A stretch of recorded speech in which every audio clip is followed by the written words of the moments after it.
Chapter 62. At the front of the town street was a newly opened Spring Sun restaurant. A few girls wearing tank tops and mini-skirts were greeting a few customers who had jumped out of truck. Yi Jian, who was passing by the roadside, walked quickly to Headmaster Chen's house with the groceries she had bought. A bowl of red braised pork, a braised grass carp, a bowl of stir-fried bacon, a bowl of tomato soup, and a bowl of vegetables. Principal Chun and Uncle Jin chatted happily as they sipped on rice wine. After the meal, the two of them were a little drunk.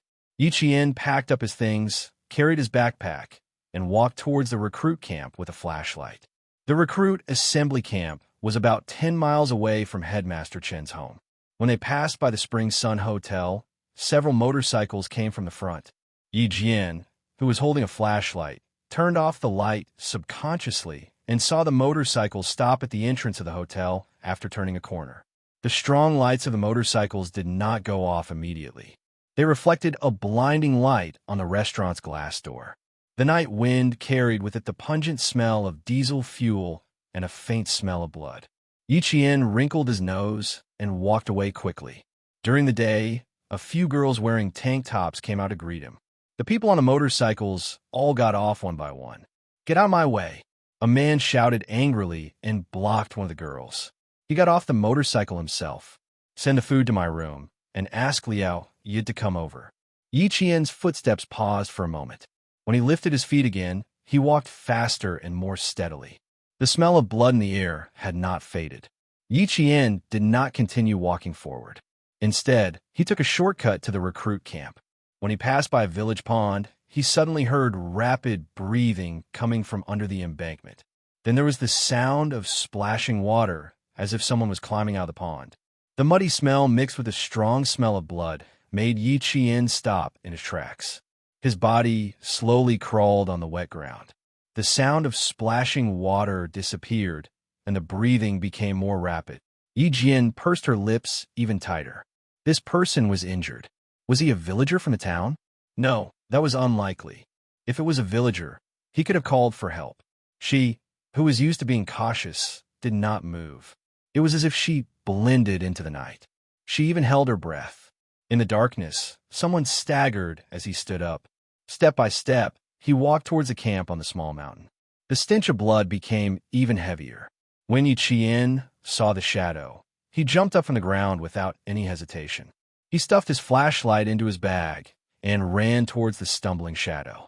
"I'll help you over there. Come, lean your body weight on me. I can support you." Yi Qian rushed over and grabbed the man's right arm and placed it on his shoulder. He used his other hand to support the man's strong waist. "I know Commander Yang. Don't talk. Let's go back and treat your wounds." After being in the army for so long, he was familiar with the aura emitted by the shadow. It was the aura of a soldier who was calm in the face of death. Chapter 63. When he heard that the young lady knew Commander Yang, the man quietly put away his gun. When he spoke, his voice was already so weak that it was almost inaudible. "Young lady, quickly run over and tell Commander Yang that the target has been alerted. We'll be there soon. Don't talk. Save some energy for when we see Commander Yang." Yi Jian's face was cold and gloomy. The 1.8-meter-tall soldier was leaning on her with all his weight. Her footsteps were also steady. Commander Yang was on the phone. When he heard the cold voice coming from the phone, his expression was unprecedentedly serious. "Okay, I'll immediately send troops to search. Report as soon as there's any news. The target is the #1 overseas event in the southern province. Please be careful." A deep male voice came from the other end of the phone. It was filled with boundless killing intent. "In 10 minutes, I'll arrive at Fujian town." Yi Qian appeared at the camp's sentry post. When the two soldiers on duty saw her, their expressions changed. One called Commander Yang to inform him, while the other ran into the camp with the injured man on his back. Inside, Commander Yang just happened to run out with the military doctor. He immediately placed the injured man on a stretcher. It's a gunshot wound on his left shoulder. He lost too much blood and fainted. The wound may be infected. It needs immediate anti-inflammatory treatment. When Yi Qian saw Commander Yang, she immediately told him all the details she knew. "There's a problem with the Spring Sun restaurant. 5 foreign men came to the restaurant. One of the foreign men spoke with a Hongkou accent. He's injured. Hongkou accent. Isn't this? Commander Yang looked deeply at Yi Qian and said in a low voice, Young lady, you might have to work hard tonight. Go back to the dormitory first. The military doctor will come and treat this soldier's wound. Yi Qian slightly narrowed her eyes and said in a low voice, Uncle Yang, you only have one military doctor here? I'm afraid one isn't enough. I know a little about how to treat gunshot wounds. Let me go with you. When this young lady spoke, her expression and words always gave people an inexplicable sense of confidence. Commander Yang nodded without hesitation. Okay, you can help. Yi Qian had been in the medical school for more than a year, and his professional knowledge was even better than the medical students. How could he really just be an assistant? But it was true that he could only be an assistant. The 14-year-old Yi Qian had never been exposed to gunshot wounds before. He had only learned some theoretical knowledge in the army. Anti-inflammation, intravenous drip, wound cleaning, removing the bullet and cleaning the wound again. As long as the military doctor needed anything, she would immediately hand it over. She would even use a disinfectant cloth to wipe the sweat of the military doctor who was removing the bullet. When Xia Jinyuan came in, he saw a slender figure standing by the operating table like a sentinel. When she heard his footsteps, she turned around with a scalpel in her hand and looked at him coldly. It's me, Xia Jinyuan, he said in a low voice and took off his combat helmet, revealing his handsome face. He was wearing an army combat uniform. He did not have the elegance he had when he was in the military uniform. Instead, he walked in with the cold air of the dark night, filling the infirmary with the murderous aura of a powerful army. Yi Qian let out a sigh of relief. So it was him. The military doctor was doing a thorough debridement of the devitalized tissue in the contusion area of the wounded soldier's shoulder. Without looking up, he said to Yi Qian, Left camera, prepare the one-time pulse debridement and rinse device. Yi Qian, who only met his gaze, immediately passed the left camera to the military doctor. At the same time, he prepared the one-time pulse debridement and rinse device. After the bullet was removed, he would immediately rinse the wound to prevent anaerobic infection. Chapter 64. Xia Jinyuan took a look and immediately retreated. He said coldly to Battalion Commander Yang, The situation is stable for now. Tell me about the situation here. Miss Jian saw the suspicious target at the Spring Sun Hotel at the entrance of the town. He spoke with a Hongkou accent and was injured. Battalion Commander Yang quickly relayed the information he received. We'll have to wait for the patient to wake up before we know the details. Turning back, his deep eyes glanced at the infirmary with the operating lights on. His thin lips pressed tightly together as he said in a deep voice, When did she learn how to deal with gunshot wounds? Her movements were quite skillful, as if she often dealt with gunshot wounds. Captain Xia, you're talking about Miss Jian, right? She's smart and has a good memory. She's been in the army recently, so she probably learned a thing or two.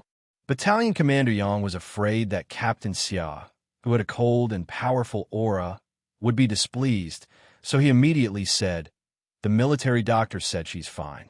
She was only allowed to go on the operating table because she knew all the medical equipment. Xia Jinyuan looked at the nervous Battalion Commander Yang and smiled. She's indeed a smart girl. The time on his watch was already 8:37 p.m. He put on his combat helmet and fastened his safety belt.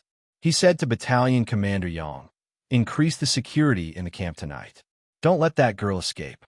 If I don't escape, do you know what those people look like? Yi Qian walked out of the infirmary and removed his mask. He smiled faintly at the tall figure who had already walked into the night.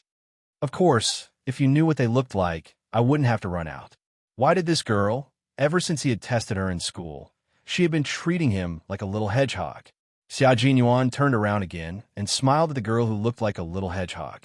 His lips curled into a beautiful arc. Little girl, can you tell me? Height, appearance, characteristics, we need to know all of them. He had to go along with her. She was a girl who cared about her reputation.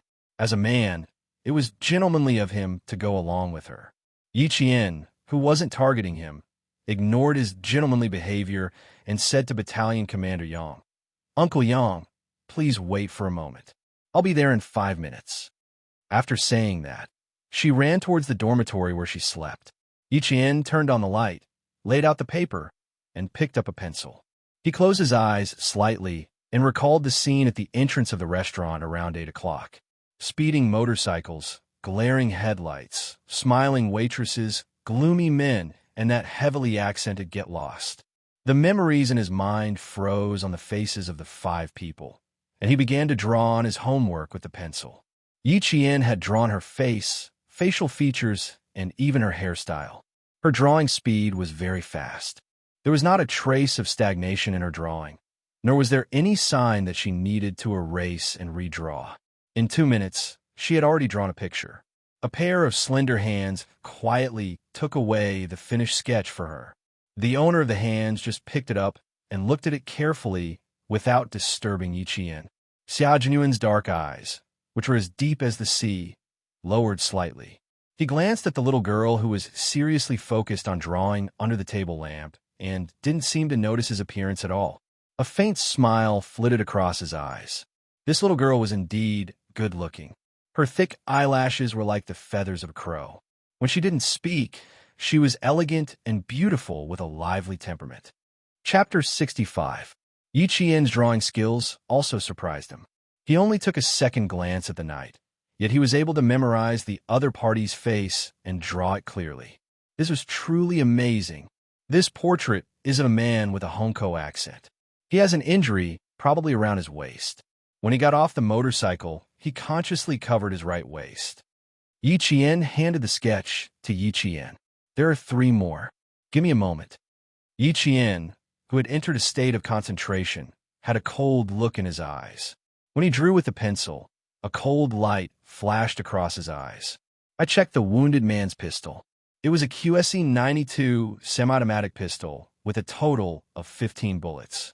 Only 1 shot was fired. If this bullet hit the man with a Hongkou accent, he should still be in the restaurant and won't leave for the time being. The Type QSE-92 semi-automatic pistol used the Type DAP 92 9mm hard steel core ordinary bullet. The bullet had a low density and strong penetrative power. After penetrating a 1.3mm thick helmet steel plate at a distance of 50 meters, it could still penetrate a 50mm thick pine board. Other pistol bullets could not penetrate steel plate. Based on this, if the other party was really shot, what he had to do now was stop the bleeding and then move. Xiaojunyuan's sharp gaze was already scanning Yiqian's face a few times. Then, he raised his eyebrows and asked with a smile, "Looks like you learned a lot in the army. You even know this. There are still 2 more portraits. Finish them in 4 minutes? Is that okay?" When he met her cold and calm gaze, Xiaojunyuan decided to use a coaxing and questioning tone to prevent this little girl from having any opinions about him. Young Master Xia, who had lived for 20 years, had always been the one being looked down upon. He never thought that in a small village, he would have to look down upon a little girl. His cold tone softened, making Yiqian a little uncomfortable. He raised his eyes to look at Xiaojunyuan, then indifferently retracted his gaze. The other 4 are all side faces. Let me try to see if I can get their faces. Since they're the targets, don't you have any information on them? You don't even have a picture? Her pencil didn't stop moving. She drew on the paper with rustling sounds, but targeted questions came one after another. Although I don't know how you arranged it, alerting the target and letting your comrades get hurt is the mistake of the higher-ups. The rest of the paintings were still being painted. Xiaojunyuan, who was beside her, was still silent. If it wasn't for his strong aura, she would have thought that he had already left. "You're right, it was my mistake. In the end, there won't be a next time," Xiaojunyuan said coldly. Gradually, his voice became low. He took the portrait from the side and drew a portrait from the front. Xiaojunyuan looked at Yi Jian in surprise again. "Every time we meet, you always give me a surprise." Rolling up the workbook, Junyan looked at her with a solemn and cold expression. He warned, "Tonight might not be peaceful.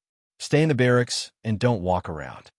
Yiqian put down his pencil and stared at him. He frowned and said worriedly, "How did you get into the restaurant? Liao Jian's father is already there." "Don't worry, we will make arrangements." There won't be any more injuries to our comrades.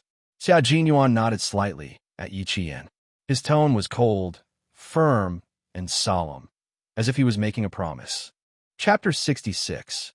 His back was long and slender like bamboo, tall and straight like a pine tree. His steps were both incomparably elegant and as sharp as a sword. This was Xia Jinyuan, an elegant yet dangerous soldier. She pursed her lips slightly, stood up, and chased after him.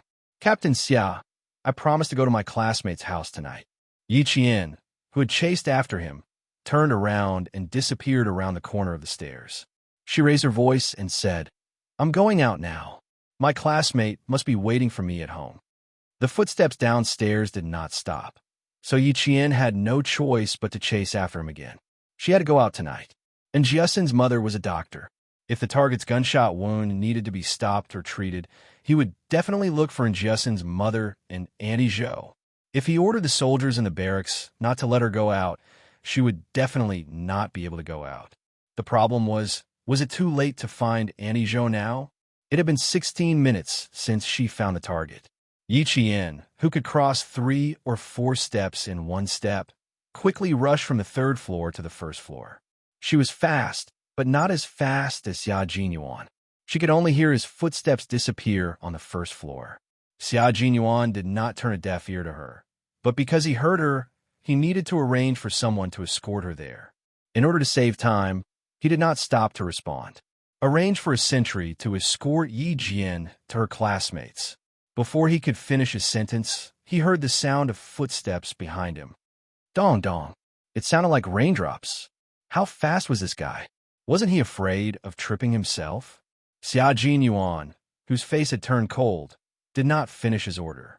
He turned around and took a step forward.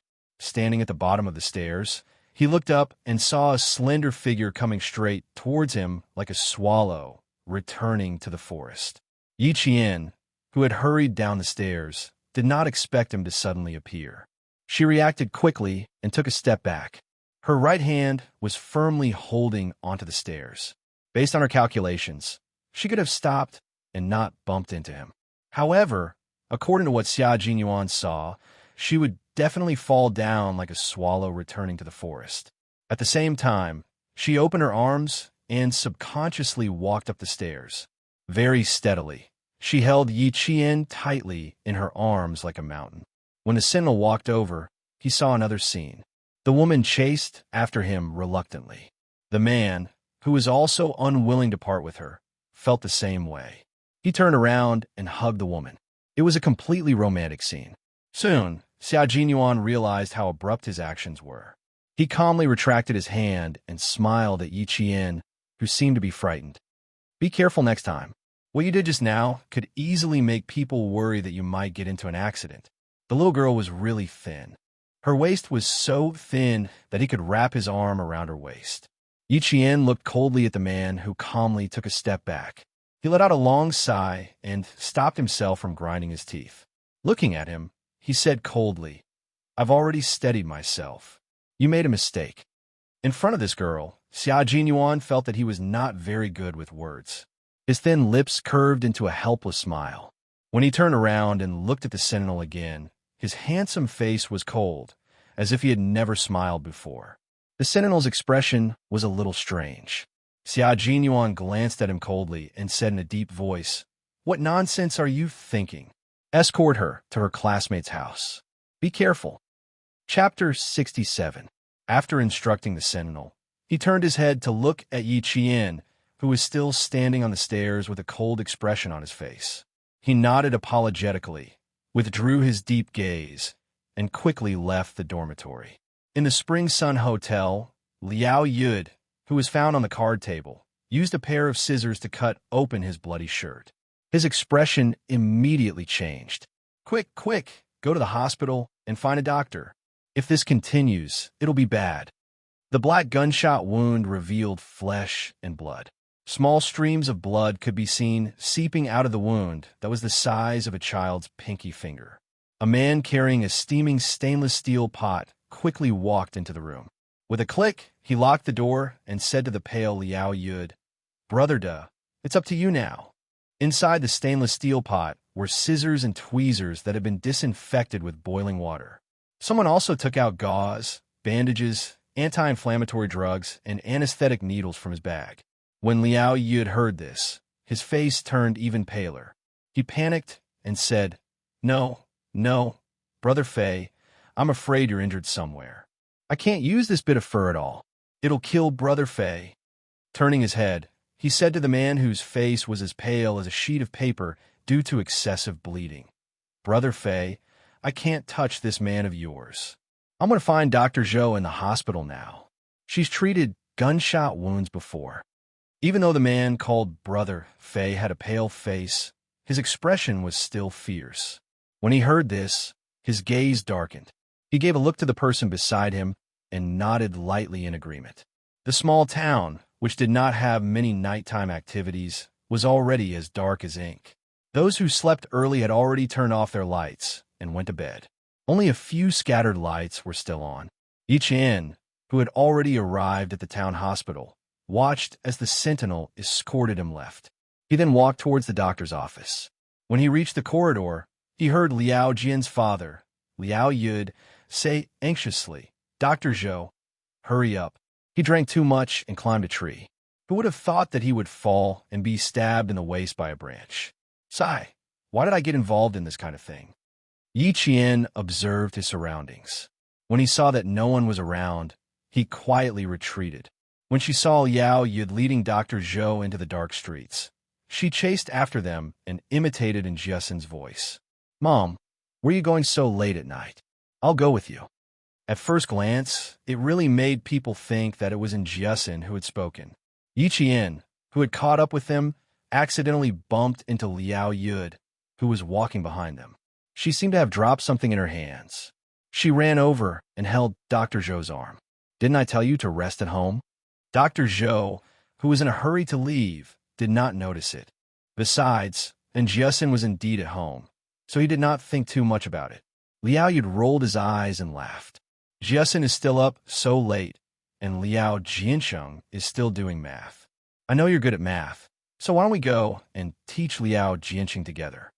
"Sure, no problem." The reason why he chased after her was because he was worried about Auntie Zhou. Naturally, Xianxia agreed readily. Dr. Zhou still wanted to reprimand him, but his daughter tugged at his arm. It was only for a moment that he felt that there was something wrong with the daughter beside him. "Auntie, I'm Xiaxin's classmate, Xianxia." Xianxia's sharp senses felt her body stiffen. He held her arm and walked a few steps faster. He whispered, "Something happened. Just treat me as Xiaxin." Chapter 68.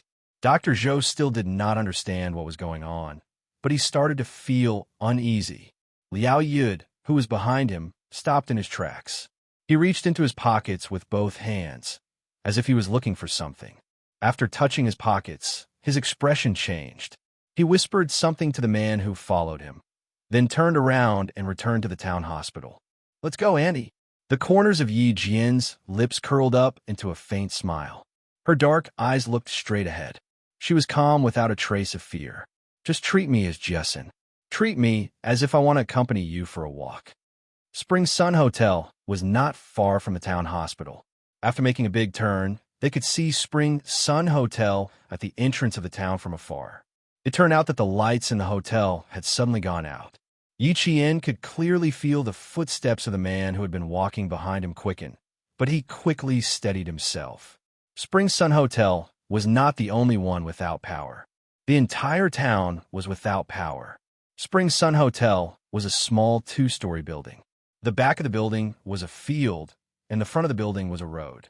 The left and right sides of the building were empty. If they wanted to sneak in, they would have to turn off the lights to catch them. They had to turn off all the lights in the town to avoid suspicion. "Hurry up," the strange man urged them in a hushed voice. The blackout in the town made the man slightly uneasy. Dr. Zhou did not say anything. He held Xianxia's hand tightly and almost ran with a medical kit on his back. She wanted to find an opportunity to let Xianxia run away alone. However, she heard Xianxia humming a song. He was relaxed, as if he was taking a stroll on a summer night. He hummed until they were almost at Spring Sun Hotel. Then, The faint sound of night birds could be heard. That was Xiajin Yuan's belated response. He was telling Yi Qian that the surrounding area had been deployed. If Battalion Commander Yang had not told him that the person who sent the special communication method was Yi Qian, his response would have been even later. The faint smile on Yi Jian's face instantly disappeared. She reached out and grabbed Dr. Zhou's right shoulder. After grabbing the strap of the medical kit, she turned around and flashed past. She picked up the medical kit in her hand and threw it at the strange man's head. Everything happened so quickly that Dr. Zhou almost screamed. Before she could react, Yi Qian had already pulled her to squat in the dark. Once again, Yi Qian hummed a tune. This was the secret signal used by the troops to signal for the alarm to be lifted. Uncle Jin and Old Chun didn't teach this girl for nothing. A trace of a smile appeared on Battalion Commander Yang's cold and stiff face. He said appreciatively, "You're not careless at all when dealing with them." Xiajin Yuan, who was hiding in the dark, gently loosened his fists. He paused for a moment and said, "She came here with the doctor from the town. This girl is quite loyal. Commander Yang, I'll leave the outside to you." Yi Qian, that bold girl. She really dared. She didn't even consider that she was still a student. As Yi Qian responded to the call of the night birds, several black figures could be seen gliding through the night like cats. Two of them approached the entrance of the hotel. The other one walked to Yi Qian's side and directly dragged the man she had knocked out and disappeared into the night. One of the black figures approached Yi Qian.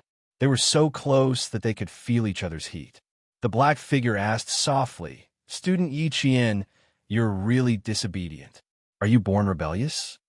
Chapter 69. He approached her stealthily. Yi Qian's hair stood on end. She was not used to this kind of close contact. A pair of big, dry hands reached over. Yi Qian pursed her lips and ignored the distance between them. Her slender fingers touched his and started making hand gestures. "Do you understand?" He retracted his hand and asked softly. His breath was so close to her ear. His breath was light, and she could smell the faint scent of mint. Yi Qian, who was not used to it, held her breath slightly. She tilted her head to avoid the man's breath that she thought was invasive. She pulled Dr. Zhou, who was squatting with her, up and said softly, "Auntie, I'll go knock on the door. I'll have to trouble you later." "Okay, be careful." Dr. Zhou could only vaguely feel that there were more people around him.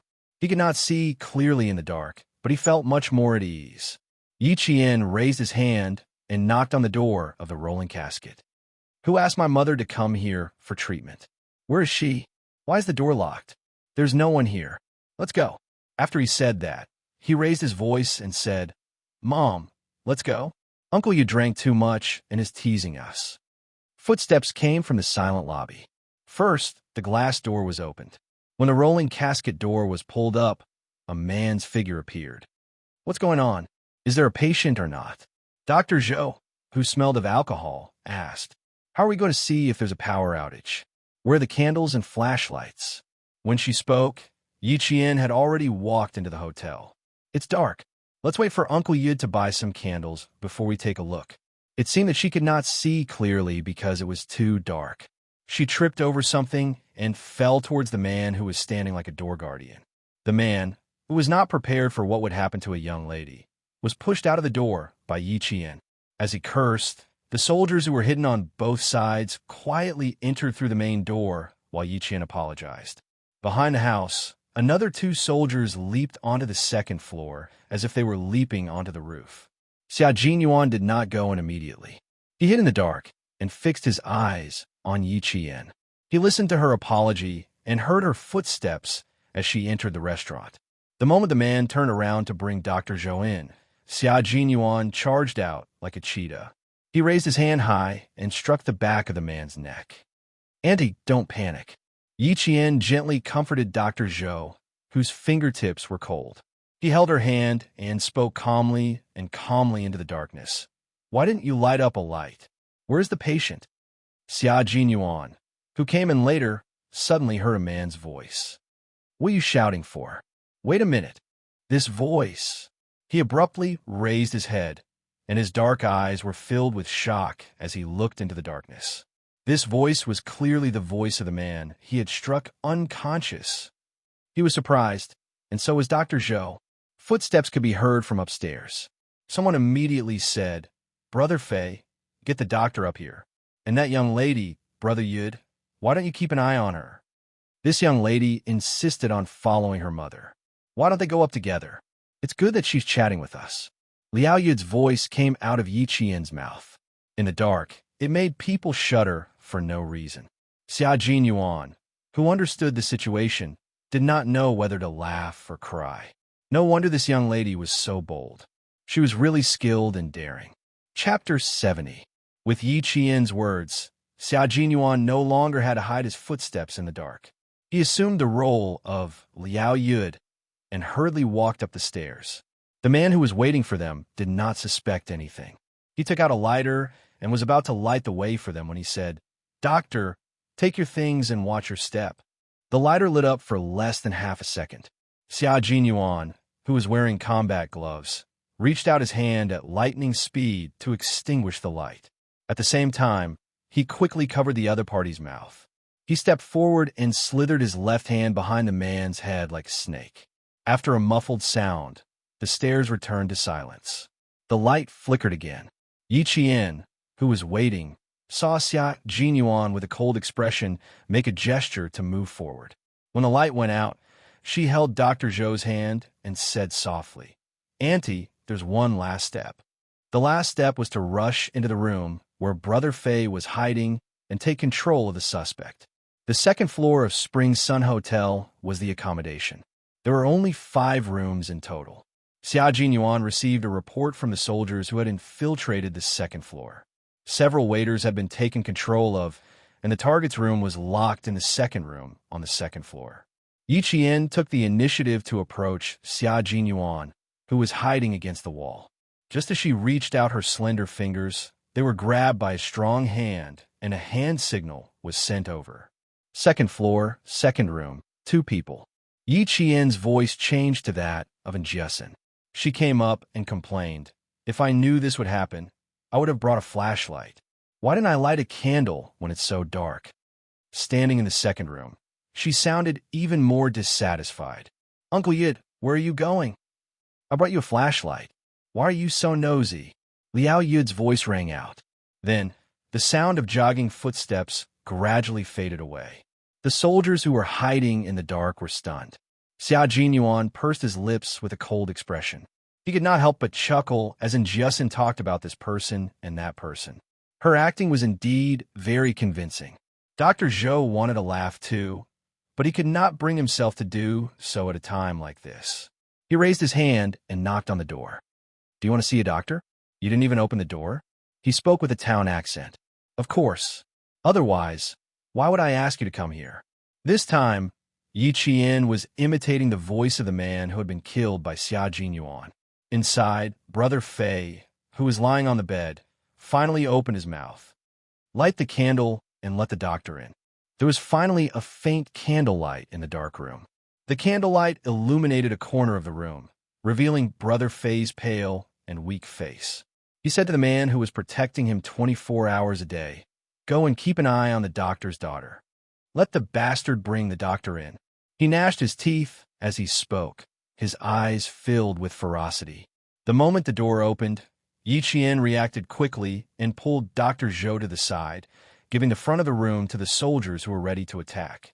Xia Jinyuan, who was standing in front of the door with a gaze as sharp as a sword, raised his right leg and kicked fiercely at the open door. After a loud bang, the wooden door flew into the room. The speed of the kick was fast and fierce. Yi Qian, who was pressed against the wall, felt a strong gust of wind blow past his face. He felt a slight pain. Chapter 71. Dr. Zhou leaned against the wall with his back drenched in cold sweat as he shouted, "Don't move." He slowly sat down on the cold floor.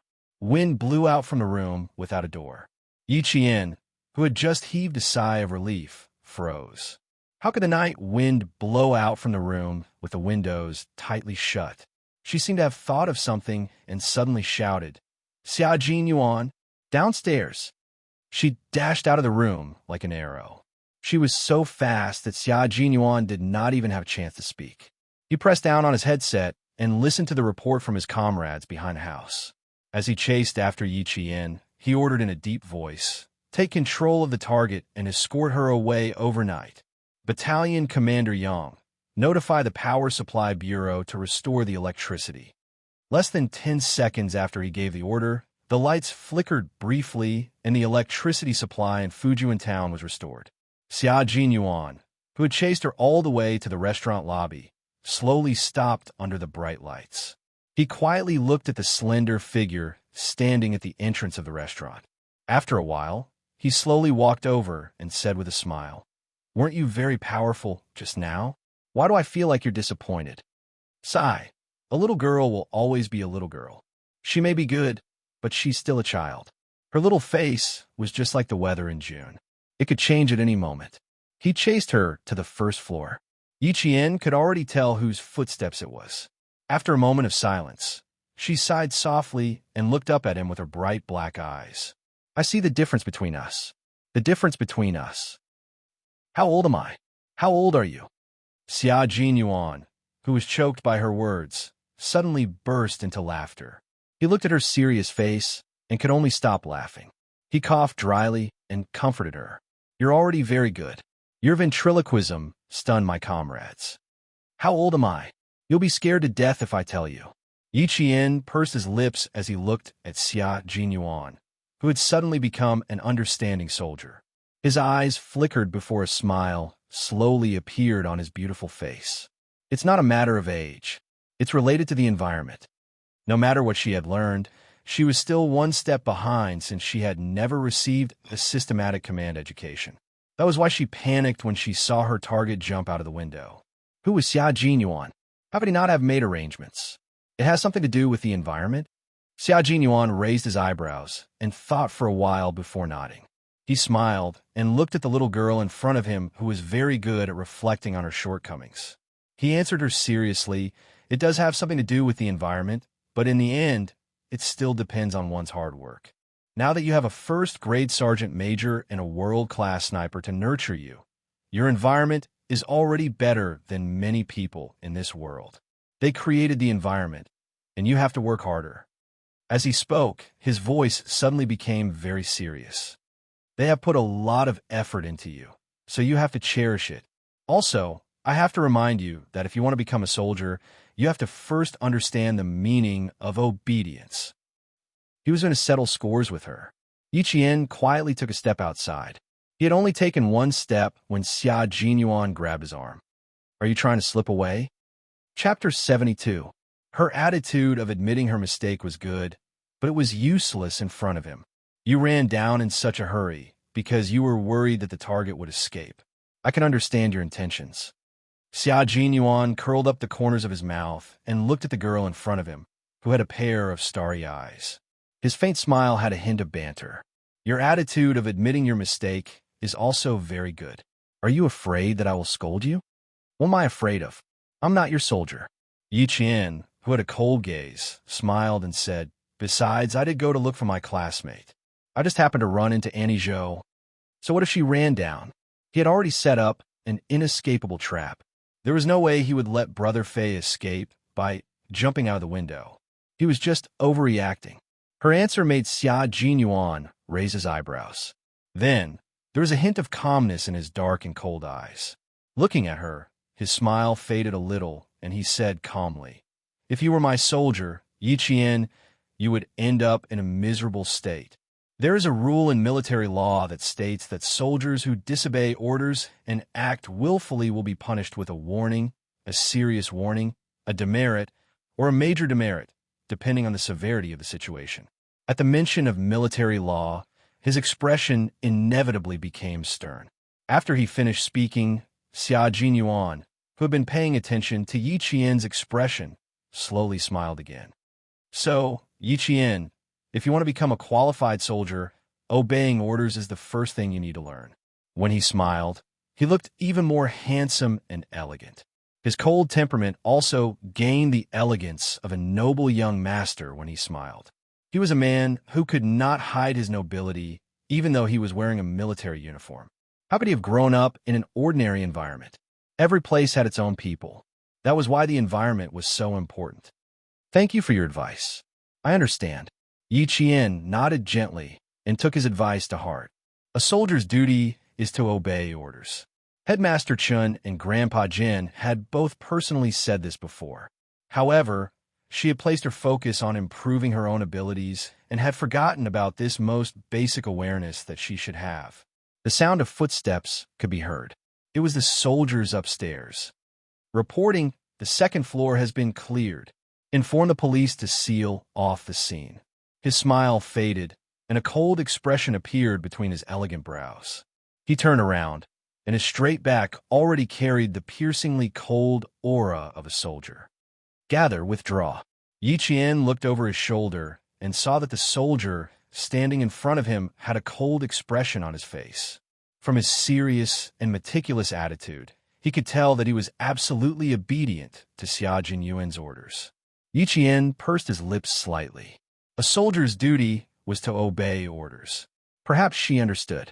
Yi Qian's eyes narrowed as he looked at his towering figure. A man like him would not only be able to convince his soldiers with his abilities, but he would also be able to convince his soldiers in all aspects. After everything was arranged, Xia Jinyuan let Yi Qian and Dr. Zhou out of the restaurant. Chapter 73. Dr. Zhou was slightly older than the rest. She hurriedly said, "Don't worry. We will keep this matter to ourselves and will not spread it. You are a doctor and have the noble professional ethics of a doctor. We naturally believe in Dr. Zhou," Xia Jinyuan said gracefully. In front of the people, his attitude was not as cold as steel, but as gentle as a breeze. "I won't see you two off. Once again, I'm very sorry." Xia Jinyuan arranged for a soldier to send Dr. Zhou away first. After she walked further away, he suddenly raised his hand and flicked Yi Qian's forehead lightly. "I didn't have time to praise you just now. You did well, little girl. You really flicked me." Yi Qian was caught off guard and was flicked directly. She held her aching forehead, and there was a slight ripple in her indifferent eyes. "This is nothing. One moment you praise me, the next moment you punish me." Xia Jinyuan was already laughing.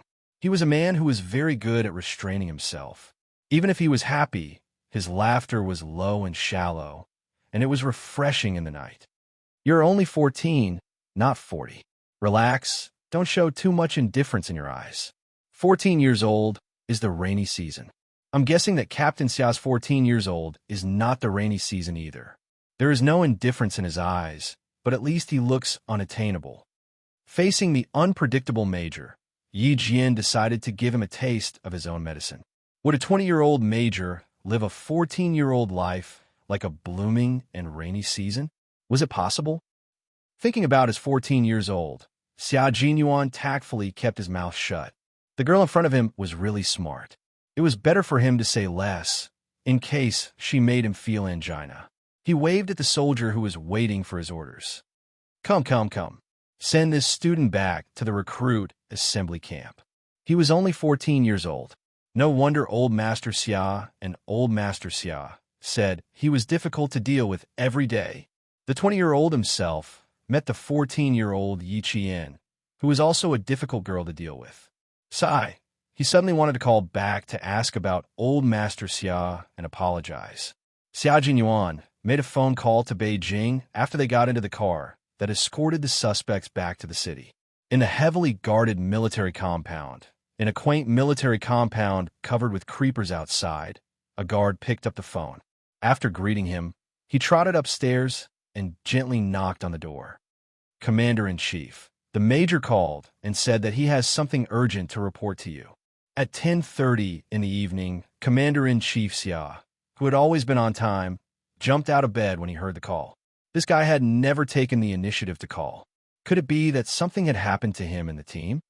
What happened? As soon as he opened his mouth, he suddenly heard the words, "Old man, I'm sorry." I suddenly feel that being 14 years old really makes people worry. Commander-in-Chief Xia had the urge to smash the phone. It turned out that he had been worried for nothing. "Brat, just you wait. Old man, send my regards to Old Master Xia.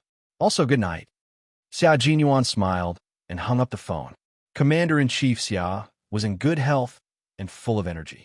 Brat can't sleep in the middle of the night. It seemed that he had to make a call and increase his workload. He was always so frivolous. Chapter 74.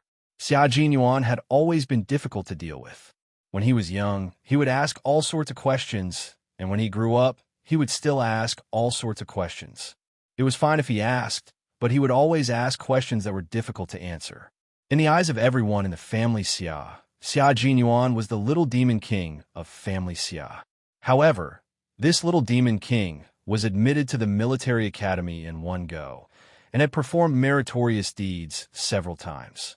He became a major at the age of 20, becoming the youngest major in the family. With such a promising son, Commander-in-Chief Xia could be said to have swept away his previous dispiritedness. When Xia Yuan was 14 years old, he had always been proud and elated. This was why, even if he was startled by Xia Yuan's inexplicable phone call, he would not be angry. Contact Political Commissar Zhang of the Nangguang military region.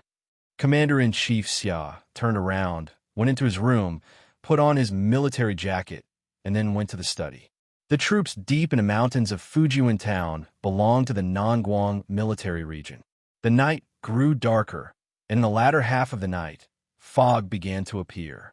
Standing in front of the window, Yi Jian, who didn't know how long it had been, suddenly felt that her body was wet. Only then did she wake up from her contemplation. When she looked up, she realized that there was a faint line of gray on the distant horizon. It was already 5 o'clock in the morning. Yi Jian, who had not slept the entire night, did not feel sleepy at all. She quickly washed her face and rinsed her mouth with the sound of the military horn at the recruit assembly camp. 2 minutes later, Yi Jian, who had packed up her textbooks, appeared in the canteen on time. Here, Yi Jian only needed to help the cooking squad wash the vegetables and clean up the place. A week's worth of breakfast and dinner would be ready. Yi Jian, who had been here for half a month, was nimble, diligent, and able to endure hardships. All the soldiers in the recruit assembly camp knew her. Morning, morning. You're up so early? Come on, the pickled vegetable buns just came out of the pot. There are also eggs and steamed buns. Whatever you want to eat, go get it yourself. The leader of the cooking squad was from the northeast. When he saw Yi Jian come in, he happily told her to eat more. The soldiers in the class all agreed that Yi Jian had lost a lot of weight and was much shorter. If he ate more noodles, he would grow taller and fatter. Yi Jian didn't know if it was because he had been eating well for the past half a month, but he really did feel that he had grown a lot taller. After greeting them with a smile, he ate his breakfast and cleaned up the kitchen. She tidied up the kitchen, tidied up the room, and left for school at 6:30. She liked to jog to school. While exercising, she could also strengthen her body. Gao Yang, who was riding his bicycle, once again saw the figure running along the national highway. After a slight hesitation on his cold and handsome face, the corners of his lips tightened a little, and he pedaled his bicycle to catch up. He rode directly in front of Yi Jian and slammed on the brakes. His hands gripped the steering wheel of the bicycle handsomely, and with a twist, he and the bicycle stopped in front of Yi Jian. This series of actions was completed very quickly. He didn't consider whether others would be frightened. He suddenly stopped in front of Yi Jian, who was jogging. Yi Jian's reaction was a little more valiant. In addition to what had happened last night, his subconscious reaction was... He lifted his leg and viciously kicked the bicycle in the middle. Gao Yang didn't expect to be met with a direct kick. He stared blankly as Yi Jian, who had a cold and ruthless expression, kicked out like lightning. She didn't hesitate at all and kicked directly. Clang! Bang! Gao Yang, who had been kicked down with his bicycle, didn't regain his senses for a while. Chapter 75. What am I doing? Yi Jian didn't look apologetic at all. He calmly retracted his left leg and smiled. I should be the one asking you what you're doing. If I didn't react quickly, I would be the one lying on the ground right now. Yi Jian didn't like anyone who had anything to do with Yi Yang. Moreover, this Gao Yang was a bit too full of himself. Gao Yang, who was in a sorry state, got up in a rage out of humiliation. As he patted the dust off his body, he faintly sucked in a breath of cold air. He rolled up his sleeves and saw that his elbow was scraped and bleeding. Seeing the wound, he angrily looked up and glared at Yi Qian. "You're really, I'm really what?" Yi Qian calmly interrupted him. "You think I didn't kick you hard enough?" The faint disgust in her tone caused Gao Yang's face to turn even more ashen and ugly. When his gaze met Yi Jian's ice-cold and emotionless black eyes, his heart turned slightly cold. However, he did not say anything else. His lips were pursed into a straight line. He lifted his bicycle and asked as if he was giving alms, "Where did Ying go during the May Day holiday?" "I went to your Shuku village, but I couldn't find her." What did Yi Qian hate the most? People like him the most. As if you should be grateful and honored that he was willing to talk to you. With a cold laugh, Yi Qian didn't look at him anymore and walked over. "You're being unreasonable." "Yi Qian, stop right there." Gao Yang wanted to ask her something, but when he saw her ignoring him, he suppressed his anger and pushed the bicycle with his left hand and reached out with his right hand to grab Yi Qian's arm. Yi Qian's cold expression had completely turned cold when he chased after him again. Seeing that he still dared to reach out to grab him, a cold glint flashed in his dark eyes. It seemed that he hadn't kicked him enough just now. He didn't learn his lesson. Her patience was running out. She narrowed her eyes, and her face was cold. The moment she turned around, she grabbed Gao Yang's right hand with one hand and twisted it forcefully. This boy, who was considered the most handsome boy in school, was in so much pain that he cried out involuntarily. "My patience has always been limited. You've done it again and again." "Gao Yang, do you think I'm a pushover who can be easily bullied?" He increased the strength of his hand, and the muscles in his arm could be seen twisting outwards. Gao Yang was already in so much pain that his back was drenched in cold sweat. However, his arrogance was not reduced in the slightest. He shouted coldly, "Let go of me, Yi Qian. Apologize." The corners of Yi Qian's lips curled up coldly. She grabbed his wrist with one hand and grabbed his shoulder with the other. "Removing your arm is just a small matter to me." Her expression was exceptionally cold. Even her eyes seemed to have a metallic glint to them.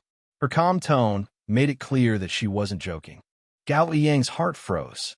He immediately realized that every word she said was absolutely true. She wasn't joking. "I apologize." With this realization, no matter how angry Gao Yang was, he could only apologize honestly. "I'm very sorry. I offended you. Please forgive me." Yi Qian chuckled softly and slowly released his hands. She raised her eyebrows, and the coldness in her expression disappeared. She said lazily, "At least you know what's good for you. Let me remind you, Mr. Gao, in the future, you shouldn't ask me about Yi Ying in front of me. Otherwise, I can't guarantee that I won't do anything to make you unhappy. Also, Yi Ying and I don't walk the same path. I don't want to have anything to do with her." After she finished speaking, she picked up her backpack and leisurely jogged again as if nothing had happened. Chapter 76. Fujian town was surrounded by mountains. Although it was poor, the scenery was picturesque. Every morning, Yi Qian would jog along the national highway and look at the mountains and rivers. He always felt exceptionally calm. Even Gao Yang's incident did not affect his mood. Yi Qian's hair was wet from the fog. When he entered the classroom, he saw Liao Jian, who was always late, sitting in the classroom. He was not as noisy as he usually was. He was so quiet that he looked gloomy. When he heard the footsteps of a classmate coming in, his gloomy eyes faintly lit up as he looked up. When he saw that it was Yi Jian, that glimmer of light disappeared in an instant like sparks. He stood up and looked behind Yi Qian. Yi Qian immediately knew what he was doing. He was waiting for Yi Ying to come over. His father was arrested, so he was afraid, uneasy, and anxious. It was normal for him to be anxious to find someone who could help him. Moreover, Yi Ying's father was the deputy mayor. It was normal for him to look for her. He was the one who was not normal. Since when was his relationship with Yi Ying so good that he could look for her? "Yi Qian, here. I have good news for you." Yi Qian calmly looked away as his classmate waved at him. He walked over with a smile. "What good news? Why are you so excited so early in the morning?" The ones who arrived early were always the few who were good at studying. The top scorer in the liberal arts and science class were both present. The top scorer in the liberal arts, Xianxia, did not wait for Yiqian to sit down and said excitedly, "The competition for the provincial experimental high school. Which subject did you sign up for? Mathematics? Language, physics, chemistry? Oh, and English. This is an extra point competition. All second and third graders in the province can participate. Next Saturday, the teachers will come to our school. We'll sign up later." The top science student, Zhou Liao, was also excited. He had an extraordinary passion for mathematics. This time, he signed up for the competition. Zhang Na glanced at him, then looked at Yi Qian. Her eyes twinkled. She smiled and said, "Then Yi Qian, you're choosing physics? Chemistry? Anyway, you did pretty well in the physics exams these 2 times." Her words immediately put a lot of pressure on the male students who were interested in signing up for the chemistry Olympiad. Yi Qian's Chinese is pretty good too. In less than a month, Yi Qian had already made the top students in the class feel the pressure of competition. The top 3 in this competition would all get bonus points, which would be a great advantage for entering the provincial experimental number 1 middle school. Yi Jian looked up from the competition registration list and said with a smile, "Give me the pen." Yi Jian smiled and said, "Give me the pen." He bent down and looked at the application column. A string of beautiful English words that could be used as advertisements appeared on the application form. When Zhang Na saw it, she said in shock, "English? English? Would this work? We only learned English in the first year of junior high. Let's register for English first." There are instructions here that a candidate can register for multiple subjects at the same time. All the exams are not done in one go, but in batches. Yi Qian smiled and put down his pen. He looked calm and confident. "You guys go first. I'll follow," she said with a smile. The meaning behind her words made the faces of the top students somewhat awkward. Zhou Yao frowned and looked at Zhang Na. He said in a deep voice, "The exam is based on ability. Without Yi Qian, are you sure you can get into the top 3? He then looked at Yi Qian, who was backing down for his classmates, and said sternly, "Don't worry about anything. It's based on ability." Zhang Na was about to cry. Yi Qian patted her on the shoulder and smiled. "Really, there aren't many people who want to register for English. Let's give it a try first. If it doesn't work, we'll take another test." Chapter 77. I'm not bad myself, so what's there to be afraid of? Yi Qian took his registration form and returned to his seat. He filled in all the subjects except Chinese. He could definitely participate in more of these competitions, especially since his goal was to get into the provincial experimental high school. There were still 10 minutes before the morning self-study session. Liao Jian, who had been fidgeting, suddenly stood up and rushed over, making the tables and chairs squeak. Ying appeared at the classroom door. If Liao Jian hadn't made the tables and chairs squeak, Yi Qian wouldn't have looked up from his politics textbook. The two met at the classroom door and saw a flash of panic in Yi Ying's eyes. She pursed her lips and said, "Go outside." She immediately turned and left the classroom, as if afraid that someone would see her. Yi Ying's expression was much easier to read compared to her previous life, when she became a government official's wife. Yi Qian's lips were slightly pursed. In his previous life, he graduated from junior high school, but Yi Ying studied in America and became the pride of Fujian town. So much so that when he ran back to Fujian town, he had no choice but to leave and survive cautiously. The biggest turning point of his life had passed. Then, let's see who will be king in the future. Who will be the bandit? What are they doing sneaking around? Since when can a bad student and a good student walk together? And Jiasin, who happened to bump into Zhang Bin, sat down on his seat and said in a low voice, "I even saw Liao Jian grab Yi Ying's wrist." He seemed to be very excited. Yi Qian also felt that the two were sneaking around, but this wasn't what she was concerned about. "Why do you care? Have you filled in the form?" The Provincial Experimental High School has a competition for bonus points for the high school entrance exam. Hurry up and talk to Zhou Liao and the others. Yi Qian said without looking up from his book. He had flipped from the first page to the 11th page. And Jiasin sat up for less than 2 minutes and had already flipped to another page. And Jiasin looked at her as she casually flipped through a page. Her gaze swept from the top to the bottom. Occasionally, She paused for a moment before flipping the page again, and Jessen looked at her suspiciously. Are you killing time? Even if she were to read books and memorize books, she wouldn't be able to do that. She would only pause on a page for a few minutes. You shouldn't spend your time like this. Let's review. Yiqian glanced at her with a smile. He didn't explain anything and only said, You've finished memorizing everything? The last few chapters of the Constitution are a little difficult to memorize. If you haven't memorized them, I suggest you memorize them a few more times. Who knows, you might pass this time.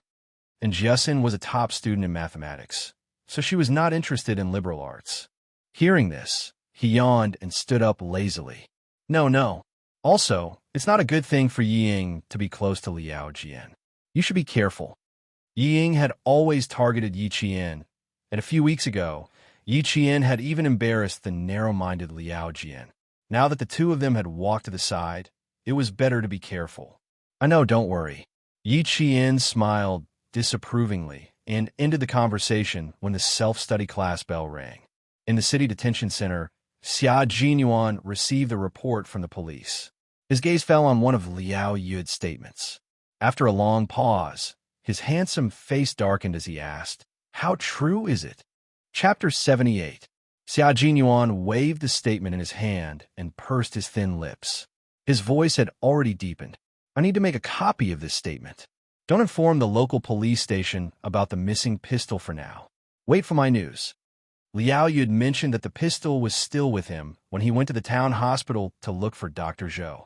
However, the pistol was accidentally dropped when he was at the Spring Sun Hotel. There was another important point, and Jessen bumped into him when she ran over. That night, Yiqian was the one who used her ventriloquism to play the roles. In other words, she was the one who bumped into Liao Yu. This little girl, it seemed that he had to go back and look for her. The Municipal Public Security Bureau agreed to Xia Jinyuan's request, but he had to give a reply within 24 hours. After all, the loss of a pistol with 15 bullets was a big deal. After leaving the Public Security Bureau, Xia Jinyuan drove the military jeep back to Fujian town. At an intersection waiting for a red light, he inadvertently looked at the opposite side. Jun Yin, who had always been cold, smiled slightly, then turned around and parked the car on the opposite side of the road. Less than 10 minutes after getting out of the car, he walked out of the building with a bag and returned to Fujian town. At this moment, Yiqian was standing in the teacher's office. Her gaze was cold as she looked at her homeroom teacher. After she said a bunch of nonsense, she smiled and said, Teacher Ku, don't worry. Although I'm young, I know how to act according to my ability. Since I've applied, I'm confident that I'll pass. You're my teacher. Shouldn't you have more confidence in me? Teacher Ku snorted when she submitted the competition form from the Provincial Experimental High School. Faced with her calm reply, Teacher Ku, who was about to vomit blood, said coldly, Physics, chemistry, mathematics, and English. Do you think you're a genius? Apply for everything. It's fine if you embarrass yourself in school, but don't embarrass yourself outside. To Teacher Ku, Yiqian was like a fishbone stuck in her throat. She couldn't spit it out or swallow it down. She had to face it every day and felt terrible every day. I'm the one losing face. What does it have to do with you? Yiqian spoke and smiled. Ming Yan's dimples were even calmer and gentlemanly than a teacher's. Her bright eyes were smiling as she gazed at her own teacher. Her attitude, which was neither servile nor overbearing, made the other teachers have a good impression of her. Yiqian had originally thought that as long as he could get into the top 3 in one subject, the rest of the competition would just be for fun. Now that Teacher Ku was deliberately making things difficult for him, he smiled faintly and made up his mind. If he wanted to take the exam, he would do it to his heart's content. She really liked face-slapping now. Mr. Ku threw the registration form into the drawer and snorted with a straight face. You've never listened to my advice. You're so arrogant that you're throwing your face outside. What else can I say? Hearing what she said, they all laughed and said, Teacher Ku, if there is such a student in my class who dares to rush forward, I will burn incense every day. You must be happy in your heart. That's right. It's a good thing that students are motivated. As teachers, we have to support them. If they really do well in the exam, Won't they bring glory to you and the school? Her colleague's words made teacher could feel even more bitter. If it were any other student, she would be happy. However, it couldn't be Yi Jian. Chapter 79. However, Yi Qian was not affected by her at all. He carried his backpack and walked out of the school gates leisurely. Just as he was about to jog back to the recruit camp like he always did, he heard the sound of a car horn. This was also the signal used by the soldiers when they were driving. Others did not know, but when she heard it again, she immediately looked over. "Get in." Xia Jinyuan stuck his head out of the car window and waved at Yi Qian, who had stopped in his tracks. "Why are you still standing there? I'll send you back." "Little girl, you even know about the automobile soldiers. Don't tell me you've learned all the ways to contact each other in the army?" Yi Qian instinctively wanted to reject this elegant yet dangerous man, but when she saw his half-smile, as if he knew everything, she sighed softly and walked over with a natural expression.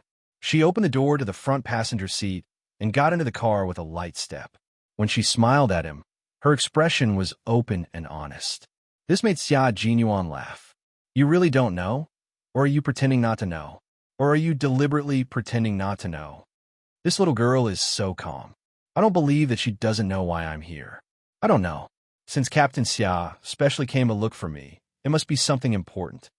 Yi Qian curved his lips and revealed a faint smile. "If Captain Xia didn't tell me, then I really wouldn't know." His thin lips were originally just a faint smile, but this time his smile deepened. His handsome face was as clear as the moon as he said lazily, "Student Yi Qian, your attitude is very bad. You're asking the obvious. I think that there are some things that only one needs to know. I don't need to guess what others think." Yi Qian smiled faintly. Even under the cold military aura, he was calm and composed. "If the enemy doesn't move, I won't move. Isn't this the law of war?" In just one night, this little girl had improved too quickly. She even knew how to talk to him about the law of war. Xia Jinyuan smiled and glanced at her as he drove. "Where did you put it? This thing is dangerous. Moreover, you are not qualified to control it now, and you do not have the qualifications to own it. Although your intentions are good, it's better to leave it to us for safekeeping. It's in the dormitory. I didn't bring it." Since he had already put it this way, there was no need for her to pretend to be deaf and mute. She generously admitted, "I didn't touch it. I kept it well and waited for you to come and get it." He was right. Without a proper identity, it would be futile even if he possessed her. Uncle Jin and Principal Chun had taught her well, but she was not someone who would willingly break the law. Moreover, she really didn't care about that gun. He returned to the dormitory and took out a pistol from the bottom of the shoe cabinet. He returned in less than 3 minutes. The car was parked outside. It turned out that Xia Jinyuan, who was sitting in the car, was talking to Principal Chun. Under the setting sun, the tall and handsome man smiled slightly. He nodded slightly to Principal Chun, who had said something, and said, "Then we'll be back tomorrow afternoon."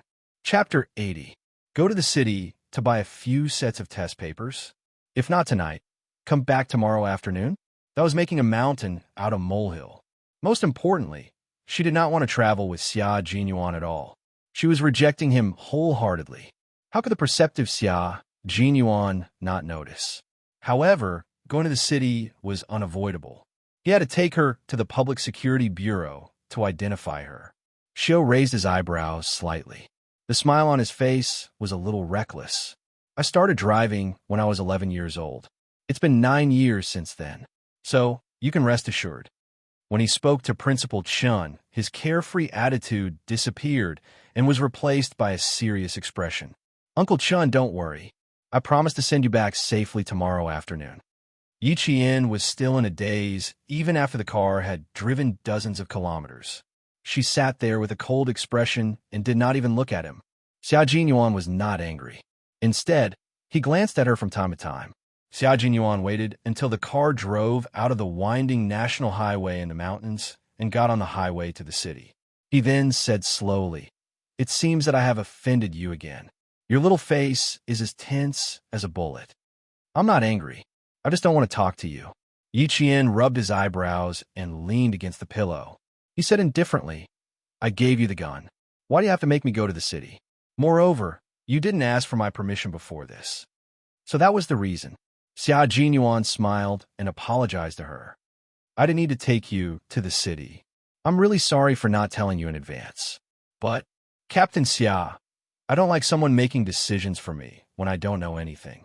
Yi Qian interrupted him rudely. He turned his head and looked at him coldly. I really don't like it.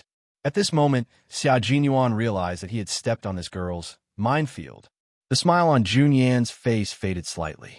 When he spoke again, his clear voice was filled with absolute respect for Yi Qian. I'm very sorry, Yi Qian.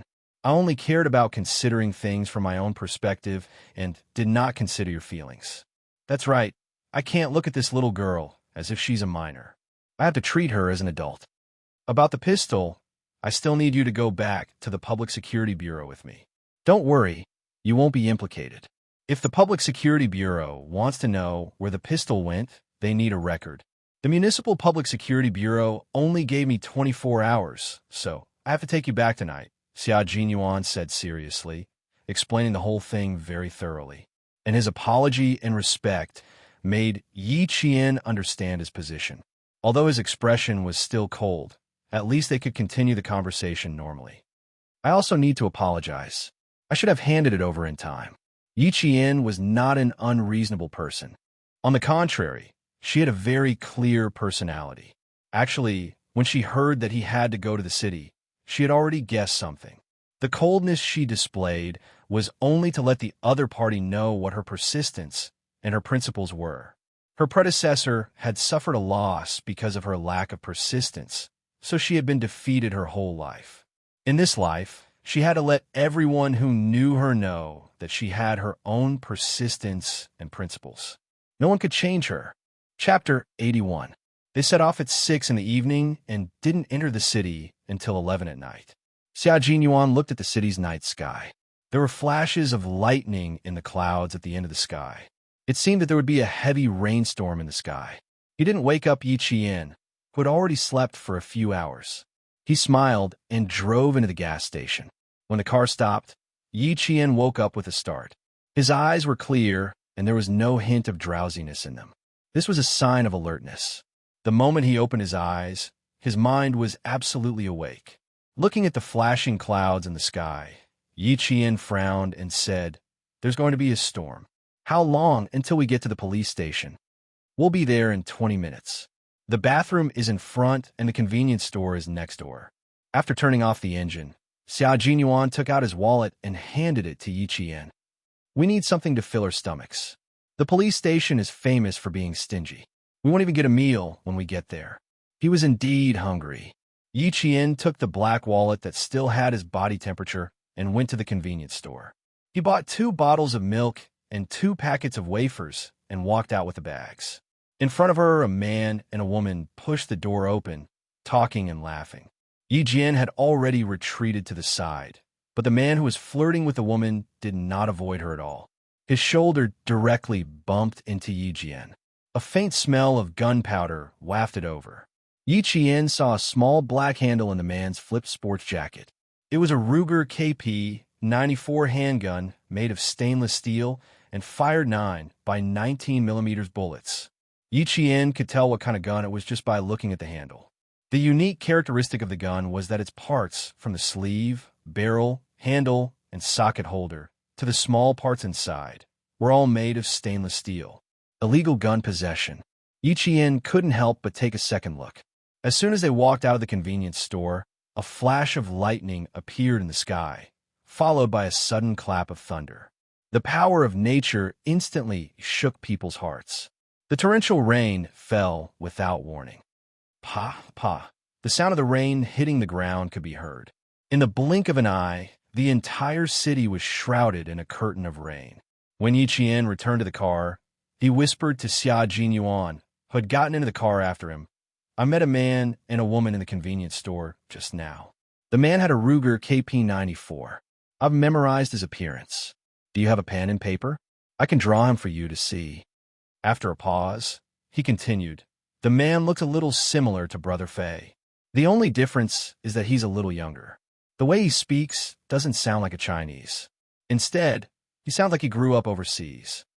Xia Jinyuan, who was about to start the car, took out a pen from his pocket. Then, he turned around and easily picked up the plastic bag on the back seat. He took out a book from the bag and flipped to the last page. He pointed at a blank page and said in a deep voice, "Draw it and show it to me." His slightly cold voice sounded even colder and fiercer in the sound of the rain. Brother Fei has always had contacts overseas, but they haven't been able to break through yet. Short hair, a scar on the left ear. Yi Qian took the pen and started drawing on the blank page. He first drew the characteristics, then the facial features. Next, he noted the height, approximate height, what kind of clothes they wore, what kind of shoes they wore, and even the color of their socks. In the convenience store, after the man with the strange accent asked some questions, he bought 2 packs of cigarettes and walked out with a sexy woman in his arms. He didn't immediately get into the car. Instead, he looked at the sudden torrential rain, and a trace of malice flashed across his face. Chapter 82. The portrait of the man was finished. Xia Jinyuan glanced at it, and his handsome face instantly turned as cold as a sword. He glanced at the empty gas station and pursed his lips as he said to Yi Qian, "We need to go on an adventure. Do you want to prepare yourself? Drive. Don't worry about me. I can still protect myself." Yi Qian closed the book and put it aside without even looking at what book it was. He picked up the second book. This time he saw it clearly. It was a book about worn soldiers. Why would he read such an entry-level military book? As this thought flashed through his mind, he quickly started drawing the woman's facial features. The car had already driven into the heavy rain. In order to catch up with the imported car, the car sped up instantly. The momentum was so strong that Yi Jian's entire body fell in front of the windshield. However, the pen in her hand was steady. Not a single stroke was out of place. After the woman's portrait was finished, Xia Jinyuan removed a communication device from the roof of the car. He drove with one hand and pressed a special contact number. After the call is connected, get them to contact the city's transportation team. Have them monitor all electronic devices in the city. At a sharp turn, Xia Jinyuan handed the communication device with a flashing red light to Yi Qian. Make it short. Just say what you want to say. A few seconds later, the flashing red light turned green and a capable voice answered. Yi Qian heard Xia Jinyuan say something like "Q King." The voice of the person on the phone suddenly became very serious. J7 Roger. Dongfeng North Road, BMW U67689. 2 suspects have been found. Transportation team assistance. Target locked. A cold female voice replaced Xia Jinyuan's voice. The person on the other end of the communication device immediately knew that there was someone else in Q King's car. And it was a girl. Xia Jinyuan didn't pay attention to her. The car made 2 turns and caught up with the imported BMW, which was also speeding through the rain. The heavy rain obstructed the view and also increased the risk factor. If the car was too fast, it was very likely that it would slip and roll over. At this time, Yi Qian could only trust the driver. Yi Qian took the pistol out of the compartment and said to Xia Jinyuan, who was focused on driving, "There are no cars on the road. If we follow closely, there is a high chance that we will be discovered. It would be best if we could destroy the wheels." "How confident are you?" Obviously, he had listened to her suggestion, but he wasn't sure if she was confident or not. Yi Qian loaded the gun and raised it. He narrowed his eyes and took aim. His lips curled into a smile as he said, "The gun is a little old, but the accuracy is not bad. As for the confidence, even if it's not 100%, it's at least 99%. No, I need to be 100% confident." Xia Jinyuan said coldly and stepped on the accelerator again. The sound of the motor increased, and even the thunder in front of them did not slow down the speed of the car. Fortunately, it was a military jeep. Although it looked no different from an ordinary car, its performance was excellent. When they reached the next intersection, the imported BMW suddenly turned left and rushed onto another road. J7's voice came from the communication device. "The target car has been locked. It is now entering Princess Road. Q King, please note that there are factories under construction north of Princess Road. There are no surveillance devices at the moment." They needed to force the imported BMW onto another road. They definitely couldn't go north of Princess Road. Yi Qian looked at the road sign that flashed by.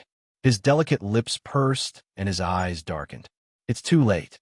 We have already entered Princess Road. The target has been discovered. Chapter 83. Whether or not they were discovered was secondary.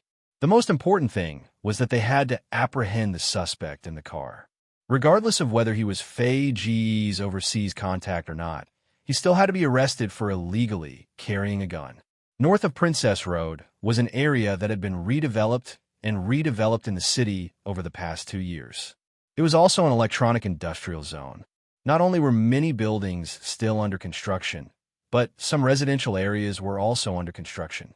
The only fortunate thing was that there were few people and it was raining in the middle of the night, so the possibility of endangering the safety of the people was much lower. They didn't have a map, not even a planning map, so it would undoubtedly affect the arrest. Xia Jinyuan wasn't very familiar with the traffic in the city and relied on the help of the traffic brigade. Yi Qian didn't pay attention to the road ahead.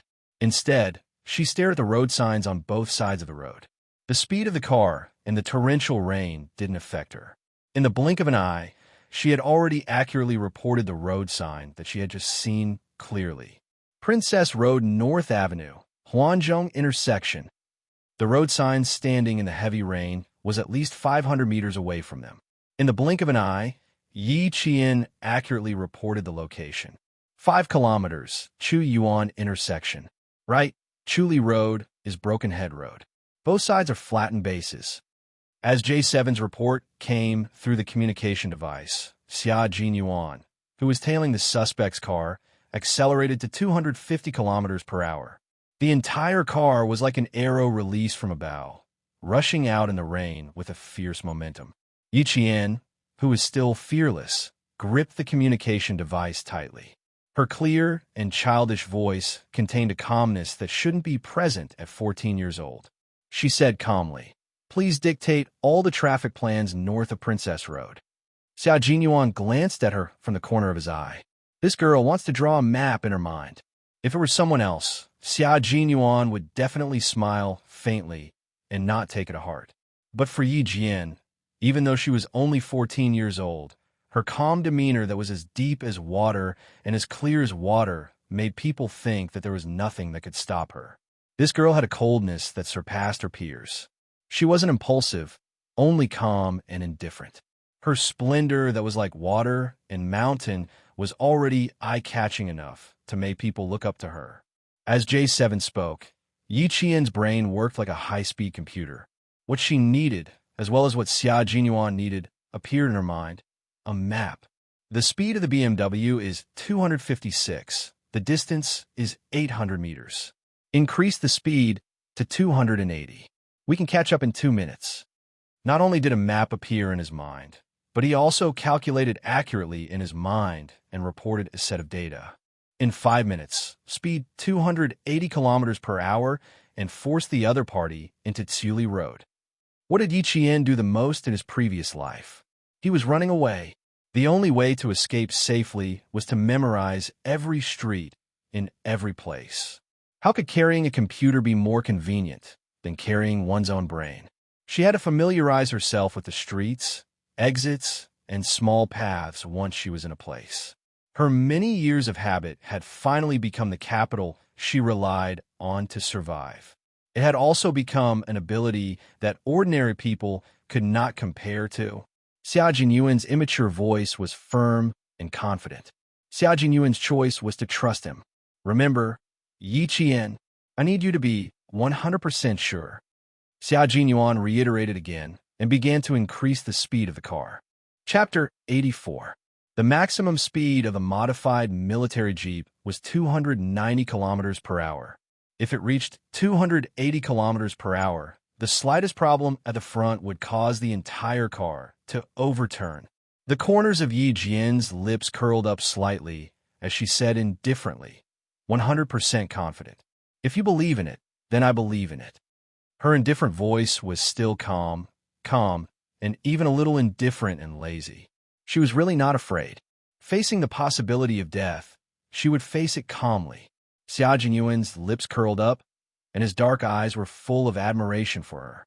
This little girl is really not bad. Old Master Jin and Uncle Chun had put in so much effort to cultivate her. Their foresight was indeed unique. A piece of unpolished jade had already been polished to the luster that a piece of fine jade should have. There was no need to doubt whether this little girl could make a name for herself. He absolutely believed that she would succeed in the future. 256 kilometers per hour, 260 kilometers per hour, 270 kilometers per hour. Yi Qian stared at the changing speed on the dashboard and tacitly agreed that it had reached 60 seconds. Under Xia Jinyuan's calm gaze, the distance between the car and the speeding BMW narrowed. In the BMW, the sexy girl turned her head to look at the Jeep that was about to run parallel to them. There was no fear on her beautiful face. Instead, she giggled and said to the man driving, "Jason, they've caught up. It looks like they won't let go." I couldn't ask for more. The man laughed out loud, and his cold face was filled with madness. They actually lost so many people in such a small place. If I don't teach them a lesson, how can I quench my anger?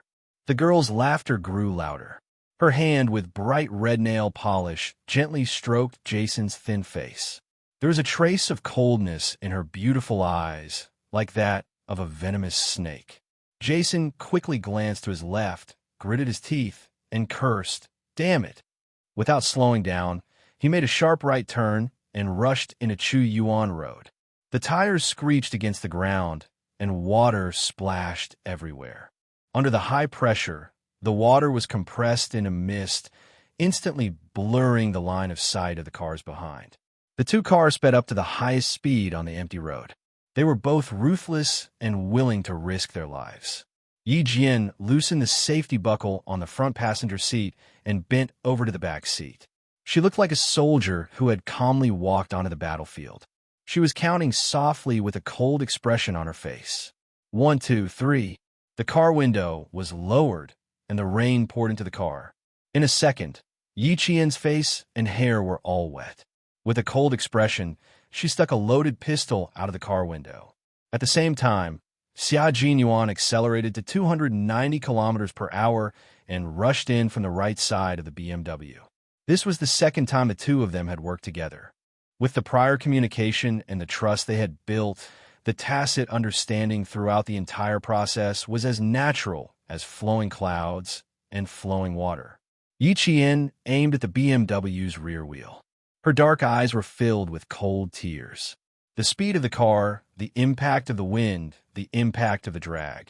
The string of numbers flashed through her mind like jumping cymbals. Then, she fired without hesitation. Compared to the sound of thunder and torrential rain, the sound of gunfire seemed insignificant. After a bang, sparks flew everywhere. The BMW, whose tires had been shot, lost control and flipped to one side. It made an ear-piercing sound of metal rubbing against each other as it spun toward the construction site on the right side of Chu Yuan Road. Chapter 85. Jason and the beautiful woman in the car had never imagined that they would be forced to stop in such a way. After the car flipped over, it spun like a top and rushed to the side of the road. At this time, the high-performance car reflected the value of the price. The airbags popped out and surrounded the two people. Even if the sky and earth were turned upside down, at least their brains were not damaged. Moreover, the car was going straight towards the foundation of the car. In the heavy rain, the foundation of the soil had become exceptionally soft, which obstructed the strong spinning force and protected the people in the car. The reason Yi Qian climbed to the back was because the two of them agreed that when the right side of the car was hit, the driver would quickly do something that would benefit him if there was no way to turn the steering wheel towards his left side. Reality proved that this was indeed the case. Behind the car was a scene of sparks flying everywhere, but inside the car, Yi Qian closed the car window again, put away his pistol, and wiped the rain off his face. Qin Yan's face lit up with a faint smile. Done. I'm 100% sure. She wouldn't gamble on anything that wasn't 100% certain. Gambling was something that needed to be judged according to the situation. Why should she gamble on something like this, which was completely dependent on her ability? Xia Jinyuan, who had already stepped on the brakes, turned the car around and returned to the scene after the car had traveled 200 meters due to inertia. Hearing this, she raised her clear voice and said happily, "Well done." It was so beautiful that it was impeccable. The car stopped in the heavy rain. Xiaojin Yuan didn't immediately get out of the car to check. Instead, he said to Yi Qian, "With your ability to adapt, it shouldn't be too difficult for you to drive." If anything happened, she could still drive away immediately. As a soldier, Xiaojin Yuan was used to arranging an escape route. As Yi Qian raised his eyebrows slightly, he had already started explaining how to start the car and how to drive. Refuel, brake, one to go, the other to stop. You can control the steering wheel yourself. Turn left, turn right. Listening to his explanation, Yi Jian sighed softly in her heart. She thought to herself, this is probably the most irresponsible driving instructor in the world. It's obvious that he's leaving the students to fend for themselves. You mean, you get out of the car, and I'll watch from the parking lot. Yi Qian sat there patiently while looking out the window. However, he didn't intend to let him go. He looked at him with a faint smile and said, "I don't think this behavior is out of responsibility for my safety. Captain Xia, we have fought together twice. We can't be considered comrades, but we can still be considered partners." Yi Qian did not say anything else. He believed that with his intelligence, he would definitely understand what he was trying to say. How could he not understand? He had experienced how poisonous the little girl's mouth was. However, when it came to such matters, Xiaojin Yuan kept the faint smile at the corner of his lips and spoke in a cold tone as if he was speaking to his own soldiers. "Yi Qian, I order you to stay put and wait for further orders. Apart from being a business partner, you're also a student. Even though I have seen your ability and strength, I am a soldier. You are a soldier, and you are a student. Soldiers protect the country, and the meaning of home is you, your family, your friends. You. This is my duty, and it is also our principle as a soldier." Chapter 86. What was a soldier? Soldiers were the cornerstone of a country. They were born in peace, but they could die in war. When the horn was blown and the war song was played, they who guarded the country would definitely be at the forefront. Soldiers were the most intimidating and lethal people in a country. They were worthy of dying for the sake of war. Even if they died for the people, their souls would still be there. Yi Qian looked at Xiaojin Yuan, whose gaze was cold and hard, but who used his life to explain what a soldier was. The faint smile on her face gradually disappeared. It was no longer casual, but filled with respect. He nodded his head lightly and only said one word, "Okay." It was a promise and also a guarantee. "Good girl." Xiaojin Yuan stretched out his hand and smiled. "Stay here. I'll be back soon. Also, call the ambulance." After he finished speaking, he opened the car door, got out of the car with a cold gaze, and walked into the torrential rain. His tall and slender figure was as imposing as a mountain. With the indomitable spirit of a soldier, he walked toward the overturned BMW. Yi Jian quietly looked at the back view that was as majestic as a mountain. She hummed softly, "You won't know me in the age of white pigeons flying. My name isn't as prominent as the stars. In the days when the smoke of war is gone, you won't pay attention to me. My story will be drowned out by the song." In the most dangerous times, there was always a group of people who rushed to the front and shielded you from the wind and rain. Major Xiaojin Yuan, who had rushed into the rain, was one of the members of that group. After dialing 120 for the ambulance, Yi Qian, who stayed in the car, felt that time was passing very slowly. He was suffering. He quietly looked outside and watched Xiaojin Yuan, who was bending over to check the situation inside the car with a flashlight. The rain had already soaked him, but it didn't affect his cautious actions. After checking, he climbed to the car door that was facing the sky. After a while, Yi Qian saw him open the door. Seeing this, Yi Qian was already frightened. He knew that Xiaojin Yuan would definitely check carefully before opening the door, but he still couldn't help but worry. Without hesitation, he opened the car door and rushed out in the heavy rain. She just walked over and stood behind the car. She raised her head and didn't even blink when the rain poured into her eyes. Her dark eyes looked at the man standing on top of the platform, who was as imposing as a god. She said softly, The relationship between the people and the people is as thick as water. Comrade soldier, occasionally, as civilians, we can also be your backing. Isn't that right? At the very least, she would stand here and watch for him. Once there was danger, he would rush forward without hesitation. Protecting us is your unshirkable responsibility. Then, please allow me to contribute my meager strength to you. The girl's voice was not loud. It was clearly as light as dripping water, but it carried a power that could penetrate stone, allowing him to clearly hear every word she said. Those clear and calm eyes quietly looked at him. In her eyes, he had already seen the most beautiful scenery in the world. His thin lips slightly raised, Xianxia smiled and said, "You're a very stubborn partner. I really have no reason to reject you." The first person to be dragged out was the beautiful woman who had fainted. In her hand, she was holding a delicate and small pistol, which was obviously specially made in the military factory. The gun was confiscated, the bullets were removed, and the person was dragged to the side. Yiqian, who was standing in front of the car, shone his flashlight so that Xianxia, who had already entered the car, could easily drag out the other suspect. Seeing that the unconscious man was about to be dragged out, Yiqian suddenly felt a chill run down his spine. Chapter 87. Seeing that the unconscious man was about to be dragged out, Yiqian suddenly felt a chill run down his spine. Inside the car, Xianxia shouted in a deep voice, "Get out of the way!" Yiqian, who had sensed the impending danger, arched her body and leaped forward like a nimble cat when she heard his shout. The glamorous woman, who had thought that it would be easy to sneak up on a little girl, was visibly surprised. She let out a soft, without pausing, she raised her leg and kicked Yiqian again. In the thick yellow mud, Yiqian nimbly flipped over twice in a row and was already squatting on the ground. Like a cheetah, she looked coldly at the beautiful woman who had ambushed her twice in a row. He shone the flashlight directly at the woman's face and turned on the strong light mode. In the blink of an eye, Yiqian jumped up with a cold look in his eyes. He attacked the beautiful woman who was holding an extremely thin silver wire in her hand. Inside the car, Xianxia, who had just heaved a sigh of relief, saw that Yiqian had actually taken the initiative to attack. His heartstrings tightened again. He didn't know if she could handle the suspect.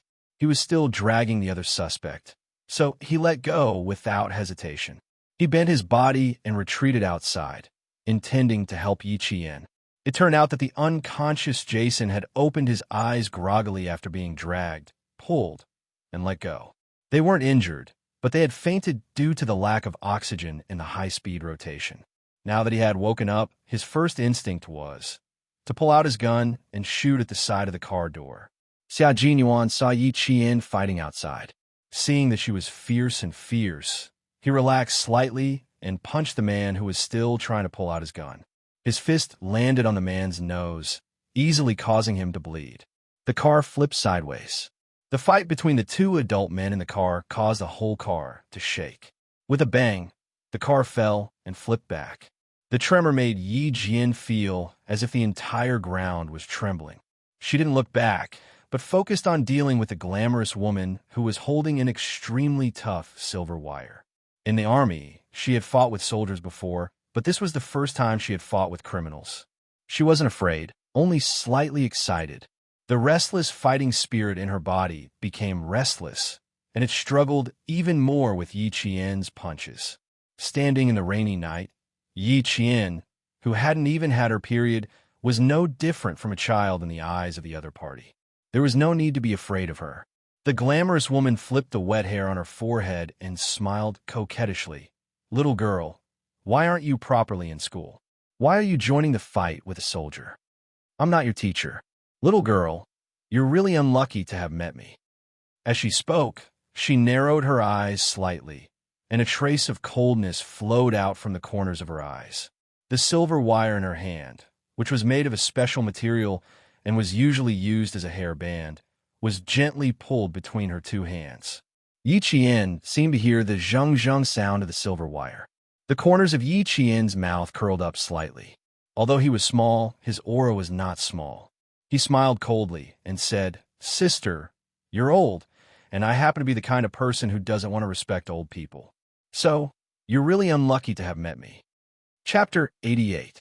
It was raining heavily, and under the dim yellow light of the street lamps, the woman in front of him still had to tidy up her messy hair from time to time. It was obvious that she paid a lot of attention to her image. Usually, people like her had a common problem. They were only allowed to call her young but not old. Calling her old was like stepping on a landmine. It would explode with one step. As expected, the woman's expression immediately twisted when she heard that. Her delicate makeup was washed away by the rain, and her expression was so twisted. Ah, she really wasn't a young woman. Little girl, you're asking for it.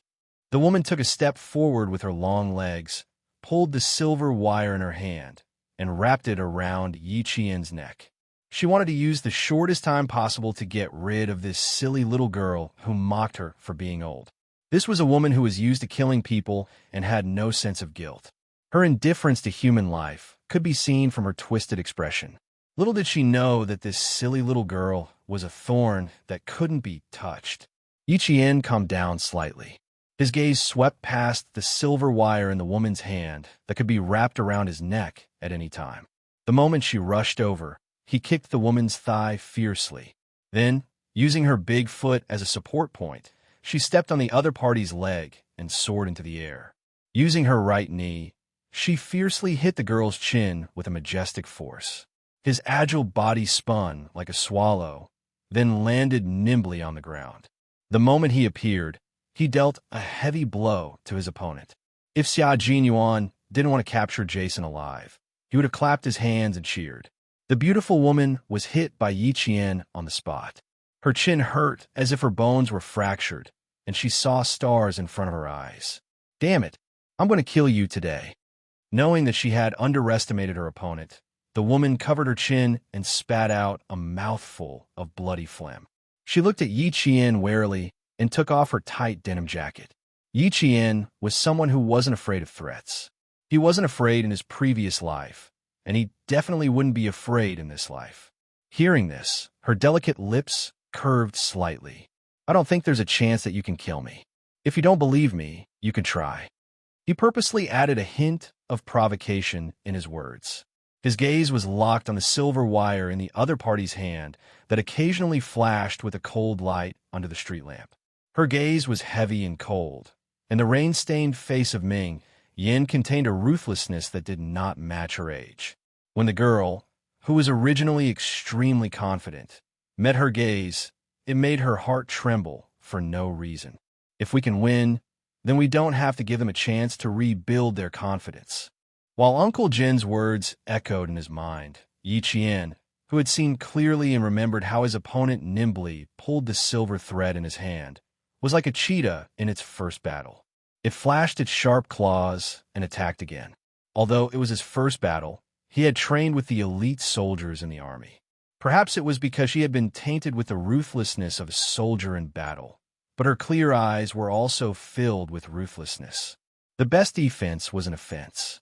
If she was confident that she could win, then she had to win beautifully. Next to them, Xianxia, who had just finished the fight, knocked out the suspect and tied him up with clothes. Then, he looked at the ruthless girl with interest. She was like a little cheetah, beating her enemy until he was in a sorry state. The beautiful woman had gone from her initial arrogance to fighting back in a sorry state. The thin silver wire in her hand had always been her life-saving and killing weapon, but this time, it was useless. There were a few times when she almost injured her hands. Chapter 89. The girl's punching routine was Sanda, which was integrated into the Japanese Taekwondo routine. Therefore, she used more kicks than punches. Even Yiqian couldn't bear to end such a rare battle. Grandpa Jin once said that theory and actual combat were indispensable. Sometimes, a powerful battle was better than understanding countless theory books. Xianxia could tell that she had intentionally prolonged the battle at the end so that she could use all the techniques she had learned on her opponent. A smart girl always had a smart way of doing things. That student over there, don't treat people like cats. Don't forget, we still have serious business to attend to. He laughed and raised his voice. He also wanted her to have more actual combat experience, but time was a little tight. He still had to send her back to school tomorrow. The girl was still growing. If she got wet, she might get sick. One was fighting with ease, while the other was watching from the sidelines. The girl, who was already at a disadvantage, became even more flustered. Faced with this little girl who was clearly still a child, but had such a ruthless gaze, she couldn't help but feel a trace of uncertainty when she kicked. Her long leg swept over again. It looked like she had already dodged Yi Qian. Ming Yan's face lifted slightly, but there was a sinister smile. She said to the girl, "Sorry, your leg is quite powerful. I'm sure you can escape quickly." She smiled slightly, but her words were filled with bloodthirst. "So, I have to destroy it." Her smile faintly contained a hint of bloodthirst. The girl, whose heart couldn't help but tremble, sensed the approaching danger. In her panic, she actually tried to retract her long leg. How could she possibly give her the chance to escape? Yi Qian's dark eyes were cold. He moved as fast as lightning, his right hand grabbing the girl's ankle. Amidst the girl's scream, Yi Qian's left hand formed into a palm. Holding rainwater, he viciously and fiercely struck her knee. As a person who had experienced life and death, Yi Qian, who had seen through life and death, couldn't possibly have the heart of a saint, no matter how young his body was. Or rather, it was laughably compassionate. In front of her was a criminal who was indifferent to human life and said that he wanted to kill. How could she show mercy to a criminal? Amidst the girl's shrill screams, Yi Qian, with a cold expression, grabbed both of her hands and clasped them behind her back. She then picked up the denim shirt that the girl had thrown aside and tied it up beautifully. "Little girl, you've learned quite a lot. Come, tell me, is there anything you don't know?" Xia Jinyuan looked at Yi Qian, who even tied a knot like a professional. While admiring him, he also thought, his talent is amazing. In less than a month's time, he had undergone an astonishing transformation, as if he had been reborn. With a smile, Yi Qian let go of the girl who was still screaming in pain. She clapped her hands and said indifferently, "There's one more thing." She paused intentionally, and there was a hint of ruthlessness in her smile. "I don't know how to kill." The smile on Xia Jinyuan's thin lips faded slightly. Then, with a hint of heaviness in his voice, he sighed softly and said, "If possible, no one wants to learn how to kill. Little girl, you... But as long as I walk down the path that Captain Xiao once walked, I think learning how to kill is only a matter of time."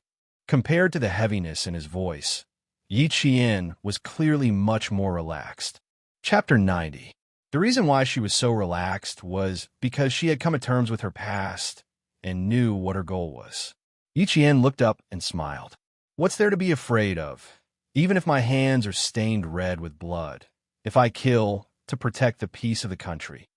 Principal Chun and Master Jin had always taught her that in order to protect the peace of the country and to protect the dignity of the country, even if her hands were stained with blood and she became the target of the enemy, what was there to be afraid of?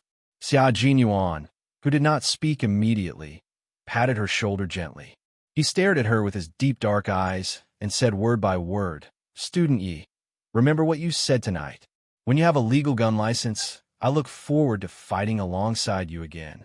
Because he said that she did not have a legal gun license, she did not shoot the suspect in the dangerous fight just now, even though she had the opportunity to shoot him dead. From this, he could tell that this was a girl who could restrain herself and had light in her heart. He was worried that the murderous intent in her heart was too strong, but after hearing her words, he immediately felt relieved. "I'll get the police car and ambulance to stop at the intersection. Get in the car first. I'll take care of things here." Xia Jinyuan looked at Yi Qian worriedly. Not only was he soaked, but he was also covered in mud. His dark eyes flickered. "Don't go to the Public Security Bureau for now. Go to the reception center to wash up first." Yi Qian raised his arm and looked down at himself. He smiled and said, "The first time I met Principal Chun, I stood in the rain for almost an hour during the first class." In other words, this was not a big deal.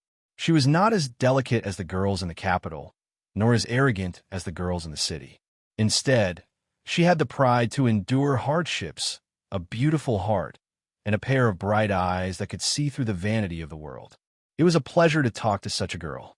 Sitting in the car, Yi Qian looked at Xia Jinyuan, who was still standing in the rain and talking to the soldiers.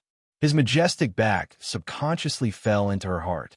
Although she did not want to interact with such a dangerous and charismatic man, she had to admit that he was a very outstanding soldier. When they arrived at the reception center, Xia Jinyuan directly took a set of short sleeves and shorts for female soldiers from the front desk and handed them to Yi Qian along with the room card. Room 306. I'm 307. If you need anything, feel free to contact me. The two of them were only separated by a wall. Yi Jian entered the shower and stood under the shower head. She closed her eyes and looked up. Immediately, there was muddy yellow water under her feet. After showering for at least half an hour, Yi Jian walked out of the shower.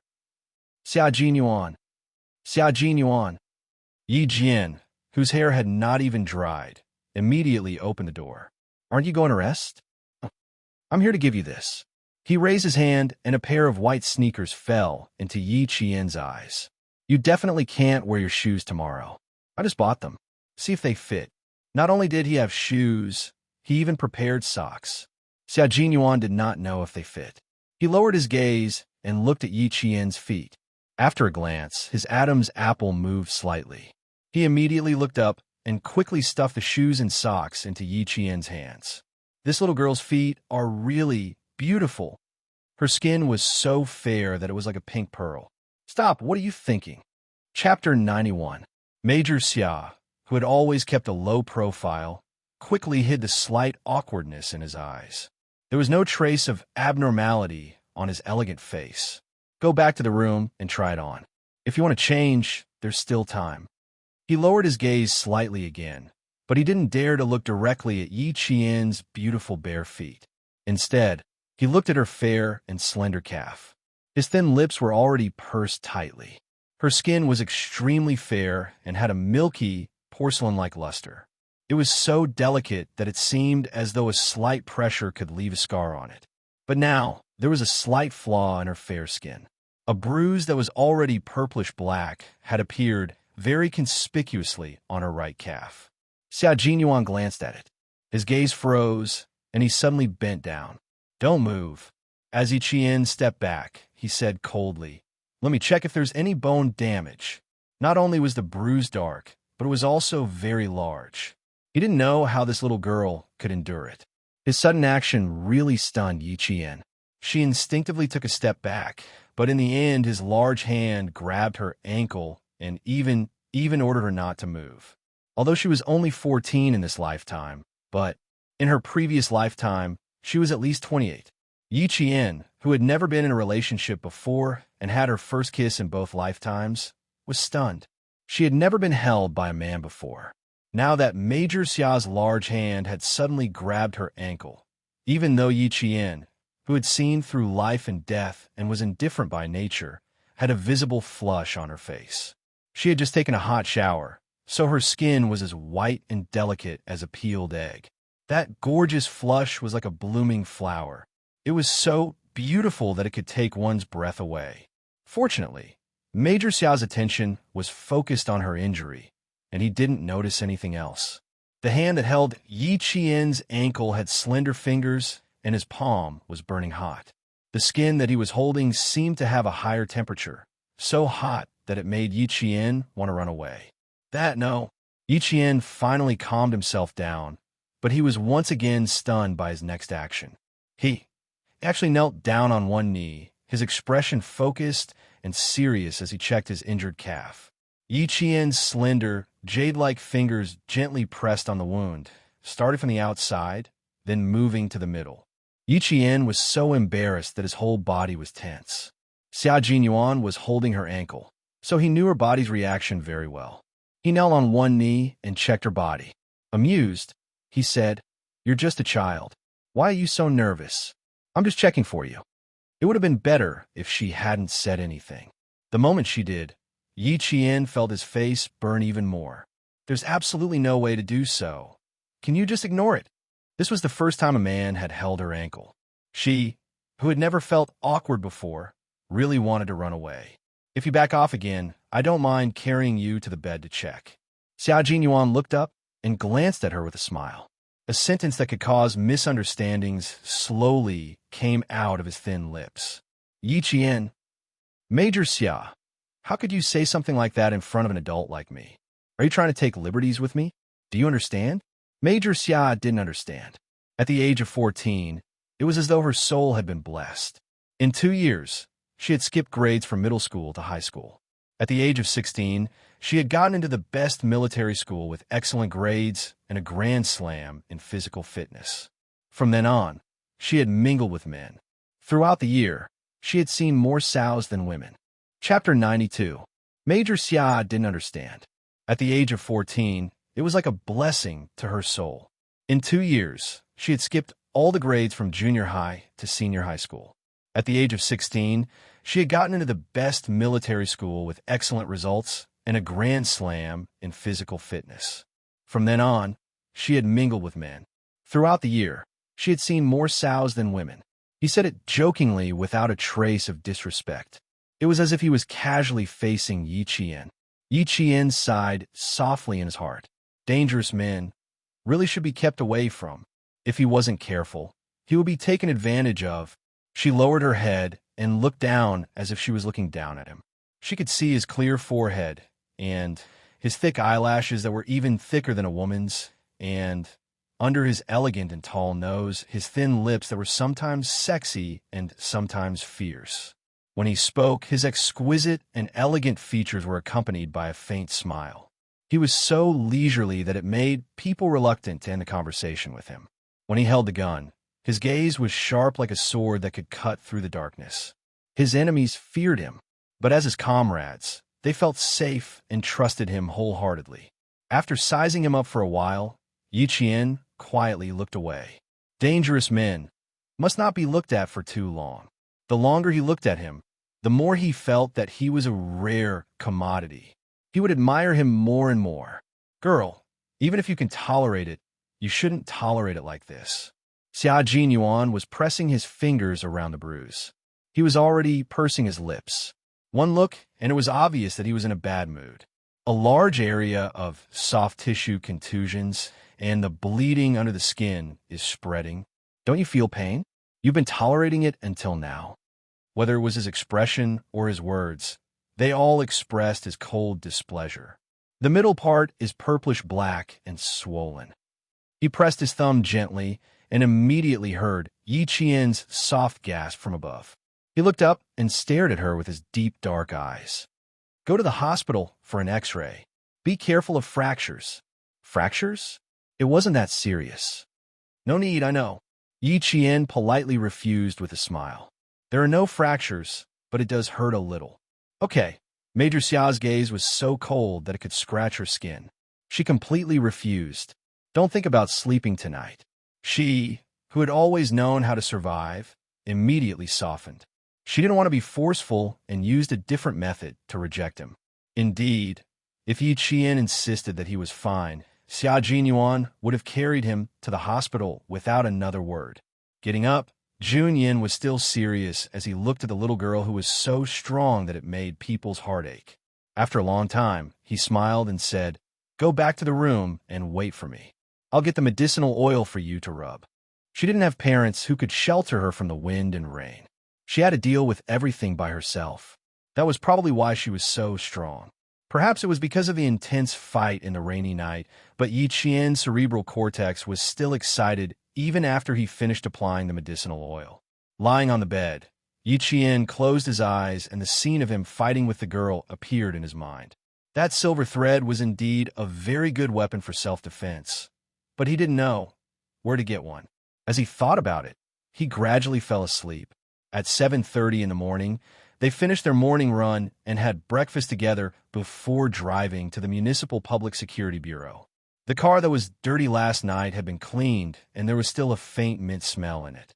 It was Xiao Yuan's mint smell. When we get there, you just have to say that you found it. You don't have to say anything else. I'll wait for you outside. Xiao Yuan didn't forget to remind her again, but he wasn't worried that she would be afraid of anything. This little girl was very brave. Chapter 93. Xia Jinyuan looked at the carefree Yi Jian with a faint smile. She did not have any psychological burden at all. She did not have any psychological burden at all. Indeed, she did not have any psychological burden at all. She did not do anything bad, so why should she be afraid? Before entering the interrogation room, Yi Qian smiled at him and entered the interrogation room with a policewoman and a policewoman. Xia Jinyuan stood outside for about 3 minutes before heading to the bureau chief's office. The bureau chief warmly welcomed Xia Jinyuan and said, "Young Master Xia, please take a seat." His tone was familiar, and it was obvious that they had known each other for many years. After personally making him a cup of tea, Chief Lu sat down and said, "Leader Xia personally called last night.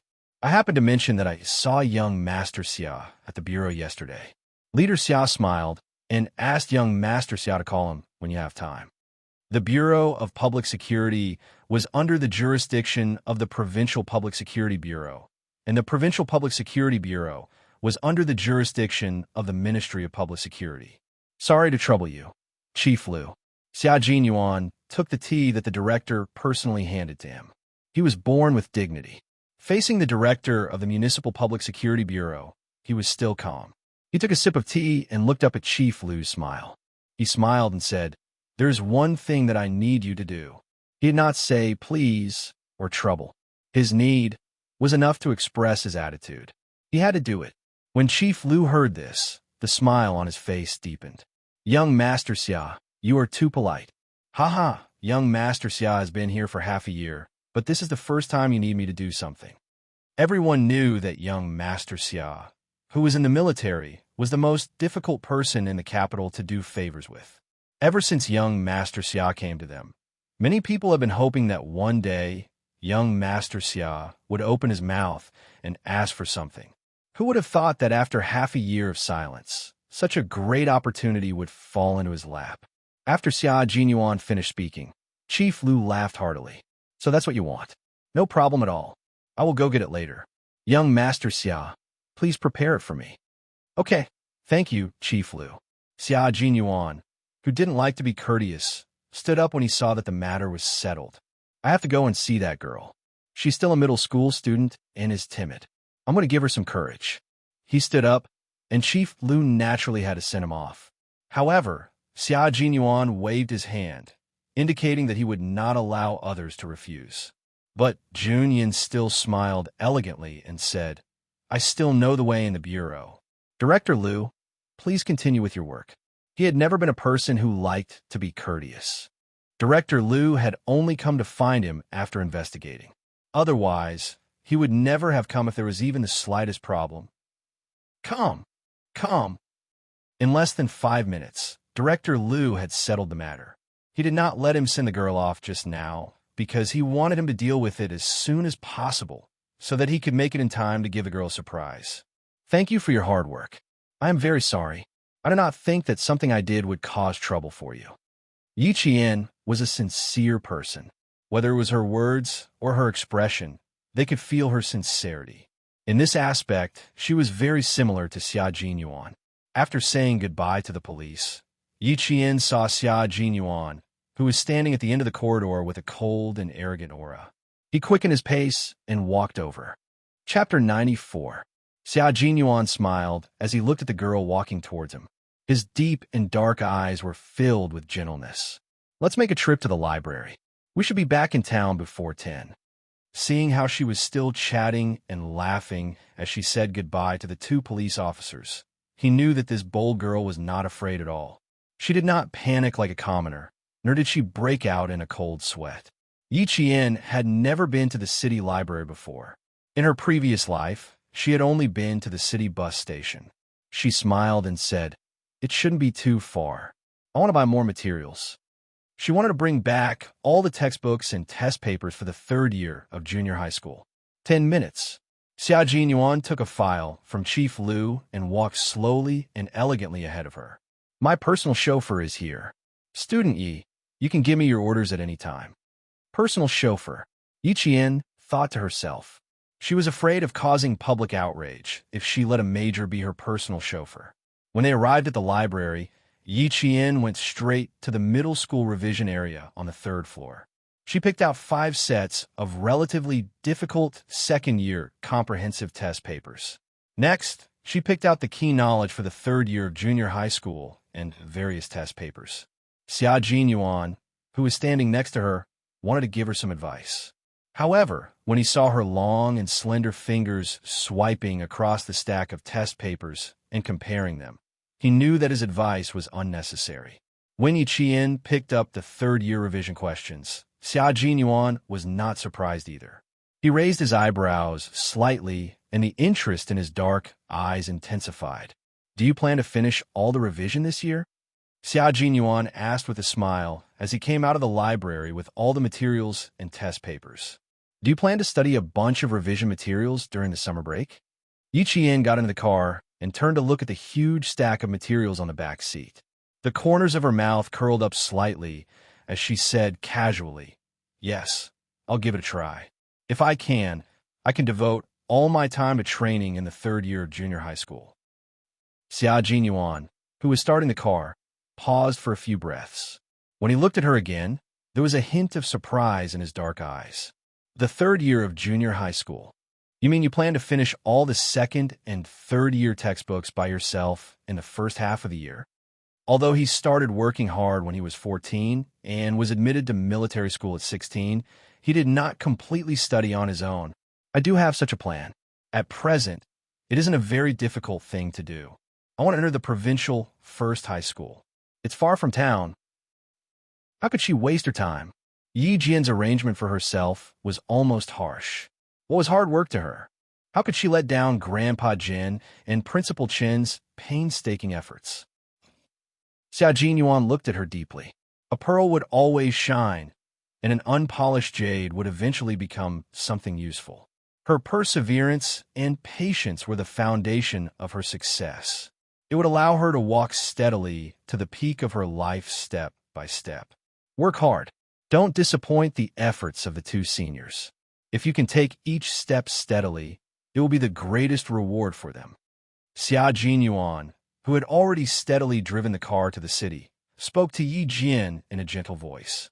Yi Jian was trying her best not to let him down and not to let her seniors down. Yi Qian nodded gently and picked up a set of test papers to read slowly. Chapter 95. Her jet black hair cascaded down her shoulders, and her delicate profile was so serious that Xia Jinyuan couldn't bear to speak anymore. His gaze inadvertently slid past her beautiful swan-like neck, lingering on it for a few seconds before he calmly looked away. Yi Qian, who was already captivated by the questions, didn't notice his gaze. Her fair and slender fingers would occasionally lightly swipe across the test paper as she worked on the last difficult question. At around 10:20, Xia Jinyuan started to get busy. The communicator in the car would occasionally beep with the sound of someone reporting work. Yi Qian, who had already finished a test paper, saw this and decided to sleep in the back seat before they got on the highway, so as not to disturb his work. Xia Jinyuan, who was at work, was calm and deep. His innate noble temperament was reflected in his every word and action, and he was born with the demeanor of a leader. Confidence, calmness, seriousness. Yi Qian learned a lot about the qualities a soldier should have from him. Perhaps because she only slept for 2 to 3 hours last night, Yi Qian felt like she was listening to a lullaby as she listened to Xia Jinyuan's steady and deep voice. She slowly closed her eyes and didn't even know when she fell asleep.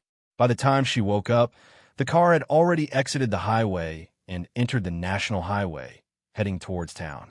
It happened to be 3 in the afternoon when they arrived in Fujian town. Yi Qian didn't go back to school, but went straight to the recruit assembly camp. There were 2 language classes in the afternoon, and teacher Ku probably didn't want to see her. "I've packed everything in this." Xia Jinyuan didn't drive the car into the camp, but parked it outside. He opened the trunk of the car and took out a bag with the words Xinhua Bookstore printed on it. Inside the bag were a few military books he bought yesterday. "There are 4 books here that you can take a look at. They're all basic military knowledge." Yi Qian realized that the basic military books she saw in the car yesterday were actually for her. She didn't refuse and only hesitated for a moment before accepting them. She smiled and thanked him graciously. After his car drove out of her sight, Yiqian looked at the books he gave her and sighed softly before walking back to the camp. After returning to the dorm, she placed her test papers on the bookshelf one by one. When she was about to organize the 4 books Xia Jinyuan gave her, she opened the bag and saw the file she saw in his hands at the Public Security Bureau. It was folded neatly and sandwiched between the books. Yi Qian. Her name was written forcefully on the portfolio. Her handwriting was just like her. Looking at it, one could feel a sense of coldness assaulting one's senses. Yi Jian's fingers gently pinched the file, and a dazzling light suddenly burst out from her starry eyes. Her little face instantly bloomed like a peach blossom, bright and dazzling. The silver wire. The wire. The wire. It was as if she couldn't wait to open it. She held the coiled silver wire in her hand and gently uncoiled it one by one. The front and back ends of the wire skillfully wrapped around her left and right hands. The cool touch seemed to seep into her heart. Just like last night, she let the silver wire coil around her hands. It was as if she was holding a living thing in her hands. She could do whatever she wanted. With a soft whoosh, the silver thread pierced through the air and tightly wrapped around the bed frame. When Yi Jian's bright eyes retracted the silver thread, they were overflowing with splendor and elegance. When they moved, they were like peaches and plums, and when they were still, they were like orchids in an empty valley. He actually gave it to her. He took it out of the Public Security Bureau and gave it to her. Chapter 96. But the surprise only lasted for a moment. Very quickly, the radiance on her beautiful face faded and Dai Qing's brows furrowed slightly. Was it really okay to just give it to her like this? No, she had to ask him. Otherwise, she would feel uneasy even if she accepted it. Since Battalion Commander Yang was not around, Yi Qian simply carried her backpack and went to the school to look for Principal Chun. Principal Chun should know. From the campsite to the national highway, Yi Qian did not slow down at all. She kept running. In front of her, in a white van, a middle-aged man who looked like a teacher and was dressed decently happened to see the running figure in the rearview mirror. He noticed that the girl, who looked like a student, was only about the same distance behind the van even after they had driven for several kilometers. He said to the driver, "Old Huang, how many kilometers per hour are you driving? The girl behind you can almost catch up to you." 60 kilometers per hour. Although Fujian town is lagging behind, there is still a lot of traffic. Don't think it's slow. Driver Huang explained with a smile. He could not see the running figure, so he did not understand why the middle-aged man was teasing him. When the middle-aged man heard this, he said to the 2 teachers sitting behind him in surprise, "Quick, look behind you. That girl has already run several kilometers behind a van. The distance is about the same as before. Her endurance is amazing." The 2 teachers with serious expressions pushed open the window and looked behind them. They were also surprised. She looks like a student, but Fujian Town Middle School is still in class. Students skipping class? A female teacher in her 40s asked, "Principal Chow, why don't we stop the van? If she's a student, she can come with us. What do you think?" Yi Qian did not expect to be able to hitch a ride after running for so long. After she got into the van, Principal Chow looked at the girl who was only breathing slightly and teased her again. "Student, you jumped into the van so boldly. Aren't you afraid that we will take you away?" After he asked, the 2 teachers sitting with Yi Qian looked at her with smiles and waited for her answer with interest. "You don't smell like chalk dust, but you have black and red ink on your hands. There's also red ink on your thumb. Let me guess, you should be the principal," Yi Qian said with a smile. His words stunned Principal Chow. "You could tell what position it is from this?" "Of course. When I got on the car, this teacher even smiled politely at you. I can tell that she respects you very much." Why did he say that the middle-aged woman beside him was a teacher? The answer was obvious. She had the smell of chalk dust on her. Principal Chow was already laughing out loud. "Then, I might also be the dean." Before he finished speaking, Principal Chow thought of something and laughed even louder. There aren't many humorous deans in the dean's office.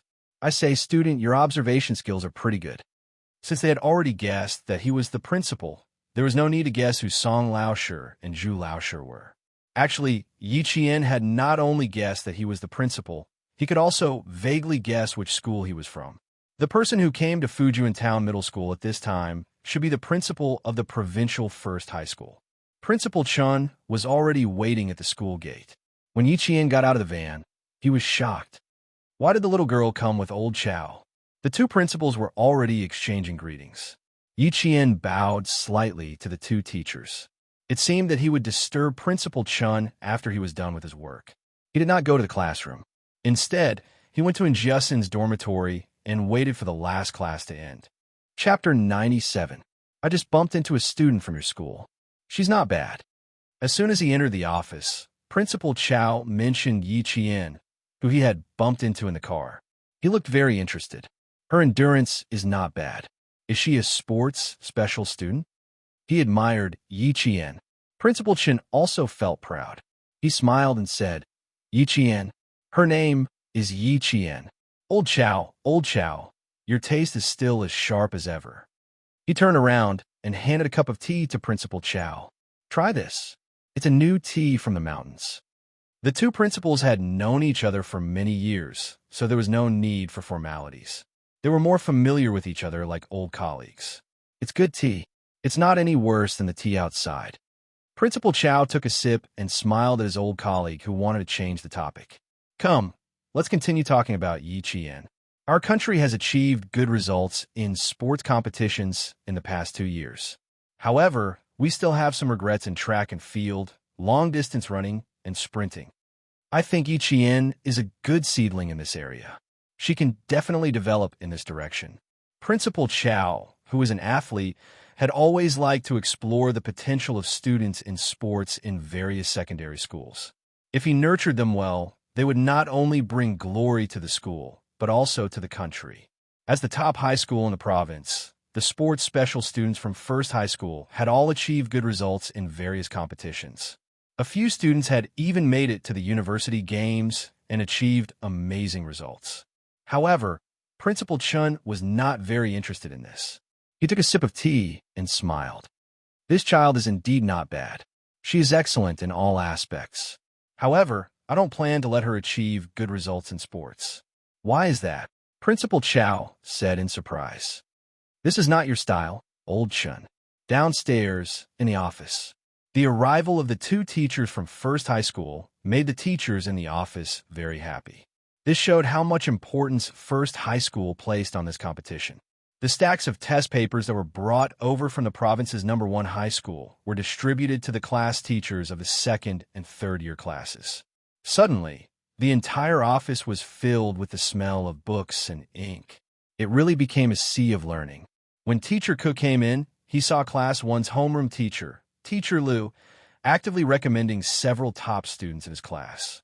His face was sharp and mean, and he snorted coldly. Then, he changed his face and walked over with a smile. When Teacher Liu saw her, she smiled and said, Teacher Song, this is Teacher Ke from Class 2. Yi Ying and Yi Qian are Teacher Ke's students. At the mention of Yi Qian, the smile on Teacher Ke's face was quite deep, but when he heard Yi Qian's name, his smile froze. Teacher Liu should be done with his work, right? Do you mind if I speak to Teacher Song? With a fake smile, Teacher Ke stared at Teacher Liu, who thought that he had given her a difficult problem. She smiled coldly and said, Let me speak to the students in my class. I'm afraid Teacher Liu doesn't know much about them. The teachers in the office were used to her sarcastic tone. Teacher Liu smiled disapprovingly and was busy distributing the test papers from First High School to the teachers of each subject.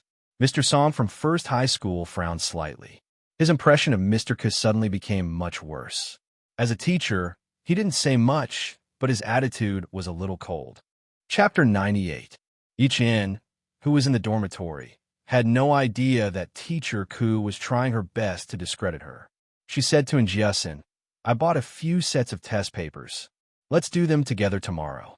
There are midterm exams next week, and the provincial high school exams on Saturday, Sunday, and Sunday. It's going to be a little hard to endure for 4 consecutive days. She even sighed. which made Xianxia roll her eyes. All right. You're the most stressful person in class. You even took leave. You don't know how dark teacher Ku's expression is today. The whole class is living in fear and trepidation, afraid of provoking her bad luck. Xianxia, who was in the same dormitory as her, said emotionally, "None of us dared to go near her. Yiqian, the whole class is waiting for you to come back and destroy teacher Ku's dark expression. Are you sure I can do it?" Yiqian raised her eyebrows and smiled at the girls who nodded in agreement.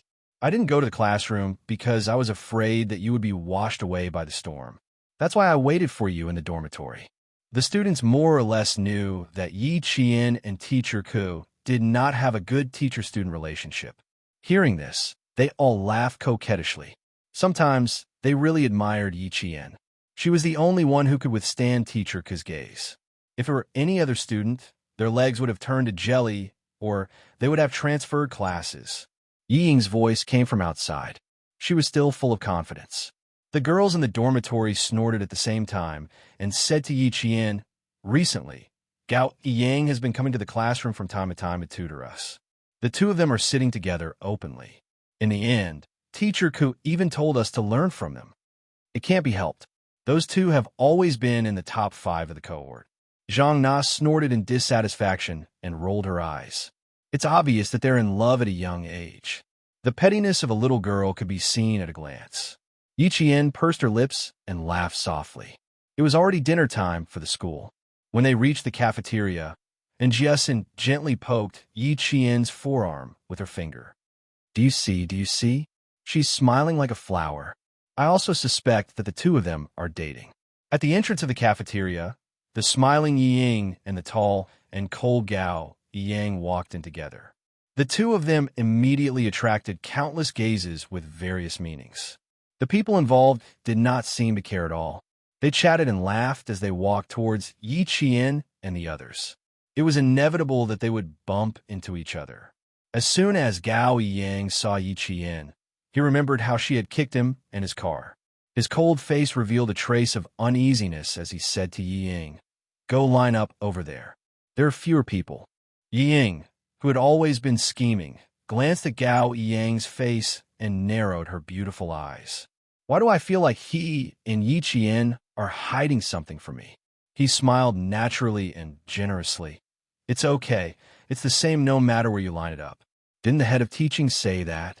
After dinner, let's hurry to the teacher's office. Let's queue here." After she finished speaking, she naturally tugged on Gao Yang's sleeve and lined up behind Yiqian. In that instant, and Xianxia understood why Yiqian said that she was not simple. If she were in Yiqian's shoes, she would feel uncomfortable standing in the same place as someone who had bad blood with them. But, fine, Yiqian was not simple either.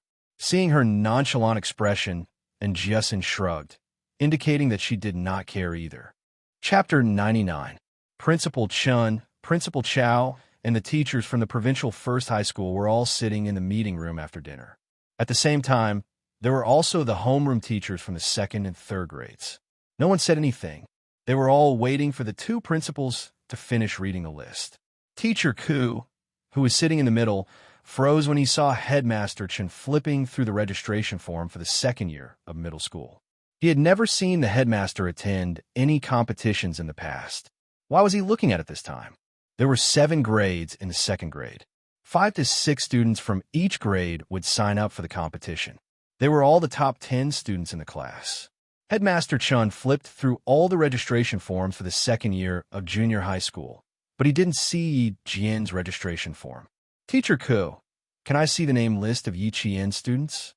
Principal Chun closed the registration form and looked sharply at Teacher Ku, who had repeatedly made things difficult for Yiqian. He said in a deep voice, "Teacher Ku, please hand it over personally." Teacher Ku's face was pale. She stood up quickly, under the gaze of her colleagues. Her face burned painfully. "I'm sorry. I forgot to take it. I'll go get it right away." It was as if they were fleeing for their lives. 5 minutes later, Principal Chow held Yiqian's registration form and said with interest, "She's very confident. She signed up for everything." He glanced at Teacher Ku, who had not lifted her head since she came in.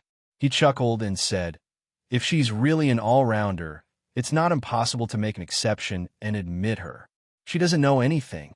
Teacher Ku, who had her head lowered, panicked when she heard this. She looked up and explained, "Principal Chow, Yi Qian is a bad student. There's no such thing as a top student, and there's no such thing as a bad student." Teacher Ku, please be careful with your words. Principal Chow interrupted her with a smile and said kindly, "Whether she's a bad student or not, we'll know in the exam today. The self-study session is at 7 o'clock. Teachers, please get ready. The first mock exam will be at 7 o'clock sharp." No one listened to her explanation. They all stood up to inform their students. In the dean's office, Teacher Ku handed over the 2 test papers. "The 2 of you are representing the school. Take a look at this first. After 7 o'clock, you'll have a mock exam." "Thank you, Director Ku." When Ying heard this, she could not wait to reach out her hand. However, she was pulled back by Gao Yang. He said coldly, "Are you asking us to cheat?" When he said that, Ying became anxious. "Gao Yang, what nonsense are you spouting? Dean Ku wants us to do better. He wants us to look at the questions in advance, not the answers. Wasn't reading the questions in advance cheating?" Yi Qian, who was personally informed by Principal Chun, smiled faintly. "Don't worry, I've said it before. Yi Ying is the opponent I need to defeat. So, how could I let her have the chance to defeat me? So what if she has seen the test papers? I can still win beautifully." Her face was full of confidence, and there was even a hint of disdain in her jet-black eyes. Principal Chun, who was originally a little worried, raised his eyebrows and laughed heartily. "If you want to suppress your opponent, little girl, then you have to give him a hard time. Even if he does, he has to be below you. This was only natural. How could he let Yi Ying have her way?" In the temporary classroom of Grade 12 Class 1, Yi Qian took out one of the test papers and handed the rest to the students behind him. He picked up a pen and started writing. Chapter 100. At night, the school was less noisy and quieter than during the day. On the 5th floor of the teaching block, the classroom of Grade 12 Class 1 was a little more solemn. The only sound that could be heard in the classroom was the pen tip gliding across the paper. All of the students' gazes were focused as they concentrated on their own test papers. Yi Qian's pen seemed to move faster than the other students. He wrote down the answer almost without thinking. There was no hesitation or pause. It was as if he was taking notes in class. There was no sense of stagnation at all. The 2 provincial first middle school teachers scanned the top students in Fujian Town Middle School. A total of 62 students from Grade 2 and Grade 3 had signed up for the competition. After this round of preliminaries, it was estimated that half of them would be eliminated. There was only one reason why Principal Chow chose the second day of the midterm exam for the second round of selections: to strengthen the competition. They needed to know which students performed consistently in the 4 days of exams. They also needed to know which students had stage fright or were unable to persevere in the middle of the exam. If they stood out in this competition, then Ms. Song, who had walked to Yi Qian's side, smiled.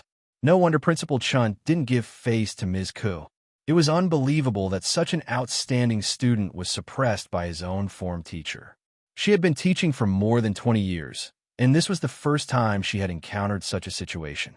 After standing there for less than 3 minutes, Ms. Song's eyes narrowed slightly. Then she quietly walked to Mr. Zhu, who taught mathematics in the top class of the province's first middle school, and whispered, "Mr. Zhu, go take a look at her."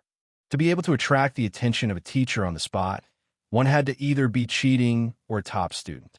Mr. Zhu was the only teacher in the province who had participated in the National Mathematical Olympiad questions.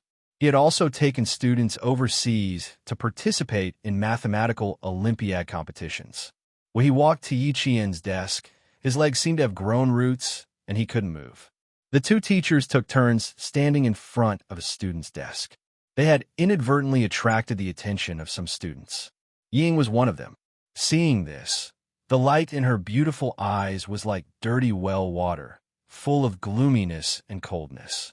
The ballpoint pen in her hand seemed to be about to be broken in half. She was so strong that the veins on the back of her hand could be clearly seen. No matter how attentive Yi Jian was, she couldn't ignore that cold gaze that seemed to be stained with dirty water. He raised his eyes indifferently, and his gaze seemed to inadvertently sweep across the front. His gaze paused for a few seconds on Yi Ying's face, who was a row away, and he returned her a cold smile. Her smile was so dazzling, and it even contained disdain toward him. Yi Ying had already gritted her teeth, and the gloominess in her beautiful eyes deepened. She glared fiercely at Yi Qian. Just as she was about to lose control of her emotions, she seemed to have thought of something. She took a deep breath, bit her tongue to control her emotions, and looked away. No, I can't let Yi Qian affect me. Her father was right. When she didn't have the ability to deal with Yi Qian, the first thing she had to learn was to endure. Yi Jian, who had seen her reaction, lowered her eyes, and a hint of coldness appeared in her dark, watery eyes. Yi Ying was able to succeed in her previous life, not only because of her own ability, but also because of Yi Jifan, who gave her advice. You don't know the last question?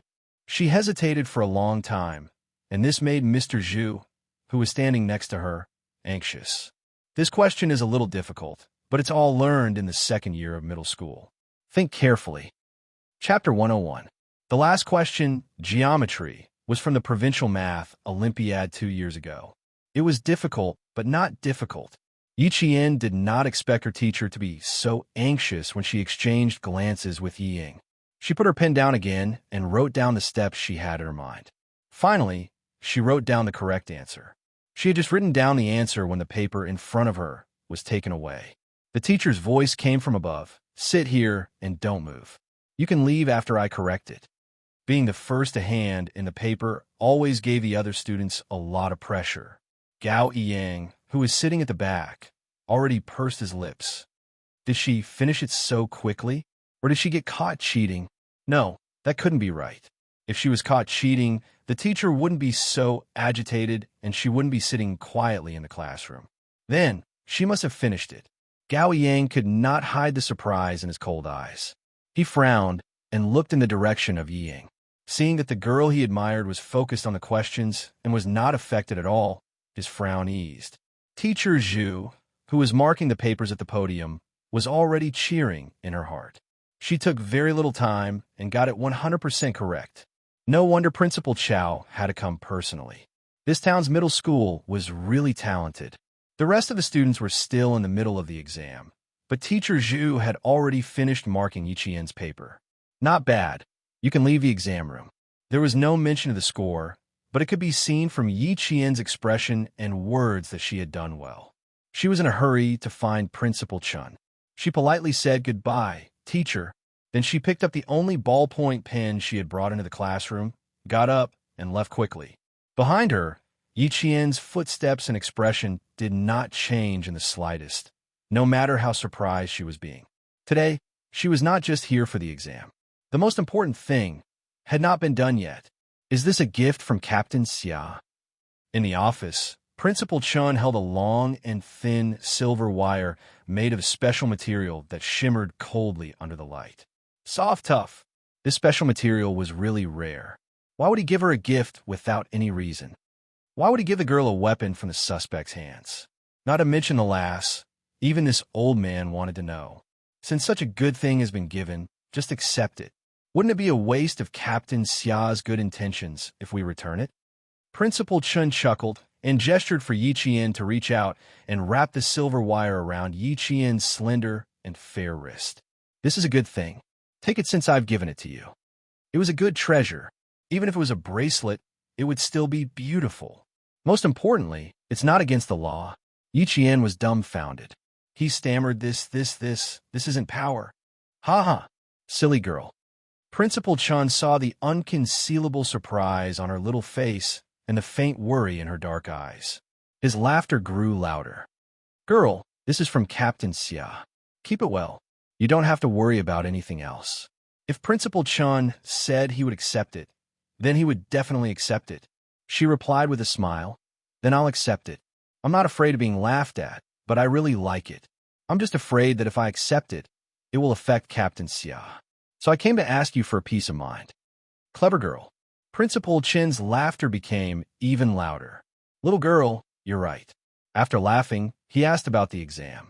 Yi Qian arched her eyebrows and smiled faintly. Her eyes were bright and sparkling. Don't worry. I always mean what I say. Chapter 102. What she had said and done, as well as what others had said and done. She remembered all of it.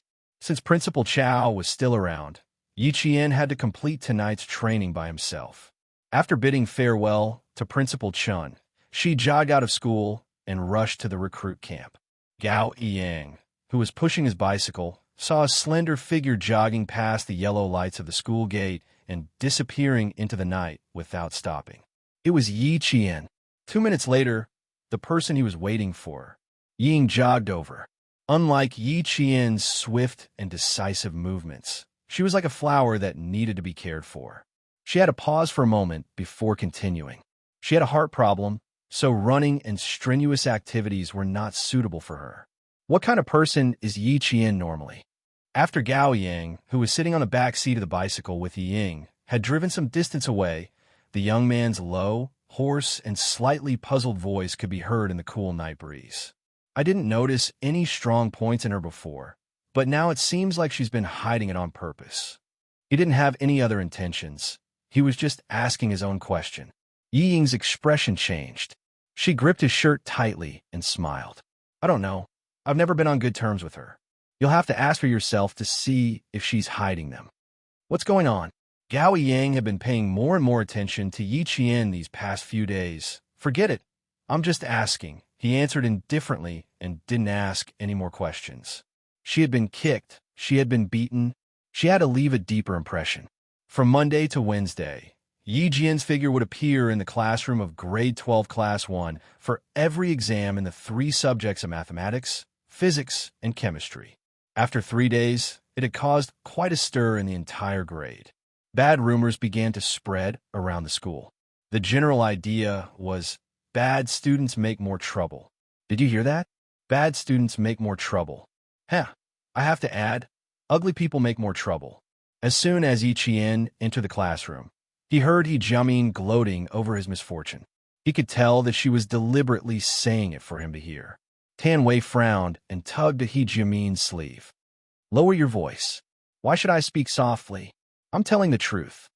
He Jiamin, who had finally vented her anger, would not let go of the opportunity to step on Yi Qian. She stood up, raised her chin, and said provocatively, if you want to make a fool of yourself, then don't blame the bystander for talking too much. When Jiasin heard this, she was furious. She rolled up her sleeves and was about to rush over. He Jiamin, you're really capable. If you have the ability, go ahead and do it yourself. If she could go anywhere, Zhang Na said airily. Only incompetent people would go around making trouble. Yi Qian, who was standing in the middle, smiled and patted their shoulders. His gaze was straight and cold. He said with a faint smile, do you know why I don't want to talk to a certain someone? It's just a feeling. If I look at her for too long, I'll have nightmares for days. It's true that ugly people make more trouble. Others had already bullied him. If he didn't return the favor, how could he? In the land of etiquette, he naturally had to return the favor.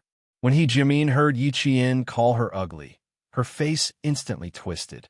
She pounced over as if she was going to bite him. Yi Qian, I'll let you be smug. I'll let you be smug. Are you sure you want to fight? Yi Qian walked over.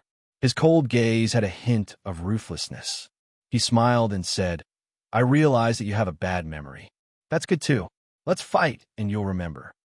Chapter 103. Ying, who had been listening for a long time, looked gloomy. She grabbed Yi Jiamin, who had rushed out, and whispered, class is about to start. Do you want to be scolded by the teacher? Oh no, I almost forgot that Yi Qian is quite good at fighting. At the mention of the past, He Jiamin, who was arrogant just a second ago, was defeated the next second. Her eyes flickered as she returned to her seat dejectedly. When the surrounding students saw this, they more or less looked down on He Jiamin. Not only did she bully her own classmates, but she was also as timid as a mouse. They didn't know where she got the courage to go against Yi Qian. At noon, the broadcast announced the names of the students who had been selected for the competition. When Yi Jian's name was broadcasted again, the The sound of people gasping could be heard everywhere in the school. Yi Qian from Year 2's Class 2 even applied for English. English was the weak point of Town Middle School. Could she do it? Don't puff yourself up at your own cost. Teacher Huang, the English teacher who was eating in the staff cafeteria, let out a long sigh when she heard Yi Qian's name. Whether she would succeed or not, she didn't know. But at least one of the 2 classes she taught in Year 2 had applied. Yi Qian applied for mathematics, physics, and chemistry, but it didn't cause much of a reaction. But when they found out that she applied for English, the reaction was huge. As long as there were students around, they would definitely hear that the most discussed topic was Yi Qian. As for the boys, the most discussed topic was Yi Qian's appearance. When it came to Yi Qian's appearance, no one said that she was ugly. I didn't realize she was pretty before. Now that I look at her, she's getting prettier. Her face is small, and her facial features are exquisite. More importantly, have you noticed that she has an indescribable aura about her? Hey, you guys noticed it too. I thought I was mistaken. I just thought, did she wear our school uniform incorrectly? She shouldn't be wearing the uniform. Gao Yang, who was listening to his classmates' irrelevant conversations, put down his spoon and sneered. That's not what we're concerned about. Do you think she could do English? Ha ha, Gao Yang, English isn't the point. The important thing is the beauty. The boy laughed heartily. Seeing that all the girls in the class were sneaking glances at him, he sighed and said sadly, "You have a beauty by your side. How can you understand her thoughts?" Gao Yang was already pursing his lips. English? Could she do Yi Qian? After a while, he snorted coldly. Fine, let her make a fool of herself. Then she will know what it means to act according to one's ability. Yi Qian, who even the English teacher did not have high hopes for, ate his lunch without any pressure. Was it difficult for him to take the English test at night? Would he be sad about those unfamiliar, tongue-twisting medical books with especially long words? As for speaking, she had been a top tour guide for international tours, so speaking wasn't difficult for her. At this moment, the students' secret discussions about Yi Qian were already out in the open. The moment they saw him, they said, "Which Yi Qian from Class 2? Last time, Yi Qian used her super memory to shock more than 30 students. This time, she used another method to create a storm in the school." Her name was already being passed around by the students for the entire Thursday afternoon. The students who had seen Yi Qian's super memory felt that it might not be difficult for her. When they heard their classmates mention Yi Qian in an extremely sarcastic tone, they would also stand up for him. However, in the end, they chose to wait and see. Chapter 104. When Ying heard that Yi Qian was participating in the English competition, she chuckled. "You overestimate yourself." She believed that Yi Qian could do well in other subjects. But for English, the sun would rise from the west if she was not good at it. There were so many top students out there, and she even had to learn English. They were just waiting for her to make a fool of herself. As the deputy mayor, Yi Zhifan had a great influence on Yi Ying. She was slowly learning how to plan ahead. But for Yi Qian, there were plenty of people waiting for her to make a fool of herself. It didn't matter if Yi Qian was there or not. Yi Qian walked into the classroom and found her seat, waiting for the exam papers to be handed out. The other 9 students, including Gao Yang, looked at Yi Qian subtly. The 9 of them were the top students in English in the 2nd and 3rd year. Yi Qian from the 2nd year class. Where did she get the confidence to even sign up for English? Gao Yang, who was sitting in the corner, saw this and pursed his lips into a straight line. Why did she have to embarrass herself in school? So many students were secretly laughing at her. Wouldn't it be better to keep a low profile? The teacher hadn't come in yet. Gao Yang stood up and walked behind a girl. Although his voice was cold, he was polite. "Hello, can I exchange seats with you? There are 10 people in the exam, so you can sit anywhere." Yi Qian didn't turn around. It didn't matter who sat behind her. If you don't know how to do it, keep it. When the exam papers were handed out, Gao Yang's low and cold voice sounded. "I'll give you the answer after I'm done." No matter what, she had to pass this test first. She couldn't let those talkative students say anything bad. Yi Qian was a girl after all. In front of her, Yi Qian, who had already started writing, stopped. She turned her head and looked at Gao Yang, who seemed to be planning for her. She smiled faintly and said, "You're confident in English because you've lived abroad, right? I'm helping you, Yi Qian." It didn't sound like he meant anything else, but it made him feel a little uncomfortable. "I am indeed confident." Yi Qian raised his eyebrows and smiled. His dark eyes shone like stars as he said, "What a coincidence. I'm also very confident in myself. I'm sorry, but I really don't care for your so-called help." You. Gao Yang's handsome face immediately changed. His eyes were cold as he stared at the figure who was already sitting upright. "Yi Qian, don't be ungrateful." "Fisk, TSK, what should I do?" She didn't know what was good for her. With the sound of the tape turning, the first question, listening, began. No matter how angry Gao Yang was, he could only give up.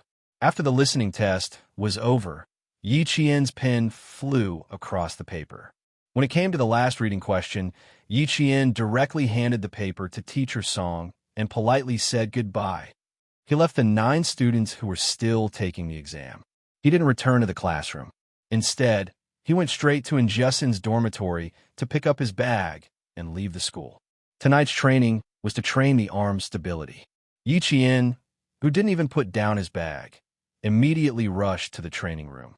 At this time, Principal Chun had already been waiting for a long time. The results of the exam were never the focus of their conversation. Principal Chun, who was holding a string of bells in his hand, gestured for Yi Qian to reach out his hand. "Put 5 kilograms of weight on your wrist for 30 minutes. Every time the bell rings, the time will be stacked for 10 minutes. As a sniper, the closer they got to the end, the crueler the training became." Chapter 105. In the morning, you'll be in the grass. At night, you'll be in the desert.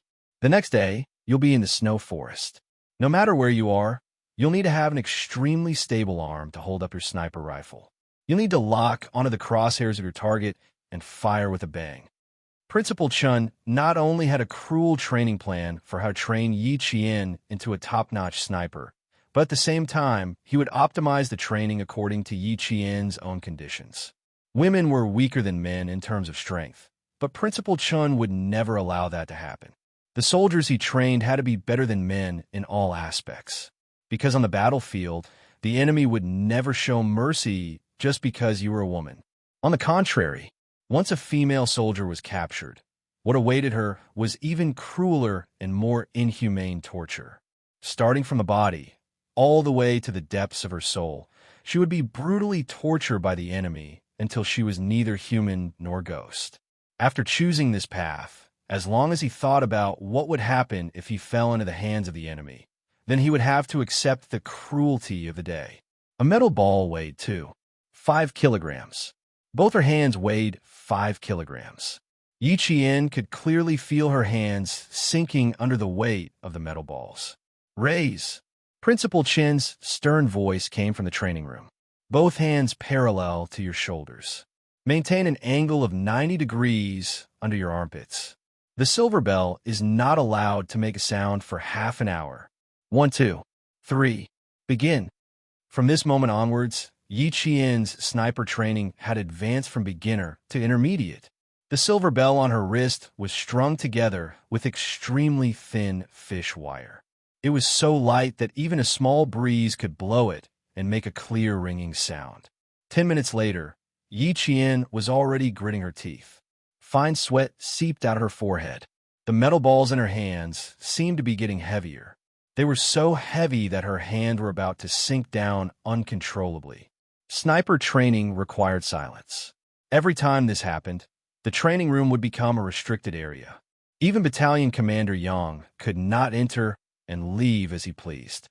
"Girl, right now, your left and right arms only weigh a total of 5 kilograms. If there comes a day when you're holding a 12-kilogram sniper rifle in your hands and still charging into enemy lines like a commando, are you sure you can do it? Divert your attention so that the burden in your heart doesn't exist." In Principal Chen's teachings, Yi Qian was like a small sapling, rooted in fertile soil, sprouting branches and leaves, growing strong day by day. His attention was no longer on the weights on his wrists. Instead, he cast his gaze at a certain spot in the training room. In his mind, he memorized the English test questions for tonight, starting from the listening test to the reading test. Principal Chun was always amazed by his amazing perseverance and talent. Even if they knew, they would still be amazed when they saw it again. She had to carry 5 kilograms of weights for half an hour on both her hands. She was not allowed to swing the silver bell even once. For a sniper who had just advanced from a beginner to an intermediate level, this was something that even a male soldier would find difficult to accomplish on the first try. But Yi Qian had done it. Sweat flowed down her elegant chin and seeped into her clothes like a waterline.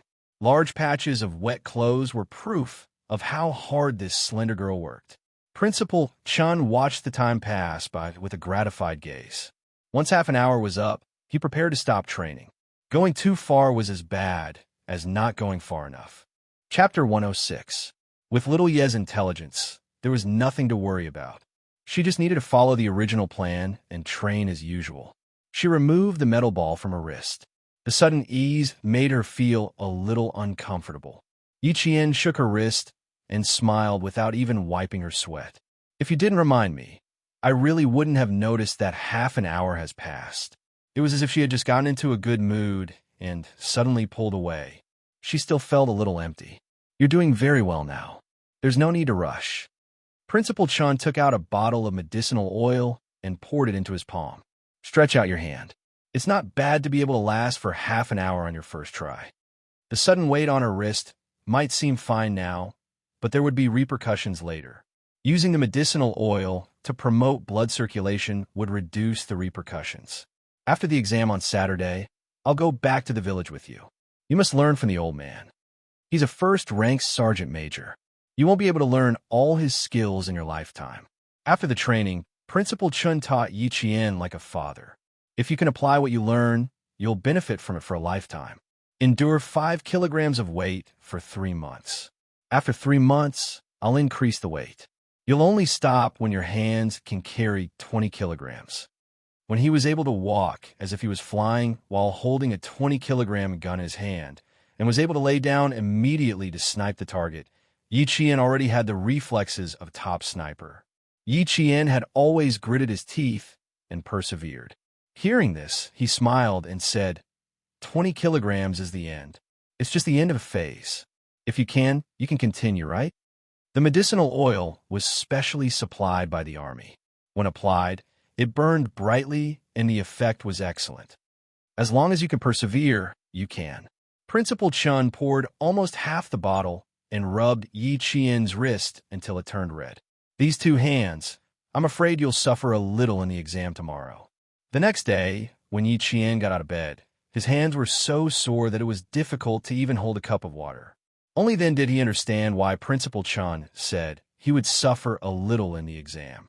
He applied a hot towel and sprayed a spray to relieve muscle soreness. Only then did he feel a little better. You didn't sleep well last night? The moment Xianxia entered the classroom, she didn't even return to her seat. Instead, she walked straight to Yi Qian, who didn't look too well. Why you look so listless?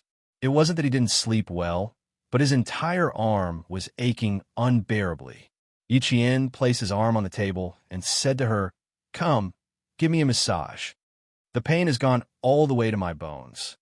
There were no obvious external injuries, only soreness in his ligaments and muscles.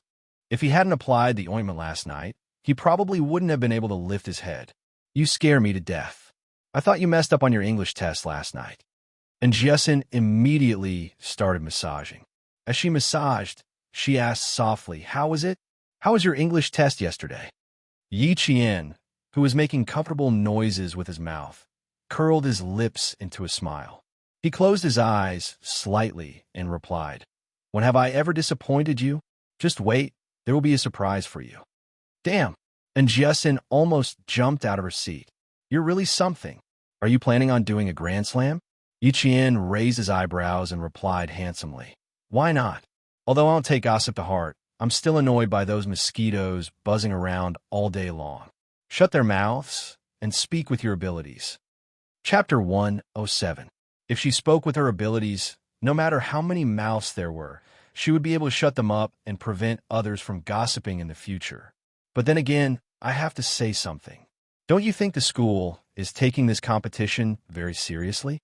Hearing this, and Xianxia, who was relieved, leaned closer and whispered, "Even the midterm exam was postponed. I'm afraid this competition is not going to be simple." Yi Qian smiled, but did not say anything. However, the way she looked at her was clear. Of course, it was not going to be simple. Principal Chun, who already knew about Yi Qian's results, narrowed his eyes slightly. After a while, he said, "This child's goal is a little different, but she will definitely be willing to fight for the glory of the country. There's no choice. The competition is going on all over the country. Your school is not the only one who postponed the midterm exam. Other schools are doing the same."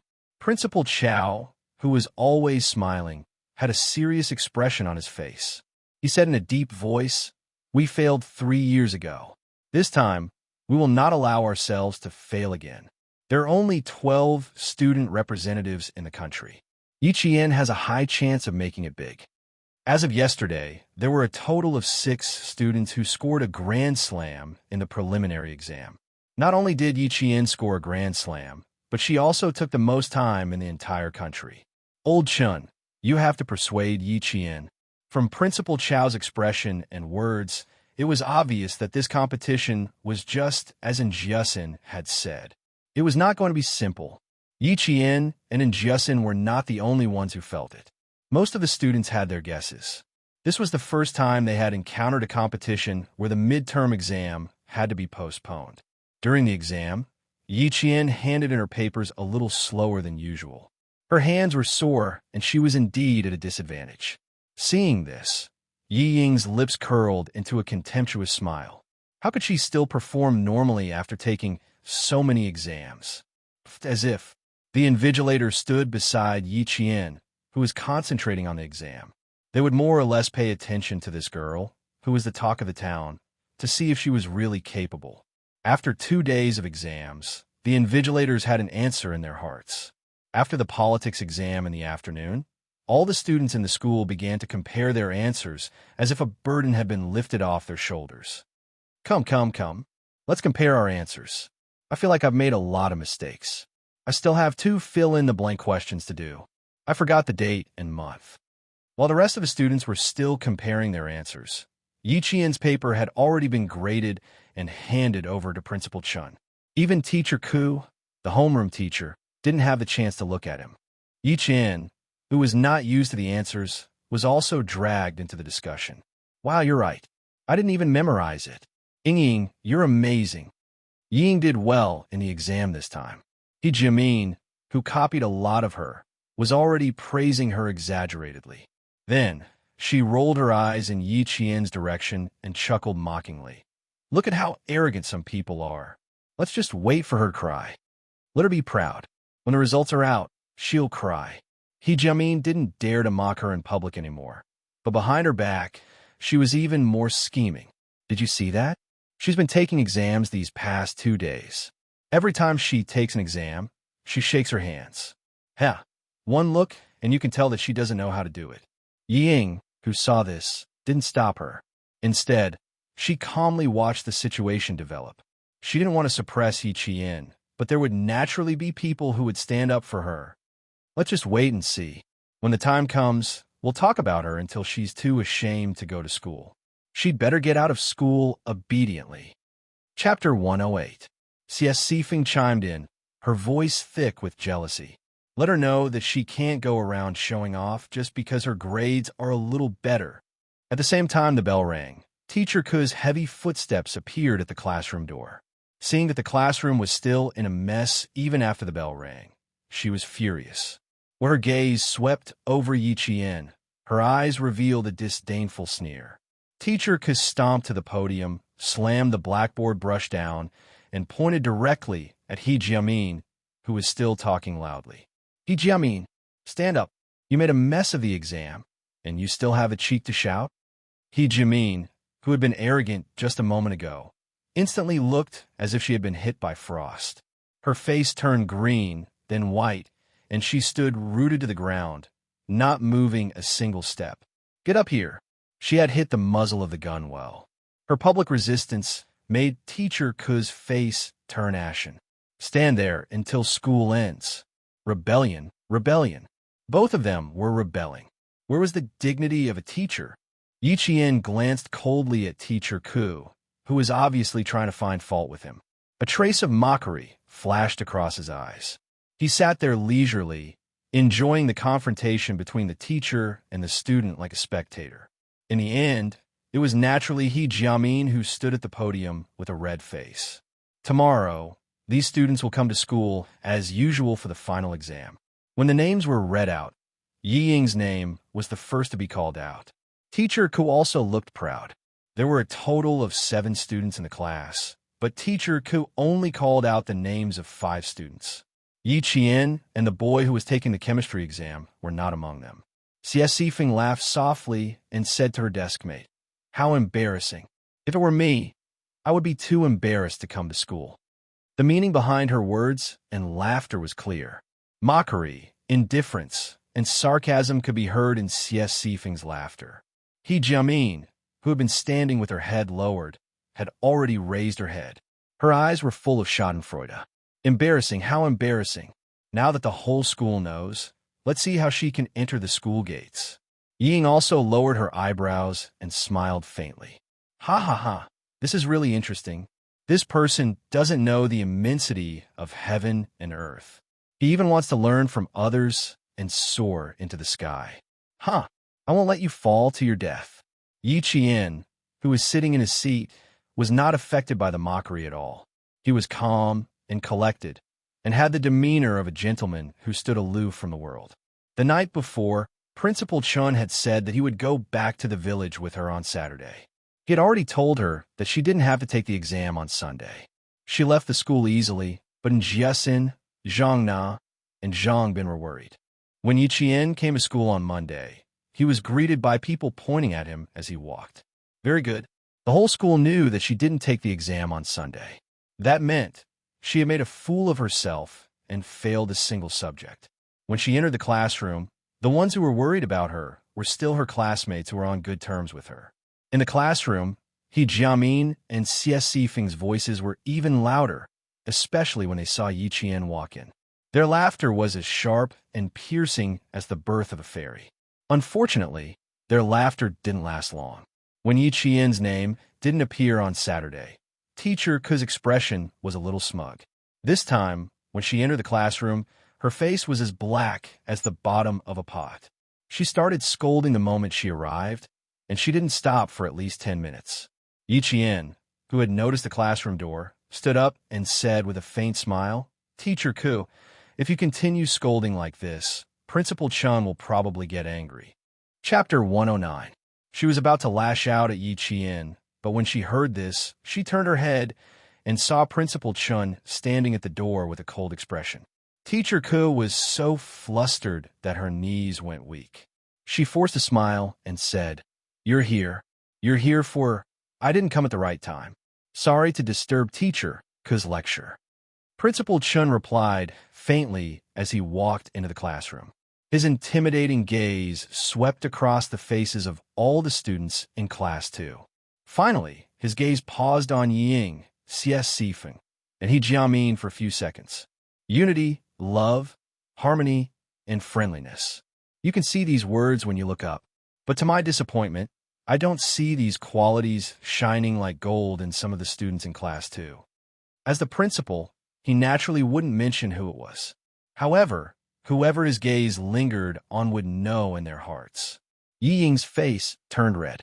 She was sensitive enough to know that when Principal Chun mentioned some of the students, she was one of them. "Teacher Ku, you've been scolding them for so long. Some of the students might feel better, but to some of them, you're hurting them." After scolding the students, Principal Chun didn't give Teacher Ku any face at all. "Since Teacher Ku doesn't want to announce the results of Class 2, then I'll do it on your behalf. We'll start from the 10th place. After scolding for so long, I'll let you take a breather." The last sentence made the nervous students laugh out loud. No one wanted to be scolded, but no one dared to stand up like Yi Qian and interrupt Teacher Ku's scolding. Starting from the 10th place, the students who heard the name heaved a long sigh of relief. At least they maintained their ranking.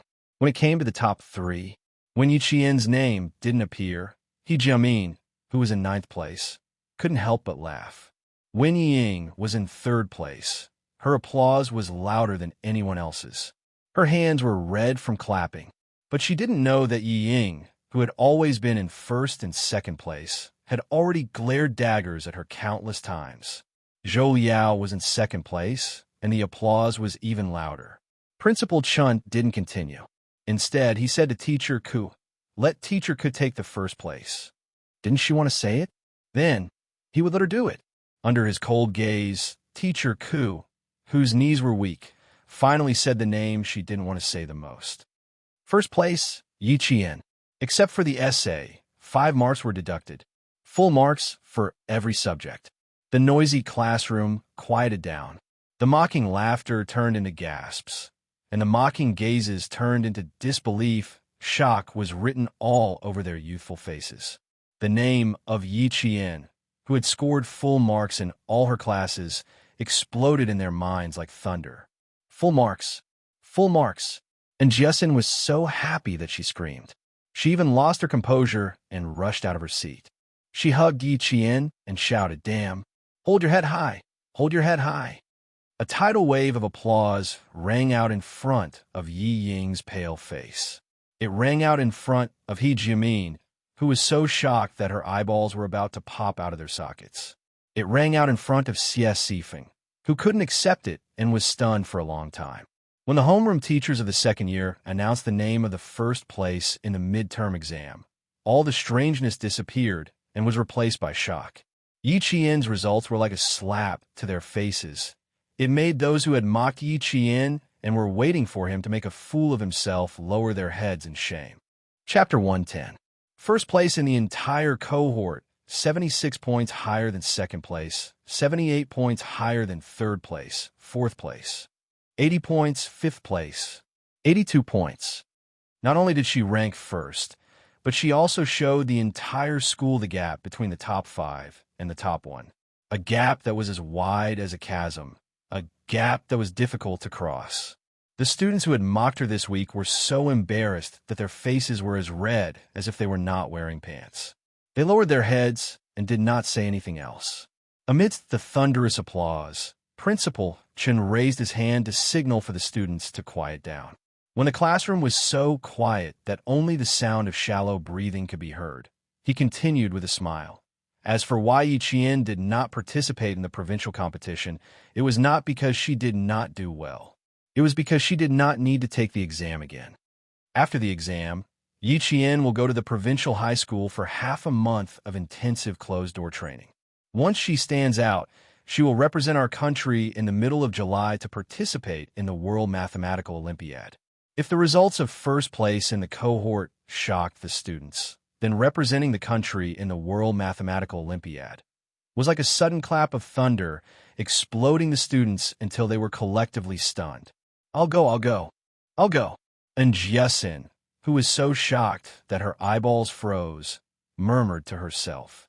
Then she abruptly dug her ears, stood up stupidly, and asked Headmaster Chun, "Headmaster, the mathematical Olympiad you're talking about, is it the mathematical Olympiad that the top universities in the world are eyeing as long as you participate in it and don't get a ranking?"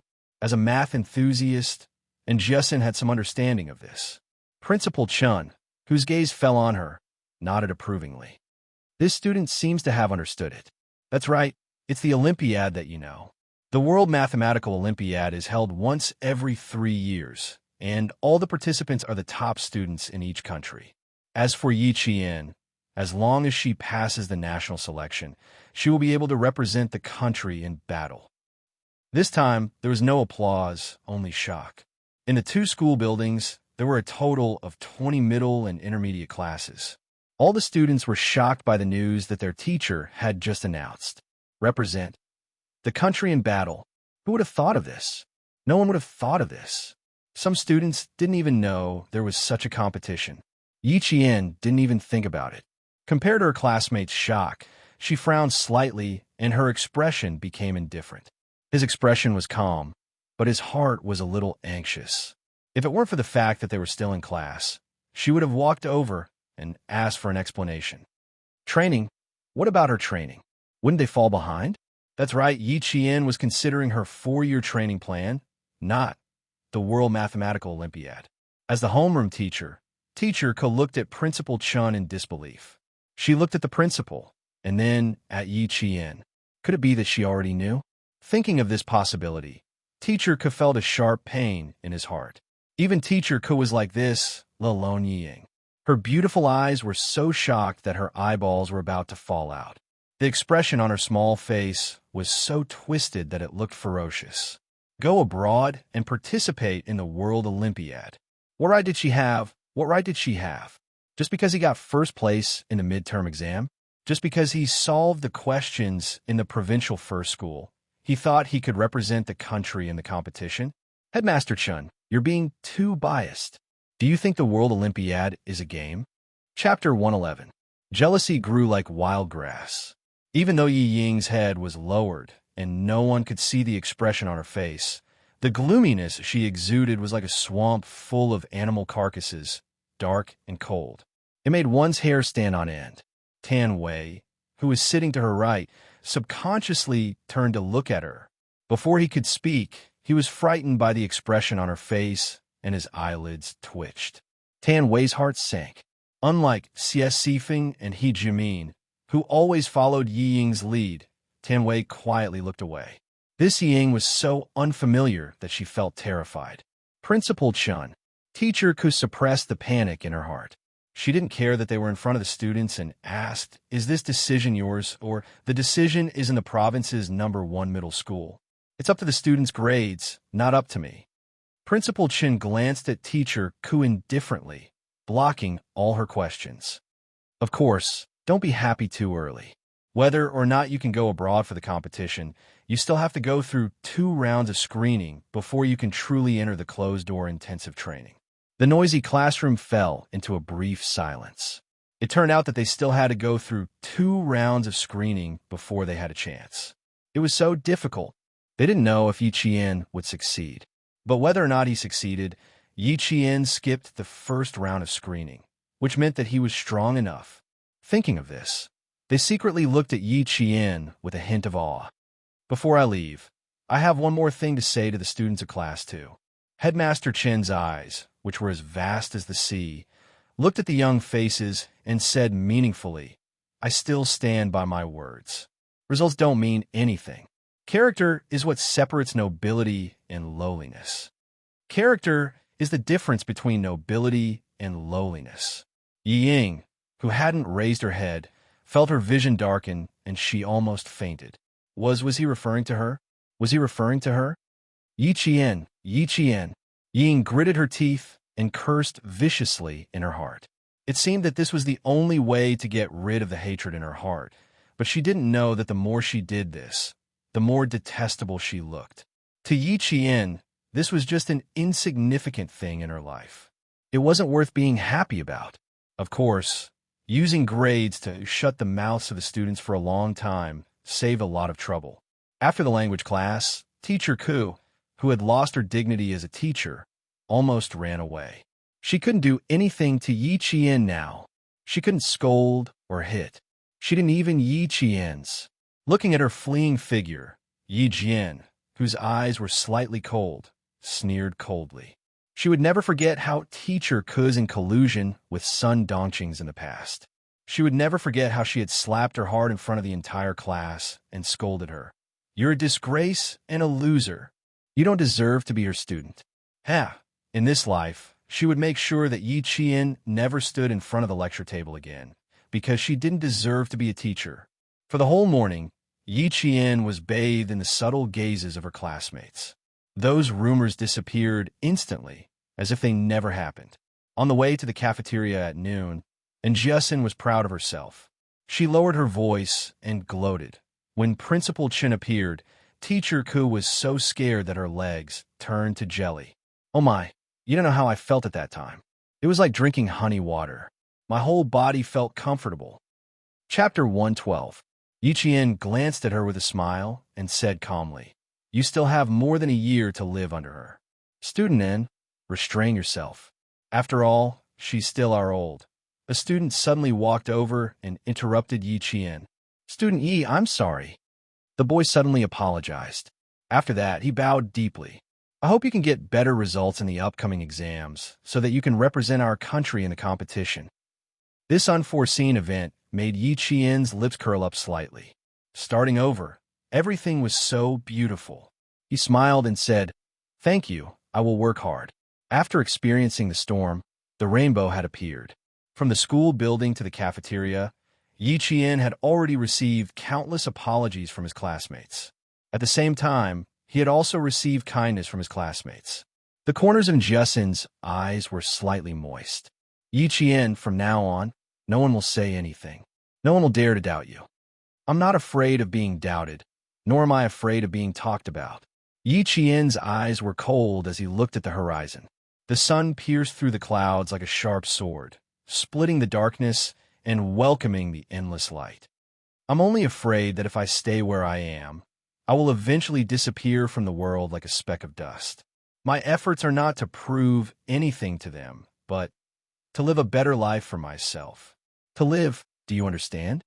Her last sentence was like an old woman who had experienced the vicissitudes of life. She summed up all her persistence in one word: live. Yi Qian's words were like the evening drum and the morning bell in Xianxia's heart. This kind girl instantly understood many things. One is marked by the company one keeps. Yi Qian's charm could always imperceptibly affect the lives of those close to her. Seeing Yi Qian being talked to by his classmate from time to time, the leaves in Yi Ying's hand were stained green by the green juice between her fingers. Anger had already taken root in her eyes and could not be moved away. Liao Jian's figure flitted past the lush trees. Yi Ying looked away and walked towards the famous reading pavilion in the school. The reading pavilion was located in the middle of two school buildings. It was surrounded by tall trees with green leaves. In the morning, many students would read here. At noon, there was no one in the reading pavilion. Yi Ying walked along the bluestone path and saw Liao Jian with a cigarette in his mouth. He looked like a gangster. "All right, my dad told me to tell you that your dad will be back in 2 months." Yi Ying didn't like talking to this kind of poor student, but she couldn't be too far away, so she could only suffer. "Also, have you found out what I want you to do?" When Liao Jian heard that his father would be back in 2 months, the haze on his face immediately disappeared. He looked around and quickly took out something that looked like a passbook from his pants pocket. "This is a small gift from my mother to your family. Keep it well. As for Yi Qian, just you wait. We know where she lives. We could teach her a lesson anytime." He just didn't expect that this chick was actually living in the recruit assembly camp. He had to coax Yi Ying first. When his dad came back, it would be a piece of cake to teach Yi Qian a lesson. Someone walked out of the reading pavilion. Yi Ying was afraid that someone would see her with a poor student. She immediately said, "All right, hurry up and leave. As for Yi Qian, I'll tell you what to do when the time comes." Recently, it would be impossible to teach her a lesson. Countless pairs of eyes were watching. If anything happened, the whole school would know.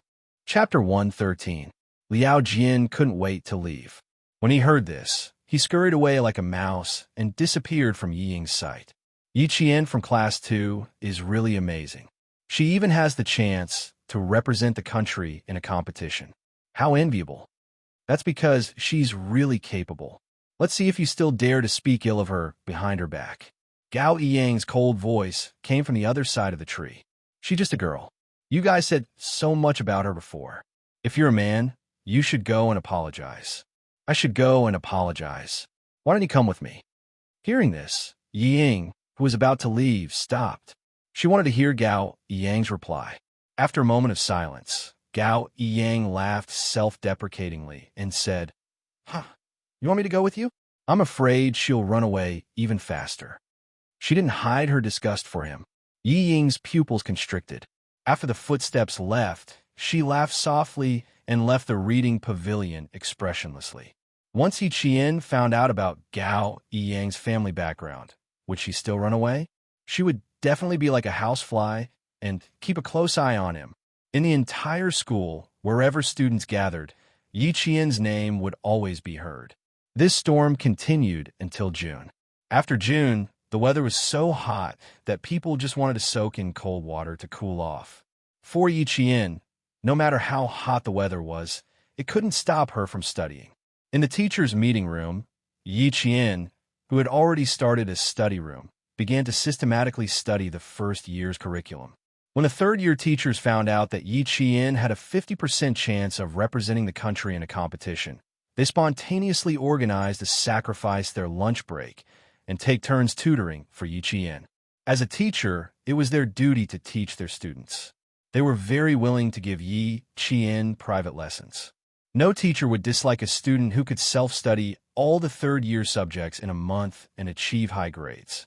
If this kind of talent was buried, it would be the fault of the teachers. 2 weeks before the second year's exams, the school finally received the results of the selection of students who could participate in the provincial exams. Other than Yi Qian, who had already been confirmed as a student, Gao Yiyang, Yiying, and Zhou Liao, a total of 18 students, will be sent to the provincial capital the day after the midterm exams. When Sun Dongqing heard about this from Yi Zhifan, she wanted nothing more than to hang a string of firecrackers at the door. Going overseas? Her daughter could go overseas to participate in the competition. This was such a great honor. Don't make so much noise outside. Ying still needs to pass 2 more tests. After Yi Zhifan finished speaking, he began to regret his words. With a stern face, he said, Ying went, and so did Jian Yiling. When Sun Dongqing heard that, she snorted and said, so what if that wretched girl went? She can't be more powerful than Ying. Don't mention her in front of me. Every time you mention her, I get angry. You only got first place in the entire cohort once, and you're already so cocky. Pooh, Ying has been in a bad mood for a whole month. I'm too lazy to talk to you. There's a meeting in town tonight. You and Ying can eat by yourselves. Yi Zhifan, who had just returned, picked up his briefcase and walked out of the house. He didn't want to stay with his wife for even a minute longer. Sun Dongqing stared at her husband's back. After a while, a cold smile appeared in her eyes. She turned around and went back to the kitchen to make dinner for Ying. Today was Friday. After school, all the boarding students would go home. When Yi Qian walked out of the school gate, he didn't walk in the direction of town. Instead, he walked in the opposite direction. Along the way, there were students returning home after school. They were all wearing the same school uniform. From afar, it was impossible to tell who was who. Yi Qian walked about 200 meters before he stopped. Someone was following him. Chapter 114. Fuck, why is she going up the mountain? A youth wearing a tank top, flowery shorts, and flip-flops was chewing gum. He stared at the girl who didn't want to walk on the main road and insisted on going up the mountain. Going up the mountain to go home? The blonde youth with the word Dao tattooed on his arm looked at his companion. Do you still want to follow? Yes. The youth in the tank top looked down at the flip-flops on his feet. Fuck, let's go in and take a look. If there's anything good, come back and tell Brother Liao. You go after her first. I fucking wore the wrong shoes. The Brother Liao they were talking about was Liao Jian's father, Liao Yud. Once they entered the mountain, they would be in Yi Qian's territory. Yi Jian, who was standing behind the tree, looked coldly at a yellow-haired young man who walked past her. She looked back and saw another young man who was chasing after her while cursing. After the blonde youth walked out of sight, Yi Qian walked out from behind the tree and stood directly in front of the youth in the tank top. She smiled and said, "Why are you following me?" She walked out directly, scaring the youth who was walking with his head down. After being stunned for a moment, he recognized the student who was blocking his way. Fuck, she's gone. The blonde youth rushed to the front but didn't see anyone, so he immediately turned back. After 3 to 5 minutes of separation, he saw his friend with a piece of yellowish-yellow rag stuffed in his mouth. His upper body was naked, and his hands were tied behind his back to a pine tree. He was struggling with a muffled sound. Fuck, what's going on? When the guy in the tank top saw his friend come back, he wasn't happy. Instead, he struggled even harder. His eyeballs seemed to be convulsing as they kept rolling upwards. The woo-woo sound coming from his throat could be translated as, up, up. Unfortunately, the blonde youth didn't know. He ran over and cursed. Fuck, who the fuck did this? Who did this? I did it, what do you want? Suddenly hearing a girl's voice, the blonde young man subconsciously took a step back and looked up. He saw a girl in a school uniform on the tree looking at him with a smile. Isn't this the girl who is following me? You follow me for a few kilometers. Tell me, who told you to come here? On the tree, Yi Qian's gaze was cold as he looked down from above. His beautiful face was as cold as the moonlight. You don't want to be like your friend. Speak clearly before I get angry. What young people hated the most was being looked down upon by others. Not to mention that he was just a hooligan from a small town who was used to being unreasonable. Hearing this, the yellow-haired young man was furious. He lifted his foot and kicked the tree. Fuck, get down here. Cursing and kicking was quite impressive, but he didn't see that his friend was almost scared to the point of wetting his pants. I'm afraid that if I come down, you'll have to run. Yi Qian, who was speaking, held onto a tree branch with both hands and landed on the ground in a standard high jump. He smiled at the yellow-haired young man who was trying to show off. Looks like you guys are going to be in the same boat tonight. Even without months of training, Yi Qian was still capable of taking care of two hooligans. He didn't even need to expend any effort to take them down. Young lady, I'll talk, okay? The yellow-haired young man, who was knocked to the ground by Yi Qian, begged for mercy. It's Brother Liao. He asked us to keep an eye on you for a few days. Chapter 115. Yi Qian grabbed his wrists and said with a smile, It's too late to say anything now. Be a good boy and go with your brother. Brother Liao. Liao Yud? Why would he let someone follow him? Did he know something? Yi Qian's heart skipped a beat, but he didn't show it on his face. He waited for the other party to stand up in pain. Then he tied him up against a tree. I'm a student. I'm afraid of people like you. Tie him up tight so you don't follow me. The two youths were about to cry. Damn it. They were the ones who were afraid of her. On the road, Liao Jian led Ying and said, I don't know when your sister got involved with the army. She usually stays at the camp where the new recruits gather. She even takes their car back to the village on Fridays. Liao Jian, who was in the group of students, said with a fierce look, How do you want to deal with her? I'm afraid it'll be a little difficult. She was indeed capable. She even got involved with the army. Ying pursed her lips and smiled coldly. I really underestimated her in the past. She walked a few steps and looked at the road that wound into the mountains. She frowned. Why don't I see you? She's probably up ahead. Keep walking. Liao Jian didn't finish his sentence and disappeared into the group of students. Yi Qian up the mountain. Ying also saw the figure walking from the side of the mountain to the road. Her gaze was like a poisonous gelatin, glued to Yi Qian's back. After a while, her lips curled into a cold smile that made Liao Jian's heart skip a beat. She said slowly, I underestimated her. I have to let her know that she can't step on my shoulders just because she's in the limelight. His gaze, which seemed to be laced with poison, was too real. After dealing with the two young gangsters, Yi Jian stopped and looked back slightly. His black eyes were as cold as metal. Since Liao Yud sent people to follow her, how could Ying and Liao Jian be involved? Could it be that she was wrong? It wasn't that Liao Yud was still following him because of what happened that night, but was it related to Ying? That's right. Xia Jinyuan had said that it wouldn't be a problem to lock up someone like Liao Yud for 3 to 5 years. Now, he was back early. Thinking about the secret interactions between Yi Ying and Liao Jian, Yi Qian's eyes flashed with a cold light. Could it be that Yi Jifan played a role in this? Was that why Liao Yu came home? The army's jeep is parked at the big corner. Yi Jian thought to herself as she jogged towards the jeep from a brisk pace. She had to ask Xia Jinyuan first to see if he had any leads. However, in the past 2 months, she had been to the army quite a few times. Usually, she would fight with the soldiers on Saturdays and Sundays, but she had never once met that elegant and dangerous man. He didn't know if he would be able to meet them this time. Perhaps he could ask the soldiers. On Sunday, the sun was even hotter than Saturday. There was no wind, and even the cicadas were scorched by the sun and stopped chirping. Yi Qian, who was carrying a sniper rifle on her back, hugged a pine tree with both hands. She took a deep breath and climbed up the tree like a cheetah. She was undergoing close-range combat training within 30 meters, and her opponent was none other than a real sniper in the army. She had been waiting since noon. As the sun gradually tilted, she waited until the sun set in the west. Finally, the owls in the deep forest made the sound of foraging. After 10 hours of waiting in ambush, Yi Jian remained motionless. Her expression was still indifferent.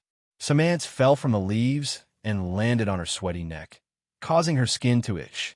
Chapter 116.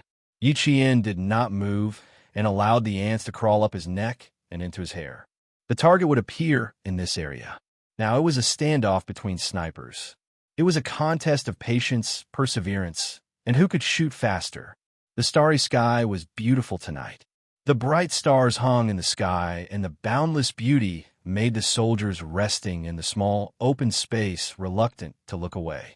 Captain Xia, how much longer do you plan to sleep? A soldier with an assault rifle on his back asked Xia Jinyuan, who was sleeping on a rope. It's been 10 hours. Don't let the little girl wait for too long. Little girl? Under the starry sky, Xia Jinyuan lazily blinked his eyes and said with a faint smile, Little girl? Do you think the person who killed 5 soldiers in one day is a little girl? 5 soldiers. I think it's too little to let them clean the toilets for a month. Besides, this was a headache. Old Man Jin and Uncle Chun had taught this little girl. Now, as long as she returned to the army, she would be trained by the soldiers in the unit. From the regiment commander to the political commissar to the battalion commander and squad leader, everyone was a little scared. That little girl, she was as cunning as a fox. She was so smart that they had to plan carefully if they wanted to catch her. Xia Jinyuan, who had been away on business for 2 months, came back last night and learned about this. He originally had 2 days of rest, so he came out with the soldiers today. He hadn't seen that bold girl for 2 months. He wanted to see how much she had improved. Xia Jinyuan, whose face was heavily painted, held a sniper rifle in his arms. His eyes were cold and sharp like an eagle's. He flipped down from the rope and made a gesture. A total of 5 soldiers gathered in a circle.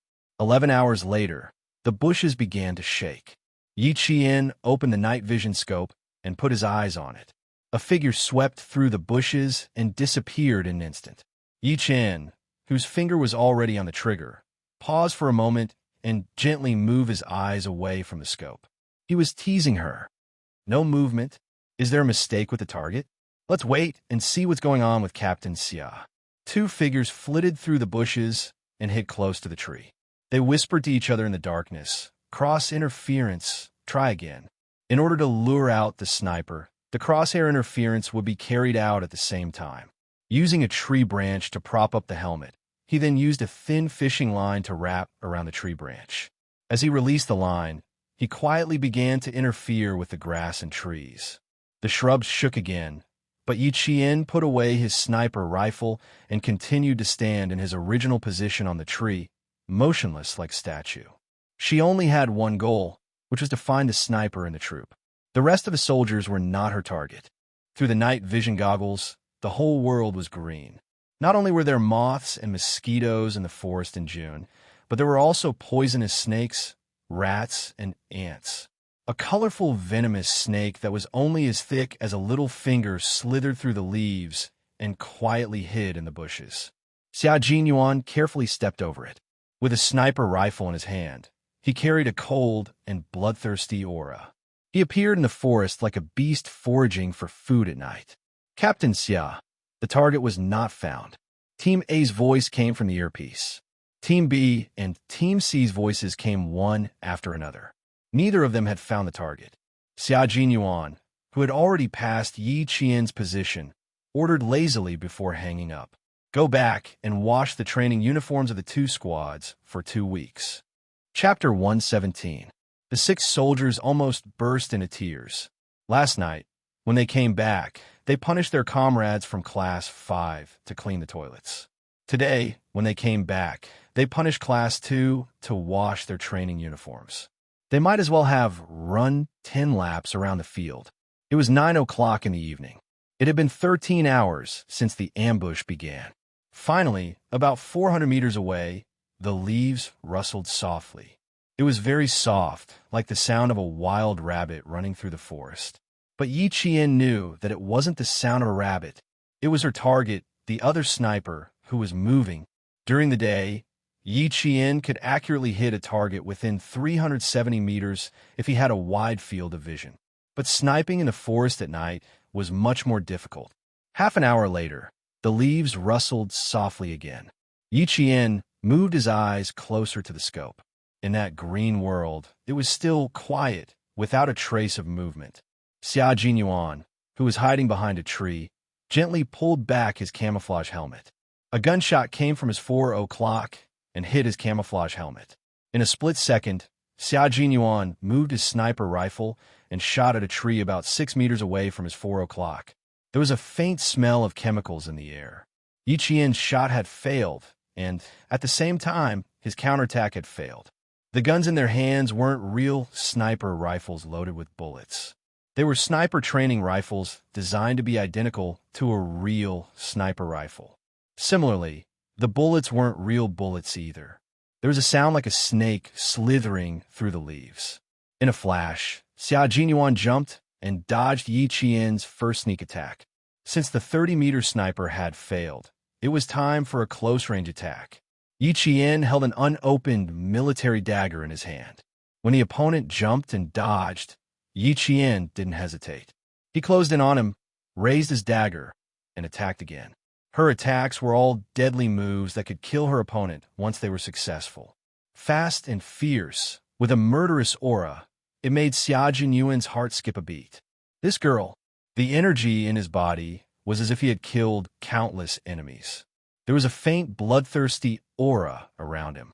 Yi Qian, who was less than 1.6 meters tall, was up against Xia Jinyuan, who was 1.86 meters tall. She played to her strengths and avoided her weaknesses. She was as nimble as a sly fox, and when Xia Jinyuan attacked her with his bare hands, she was forced into a situation where she couldn't retreat, as she counterattacked her slender and nimble body. In the blink of an eye, she slipped between Xia Jinyuan's legs, turned around, and appeared behind him. What an agile girl! Even this was avoided by her. However, Xia Jinyuan smirked and turned around. His tall and straight body transformed into a beast pouncing on its prey as he reached for Yi Qian's throat with one hand. This was an extremely satisfying fight. Yi Qian's fighting spirit was completely aroused. She stepped on a tree trunk with one foot and let out a soft cry. Her body instantly soared into the air, and she grabbed onto the thick branches hanging from the tree trunk.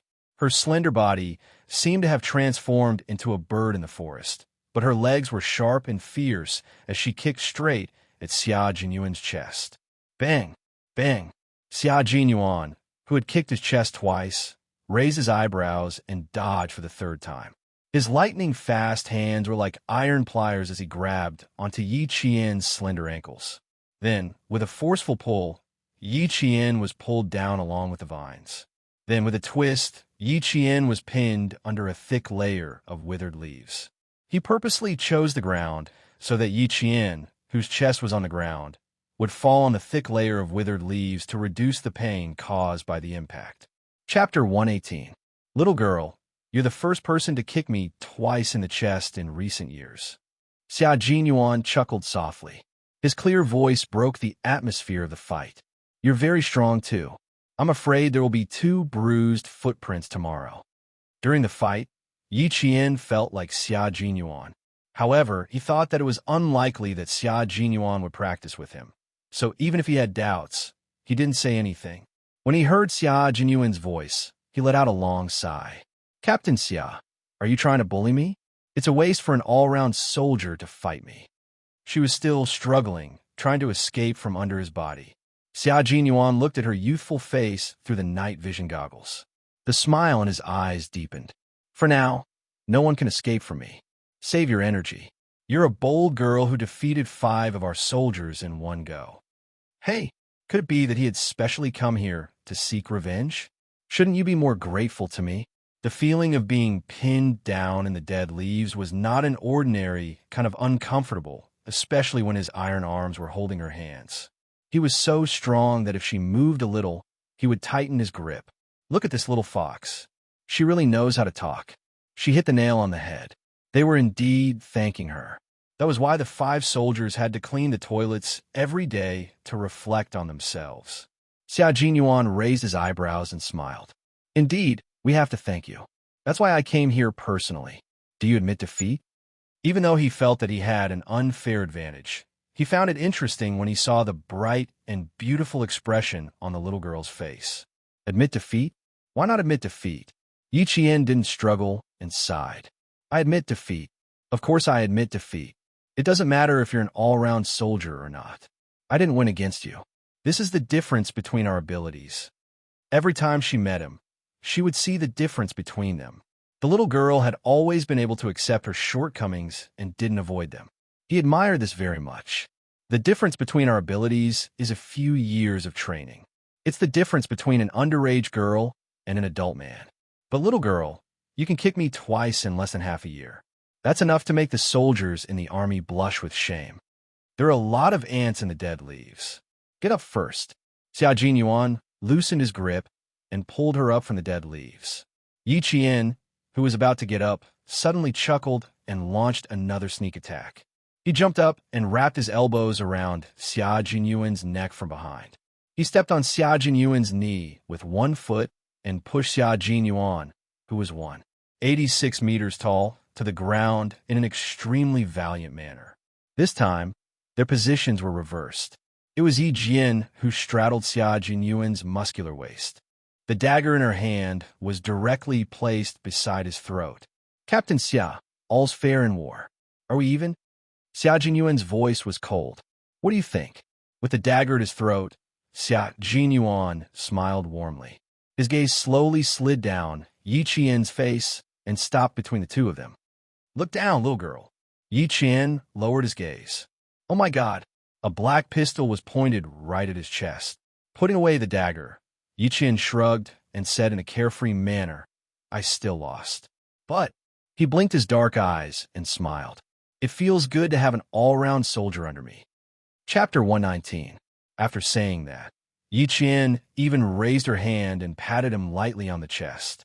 She repeated, It feels really good. In front of him was a 14-year-old girl who didn't know anything. What she said, at least, wouldn't make adults think otherwise. As a man, Xia Jinyuan couldn't help but laugh bitterly after hearing her words. Although he knew that she didn't mean anything by her words, when they fell into the ears of a man like him, he couldn't help but feel a little like an adult. And because he knew that she didn't mean it, it gave rise to a different meaning. What should he do? This girl who doesn't know anything, but can always provoke a man's thoughts. Xia Jinyuan's eyes darkened slightly. He looked at the beautiful face in front of him, which was enough to make a young man's heart flutter, and his thin lips slightly pursed. At 14 years old, she should know a little. Otherwise, she would definitely be at a disadvantage in the future. When she stood up from his body, he wrapped one of his hands around her slender waist. With the purest strength of a man, he pinned the beautiful girl tightly onto his body. Not only did the unforeseen event happen suddenly, but it also happened inexplicably. The world spun, and Yi Qian was once again pinned to the ground. This time, she was pinned on her back. Suddenly, she felt as if she was carrying the weight of a man who was more than 186 meters tall, and she almost died. As she took deep breaths, the refreshing minty scent on his body enveloped her. The man's scorching body temperature even seeped through their clothes and rushed toward her body. This was no longer a simple fight. This sudden change made Yi Qian, who had never been so close to a man, instantly feel uneasy. Not only could she smell the masculine scent on his body, but as a woman's intuition, she also felt that the development of the situation was a little unusual. Xia Jinyuan, get up. Just as her fist landed on his shoulder, he grabbed her hands and pinned them above her head. Yi Qian, who had never been so close to a man of the opposite sex, was a little flustered. She simply couldn't understand why Xia Jinyuan was acting so strangely. Get up, she said through gritted teeth. Her dark eyes shone with a cold light as she stared at the man whose handsome face was covered by oil paint. I'm very, very angry right now. Xia Jinyuan. Not only did he not get up, but his elegant and handsome face slowly inched closer. The man's slightly heavy breath was all over her face. Yi Qian's body tensed up, and she felt a sense of danger. Girl, when you straddle a man and say it feels good while taking advantage of his chest, do you know what your actions represent? He said in a deep voice. His voice was low and pleasing to the ear, full of sexiness and magnetism. Do you know what it means? Huh? The last syllable was as intoxicating as red wine. This is an invitation, you know? You're inviting this man, no? After living for 2 lifetimes, this was the first time Yi Jian heard a man say such explicit words to her. Even someone as calm as her couldn't help but panic at this moment. No, I don't mean anything else. Xia Jinyuan, you're too close to me. Your lips are almost touching my nose. Get up, get up. But how can I tell that you're inviting me? It seems, a little too close. Xia Jinyuan, who realized this, raised his head slightly and looked at the girl who was so frightened by him that her face had changed. He thought to himself, as expected, I still need to scare her. She'll understand after a little scare. Chapter 120. But her eyes were really bright as the stars tonight. Yi Qian saw that he still misunderstood and became furious. You're an old man. What's there to invite? Not only was he 6 years older than her, he was also very dangerous. Even if she ate a bear's heart and leopard's guts, she would never touch him. Old man. She said he was an old man. Xia Jinyuan suddenly felt what it felt like to bring disaster upon oneself. He took a deep breath of the air filled with dried leaves and said with a faint smile, the 20-year-old me is an old man? Fine, even if I'm an old man. Don't you think that I'm much more attractive than those little boys in your school? Undeniably, that was true. But even if that was the case, what did it have to do with her? Can't we stand up and talk about this properly? She wanted him to get lost, but he refused. Yi Qian suppressed his anger and tried to negotiate. I'm really out of breath from being squashed by you. She was unintentionally teasing him again, but she had been suppressing him for a long time. Xia Jinyuan's face darkened, and he did not let go immediately. Instead, he gritted his teeth and said, You ungrateful girl, you're lucky to have met me. If it were another man, he would have knocked on your door in the middle of the night. She pulled away a little, but did not get up immediately. He knew a little about the little girl's temperament. If she really got up, her fists would come at him like raindrops. Junyin restrained his mischievous smile, and his clear voice was incomparably serious as he said, Remember, girl, number 1, you are not allowed to sit on a man's body, especially on his waist. Number 2, you are not allowed to touch a man's body. Number 3, you are not allowed to use words like feel, press, straddle, or ride on a man. Number 4, I'm letting go now, so you are not allowed to do anything else. When Yi Qian heard this, he finally understood. What was going on? But did he have to use such a method to tell her that men were not to be trifled with? She was scared silly by him. Fine, I promise I won't do anything else. She was clearly gritting her teeth, but her voice sounded clear and calm. However, when Xia Jinyuan looked at the deep bite marks on his wrist, he understood that no matter how old a woman was, their promises were useless. Hiss, little girl, just how ruthless is she? How big was his mouth? It was just enough to leave a circle of teeth marks. Judging from her teeth, the little girl also had 2 canine teeth. Her teeth were also very neat. When he talked to her during the day, he could see that her teeth were neat and white as pearls. Yi Qian also realized how hard he had bitten Hua Xiaoheng. He pursed his lips and looked at the satchel on Hua Xiaoheng's waist. He reached into the satchel and took out the first aid kit that all soldiers were given. Give me your hand. She lowered her head and muttered, Even though he's so skilled, he doesn't know how to dodge. He could only disinfect it first and get the vaccine when he returned to the army. Xia Jinyuan, who was about to deal with it himself, saw her open the satchel on his waist. He knew that the little girl was also frightened. As he reached his hand over, he sighed and said, You heartless little girl. You bit me as if I was your enemy. If he had really dodged, the hot-tempered little girl would probably be so angry that she would ignore him. If a bite could calm her down, then it wouldn't matter. Yi Qian opened the first aid kit and took out medical alcohol and iodine. She grabbed his strong wrist and said angrily, How dare you say I'm heartless? If it were any other girl, they would have screamed for help by now. Chapter 121. She lowered her head and carefully and gently disinfected the wound. Xia Jinyuan looked at the girl's delicate and translucent skin under the light. The smile on his thin lips subconsciously became gentler. Are you exaggerating? You seemed very scared just now. Yiqian looked up and glanced at him. If it were a timid girl, she would have fainted long ago. Yeah, so it's good that it's you, right?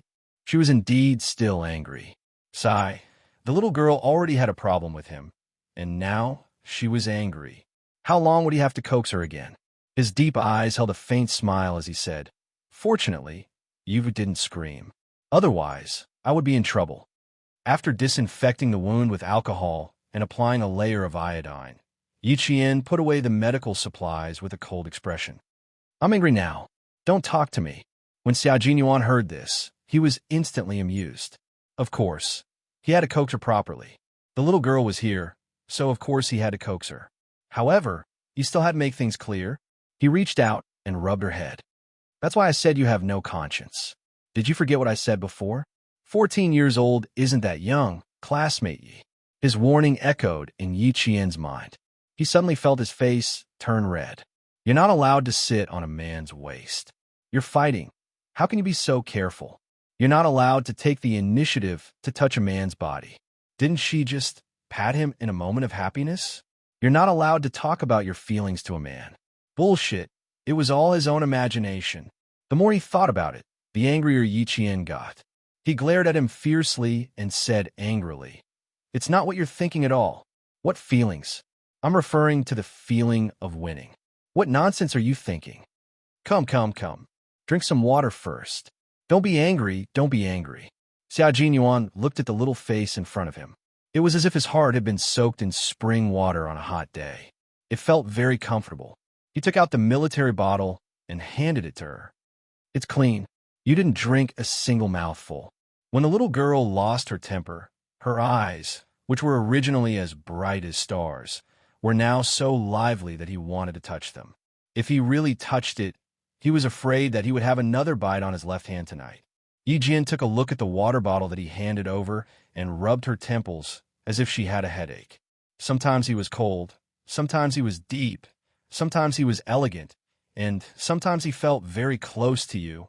Such an unpredictable man made her feel danger and wanted to stay away from him. However, his charm was that you wanted to get close to him and learn from him. Yiqian didn't take the water bottle. He handed over and glared at him unwillingly. He didn't want to continue this topic that wasn't suitable for him to discuss with her. After calming himself down, he said calmly, "I'm not angry. I know what you said. Don't mention it again. I'll be careful." Xia Jinyuan had taught her this lesson today, and it left a deep impression on her that she still wanted to hit him. She gradually walked out of her embarrassment and anger, but in Xia Jinyuan's eyes, it seemed like she was still shy. After looking at the little girl who was in a dilemma for a while, his thin lips curved into a sexy smile. At this moment, her usually cold eyes seemed to have a color that they didn't usually have. Although they were beautiful, they weren't seductive. They were like a blooming lotus, but also like peach blossoms. She no longer had that faintly discernible aloofness. Her cold eyes were bright, making her even more attractive. As if he had been staring for too long, Xia Jinyuan calmly looked away and casually changed the topic. "What are your plans for the summer vacation? Will you be in the military?" Chapter 122. It was not a bad idea to spend time in the army. After returning from work, he could tease the bold little girl. With a change of topic, Yi Qian quickly got over the awkwardness. She calmed down for a moment before replying, "No, I took an exam. After that, I'll be going to Australia. I'll be back by August 6th or 7th. Taking an exam and then possibly going to Australia? The World Mathematical Olympiad?" She did not say it out loud, but he could guess it accurately. At the same time, a smile slowly appeared in his unfathomable eyes. The World Mathematical Olympiad. Coincidentally, he had also taken part in it. Yi Qian saw that he had guessed it so quickly and looked at him with some confusion. Soldiers even care about this? Did he need to tell her that the path she was taking now was the path he had taken in the past? She was 14 years old, and he was 14 years old. Such a coincidence. It really surprised him. However, why did he feel that she did not have much interest in this kind of meaningful competition? Take the exam well. It will be of great help to your knowledge. You'll meet a group of real geniuses. Their conversation style and talents are all worth learning from. The little girl had always had her own ideas. If she really did not have much interest, he was afraid that she would not put in much effort in the exam. There was a faint sound of static in the earpiece. Xia Jinyuan raised his hand to press down on the earpiece. The lazy and relaxed expression on his face disappeared in an instant. His elegant eyebrows revealed a stern expression as he said in a deep voice, "Q King received. Please reply." There is the latest news from the international side of the stone-crushing operation. The commander's voice came from the earpiece. After he said a few words, Xia Jinyuan suddenly glanced at Yi Qian. A faint smile flashed across his cold eyes.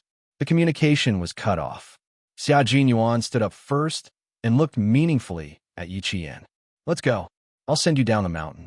Dad and Uncle Chun are waiting for you downstairs." It was already midnight. Yi Qian saw that it was so late and hurriedly stood up. "Why is it so late?" Let's go. I still have to go to school tomorrow." She didn't feel that it was very late at all. Why was it already midnight?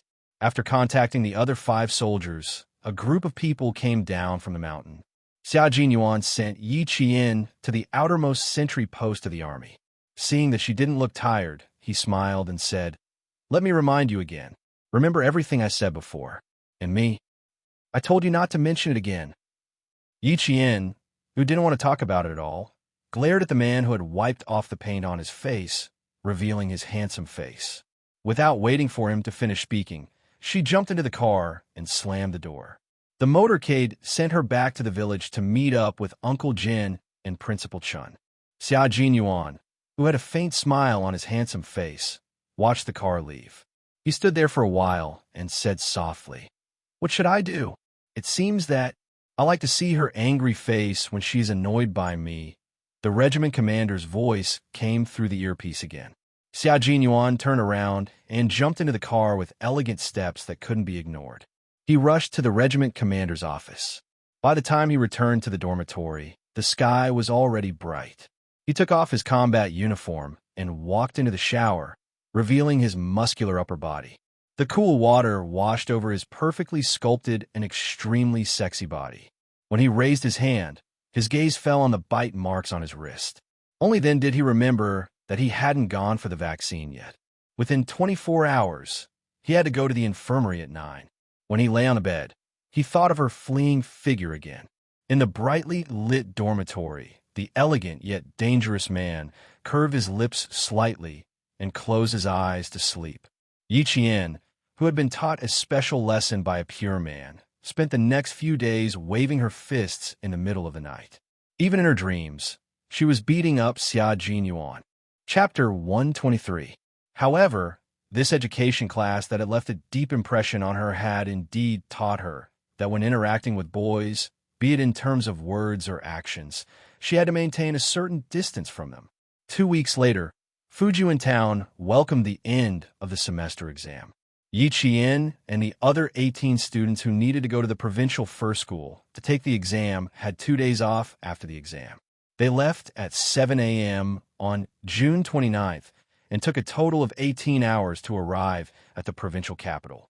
This time, including the students from Fujian Town Middle School, there were more than 200 students participating in the provincial selection. Out of these 200 students, only 12 would be able to enter the national selection exam in the capital.